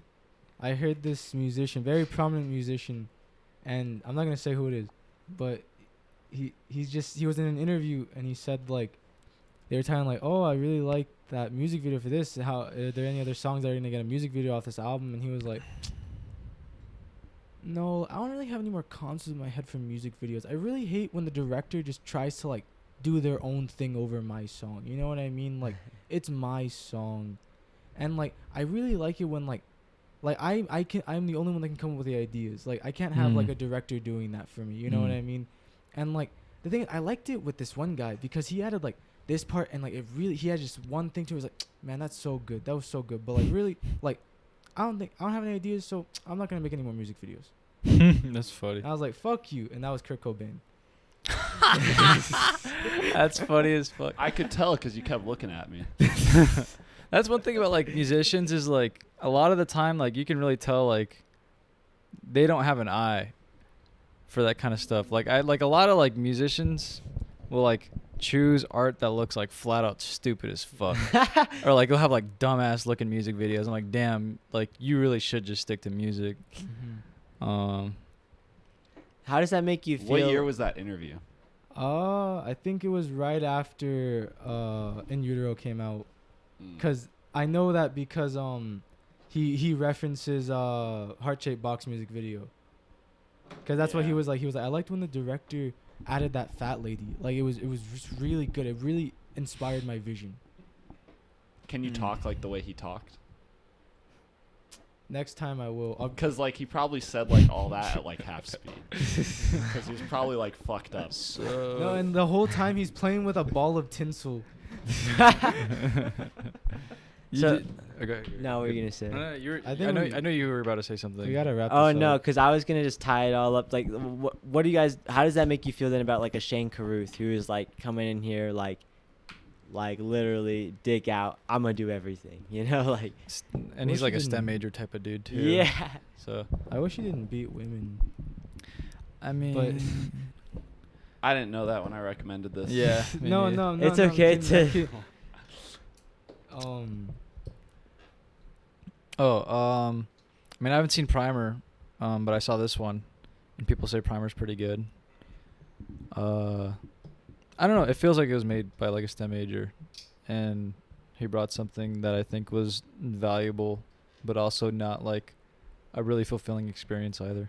Landscape Suicide was also made by a STEM major, so I feel like not to discriminate STEM people out Yeah, there. yeah. And it's possible. Wait till you It's see Primer. STEM majors. It's possible. Yeah. Isn't he like an astrophysicist or some shit like that? Probably. Yeah, like he Yeah. studied physics or something Yeah. like that. Shane Carruth. Yeah. I think he went to school for like engineering or something like Yeah, that. STEM Yeah. major. People have like not Venn diagrams, but like diagrams made out explaining the way like Primer works. Primer. Yeah. Supposedly, people Do you say know what Primer's like, about?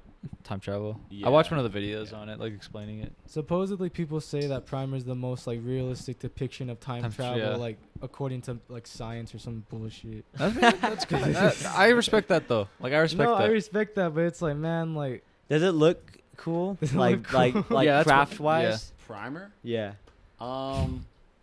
It kind of feels like this, but shot like 10 years earlier. Very Oh. grainy in some parts. That'd be way cooler though. But it's like green. I feel like I've seen like clips Yeah. where it just looks like there's like this green We should watch filter. it sometime. We should just remake Primer. Like flat out, that'd be so sick. It took him a long time to edit Primer. Yeah. Yeah. Cuz it's like all generally in like the same sort of like Can I look at it? location and shit. There's not really any They shot it for like what, like $7,000? Primer. it was like under I think 10K. they used this one for like 50,000 for this. Wow, one. that's pretty good. it's a lot of money. A lot of money. Do we want to do recommendations? Yes, well, we I gotta- got good we gotta news. score it. I have I good gotta news score for you it. guys. too. Joseph? We'll score it first. Let me see what Jalen said real quick. She said in the chat, the friend thing. I've never seen it, but she said she would have liked Black Swan if she didn't find out that a man made it. Well, everyone can make Yes, art. Same fucking friend, bro.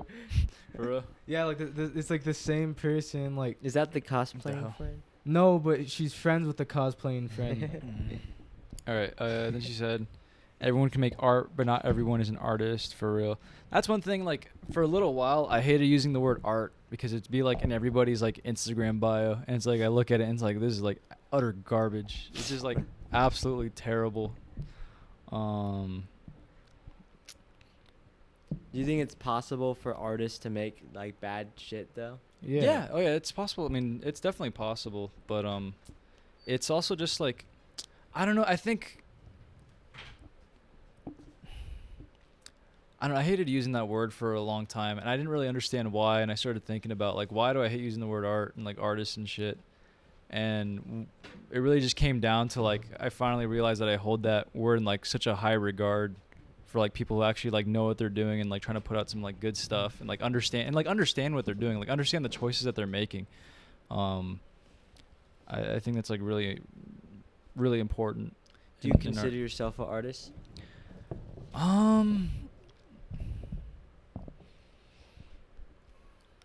I think I feel like I'm more so like a student of art than like an artist, and because it's like I feel like I still don't fully understand, not really art, I guess like more so the choices that could be made in craft. I feel like art and craft like go hand in hand, and if you don't try to like understand as much as you can about like whatever craft you're pursuing, then I don't know. I feel like not only just that, but also if you treat it like I guess if you treat it like stupidly, you know, if you treat it like stupidly, I think that's also just like, honestly, I have a lot to say on it, but it's just like I'm not coming up with the words right now. That was a good answer. Dude. Thank you. Thanks. But It's difficult to like when people like sometimes when you hear like the word artist or like filmmaking or like music or like anything like that you can put under like the realm of like art, it's really annoying because people ask questions a lot about like what defines something as like music or a film. You know, like what makes something a film and a movie. And then it's like super fucking annoying because then like it's hard to determine sometimes whether or not someone's like talking about like, is this what defines like an actual film, or is this a movie, or are they just referring to the piece? And then sometimes they're just like referring to the movie. They're referring to a movie, but then you get like caught thinking about like, is this actually like a film? And it's like, I honestly try not to think about that too much then, because it gets like, I feel that just like impedes the process then, because then you're making something and then it's like, is this a film? And then it's like, obviously that's like what you're trying to fucking make, you know?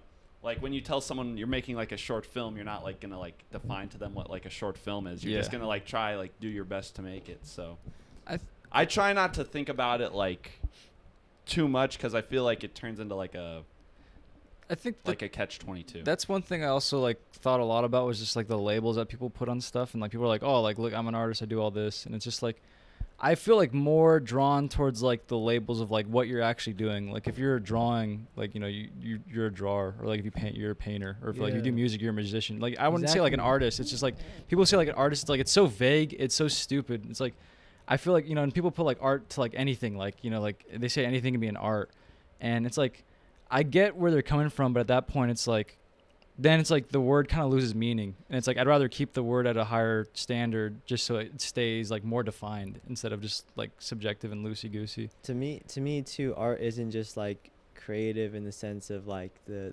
typical forms of like creative expression. Like an art or an artist, like in my opinion, could also be like, you know,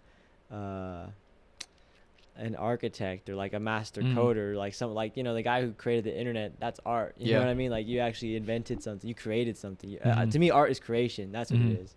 Like, and genuine creation is actually very hard to do. And there's a difference between creation and expression. You know, like some people are able to express themselves through creating something new, but most people express themselves in some form that's already kind of been paved for them, right?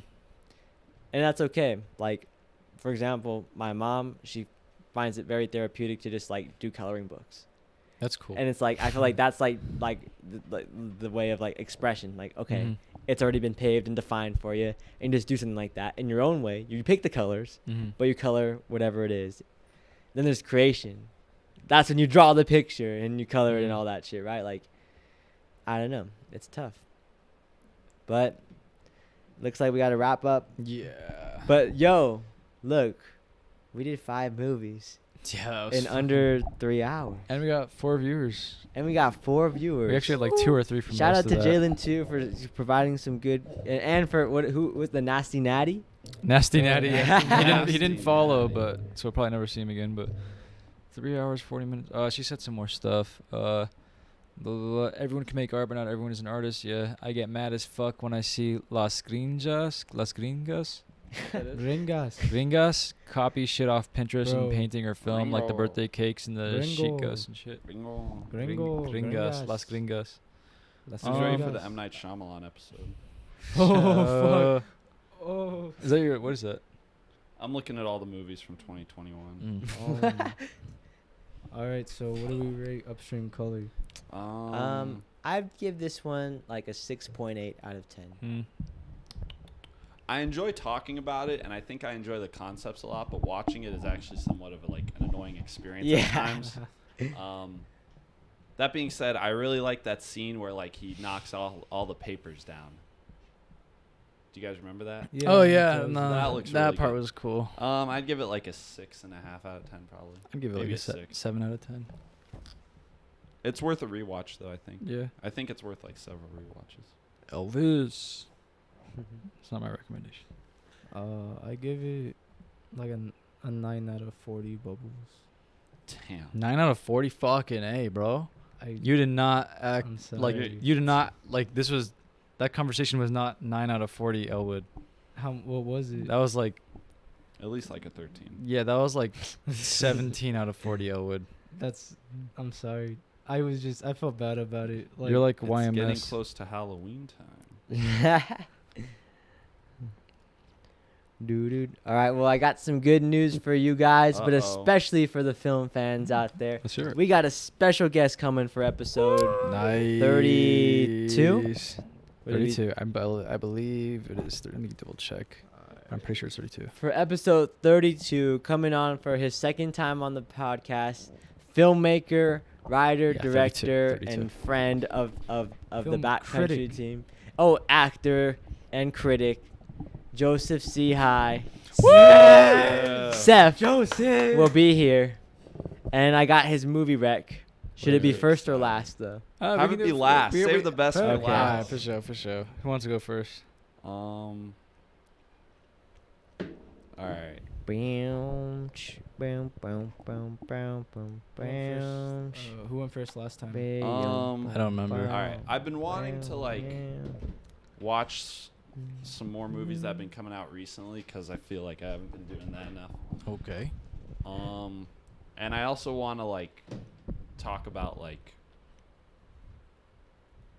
some horror movies because it's getting close to October. Okay. But I think the horror movie I was gonna request, I'll just watch it on my own or watch it with you What guys. Shut the the heck? fuck That's up, messed you up. fucking- I'm hurt. Couldn't even watch it with us. I want to watch it with you guys, but like I also want to like catch up on some movies that like I've been meaning to see, and I want to talk about them with you guys. So I've been meaning to see this movie for a while. Heard some good things about it. I think you might have seen it, Anthony. I think Elwood might have seen it. What? I don't know if you saw it. What is it? So I'm gonna recommend Spencer. Oh my. What the heck, Bro, I like avoided that movie, bro. bro? I heard someone compare Blonde to 2022 Spencer. Like this is the new Spencer. Spencer came out last year, right? Yeah. That's so interesting. Yeah. The Queen died. Oh yeah, I guess we didn't pay our respect. So Sorry. Hope 21 Savage is okay out there. Put an F in the chat. I'm curious about this movie. I hope it's not. What's the log line? Oh god. Oh god. The film is about Princess Diana's existential crisis during the Christmas of 1991, That as she sounds- considers divorcing Prince Charles and leaving the British royal family. Okay. Sounds pretty straight. It sounds straightforward.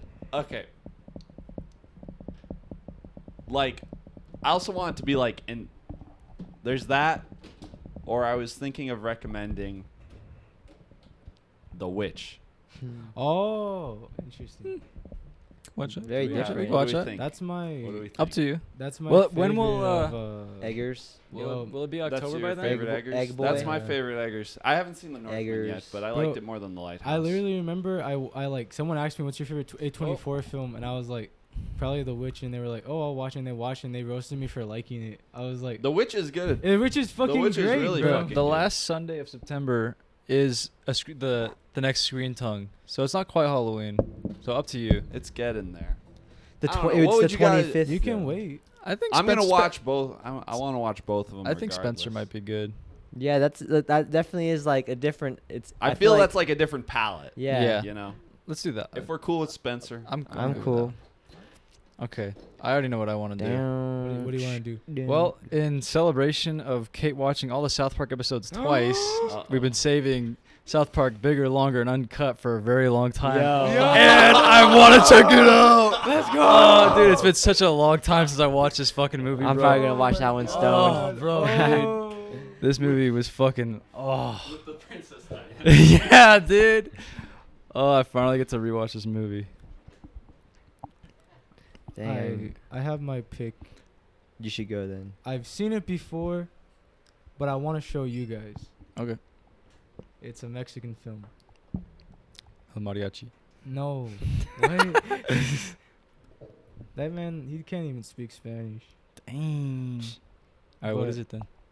So, is this gonna be the first Mexican movie on here? I don't think so. We've certainly had at least... All but my If I mother's not guess- from Mexico. If I Despite if I Mexican. guess it, can you From pick- Mexico.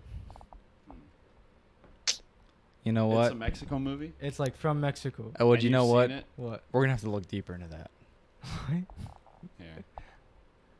I was just Alright. asking. I was just Can asking I if it was the guess first. Oh, Jalen put an Can F in I- the chat. alright. Oh, it was for Princess Diana. Or no, Oh, the fuck. Queen. You can't look on my letterbox. No, I just Guess the movie. I texted you. No. Was it up that alley? It's like that was the second choice, but I decided to go with this choice. Ah, damn, bitch. It is. Baby back, bitch. Oh, I'm on baby back, baby back. My baby pick back. is Felipe Castle's Canoa, A Shameful Memory. A shameful memory. All right, I'm just gonna stop talking. I'm looking. Is it? What's I the used what's to the know log that. line? What's the log line for that movie? A group of students arrives in a small town Oops. during a Sorry. hiking wow. expedition. Once there, the local priest accuses them of being communist agitators on the run from an army crackdown against students' demonstrations in nearby Mexico City, That sounds dope. Is and this rallies the town folks to lynch them based on true facts occurred in the town of Canoa in Dang. 1968. That sounds dope as fuck. It's This is- dope as fuck, bro. Do That you have the sounds pretty dope. Criterion? I have the Criterion, yeah. Is it the red one? Yeah. Yeah. I went on when the sale came on. I bought every Mexican film from Damn. Criterion. I didn't. I'm sorry. I wasn't gonna choose the Morris Perdos, but I It's chose okay. this one. I really like it though. Like I only got to watch it. I watched it with my grandparents, and my grandma really liked it because she remembered when it happened. Oh wow. Supposedly, she told me like in Toluca or something like that. They were straight up just killing people, and they just wouldn't talk about it. But yeah, no, that's the pick. I think I told you that you should watch it with your dad, Norby. Oh yeah, he would love that movie. I was asking if he hadn't seen it yet, but like He may have. he might have. May have. Yeah, I don't think we've done a single Mexican movie yet. How many movies? That's crazy. Fucking happy. Wait, what would you say? How many black movies do we have? Really high. Coolie High. We have And I mean, I guess if you want to count like Genius. Genius counts. Genius Towns. Oh, Anthony's like, bruh. And Elijah. How else are you supposed to like? Damn, no Mexican films. I mean, Pichot is like kind It's of. Brazilian. I know it's Brazilian. It's not Mexican. It's Southern America. Mexico's not Southern America. We got a lot of European. It's the border between them two. It's not even connected to it. What was border? And then you start thinking This about back when it was just me and Elijah. That was cute. what it would look like. Yeah. And No, I'm not watching this. I'm sorry. I hate watching. I'm done. No, I'm done watching that. I'm sorry. We gotta get going. You got your pick. You go back and you watch I it. don't know, I have You two just find different- some good clips. I'm trying to It was the decide. first. Let me think. Did you add that just now? Yeah. Okay. Cool. Why not? Why can't you do that on your own? What do you mean? Well, like why? Well, like what's stopping you? It's just not as fun doing it on your own. I mean, I guess we could start with. I want to see this. The first open. This is like I think this screen tongue is the most views. What is it? The first screen tongue. What movies? House, Blue and House, and Perfect Blue. Interesting. There's like 2 Japanese movies. Bro, it's literally like the origin story. It really was. I mean, that was literally just like a month. This was after Assless. Was this after Assless? Yeah. Wow. Bro, That's the pretty cool. garage was so bare. I know. New show. Dude, it's Oh, like- Norby's hair. Yeah, for real. Look at the back. Look at the garage. Kind of like in the same. Look at that area. Wow, it looks so different. Sort of on a cast, which you kind of actually introduced me to. And you were Madonna wearing the cast. orange hoodie on the first episode. Still got it. It's iconic. And your hair was long as fuck back then. Holy shit. Damn, Sardana cast. I hate everything was kind of big. The only one I watch is YMS. I don't really watch the other two. YMS is like. See, I actually really like Ralph the Movie Maker. I've seen his stuff. Or I used to. Now he's just kind of like YMS. They all kind of have this thing where Eyes wide shut. Damn, that was only the second. Wow, that was a good recommendation. the Eyes Wide Shut was a good discussion. Mm-hmm. What's the pick? He's pretty brutal. Color Out of Space. Naked Lunch was fun. Amazing bulk. Not naked. Was it no? It's an entirely. Naked. I was like, why didn't I put Naked Lunch? Yeah, Naked was fun. Or the cat. The leopard. That was the first episode we had Anthony on. Was episode 4. Yeah, Mandy. Mandy and the Leopard. And Graveyard of the. Graveyard You're- of Honor. yeah. Yep. That was a really good movie. The- I want a cowboy in the movie. But I guess they got some other- Damn, look at Anthony's hair, bro. another one of his movies in the 70s. Oh, yeah? For watching, like, the dub or the... Remember Neko Zielinski? Yeah. That was a strange movie. Alice. Yeah. I like his presence. Alice in the Funny City. games. I love Alice in the City. Hard to be a god. Damn. We gotta start going. Good movies. Yeah. Okay. All right. Well, I think I'm gonna pick. Damn, Jalen said, Normie, don't let that gringo talk to you like that. Fuck you, Elwood. Piece of shit. Hoto. What's a Norby? What's a Normie? Guess one Norby. Actually, let me see where I could find this movie. If I could find this. Mm-hmm. Actually, nah. Fuck it. I'm gonna do this one. For sure. I'm gonna do this 1985 movie. It's called Sugar Baby. Sugar baby. Oh shit. Who made it? I don't even know. Let's see. Where is it? Directed by Percy Adlon. I don't really know anything about them or nothing, but I'll read you the letterbox description. Mm. In a large city lives a lonesome 38-year-old woman. Without friends, she has indulged in food and candy too much and has become a bit overweight. In short, she is disappointed of her life. Mm. One day, she sees a young and handsome subway driver and instantly falls in love with him. Hmm. In a very short time, she finds out all about him and eventually makes contact with him. Interesting. I've been meaning, that's been on my Tubi watch list. Well, hey, It only had like 800 hits or 800 ratings on IMDb. Mm. seems like a pretty small movie. Then I got Joseph's pick right here. Oh, yeah. What is it? So I'll give you some context. Oh. He said, I've been on a horror movie kick for the past few weeks now. I need something a little lighthearted to ease the stress.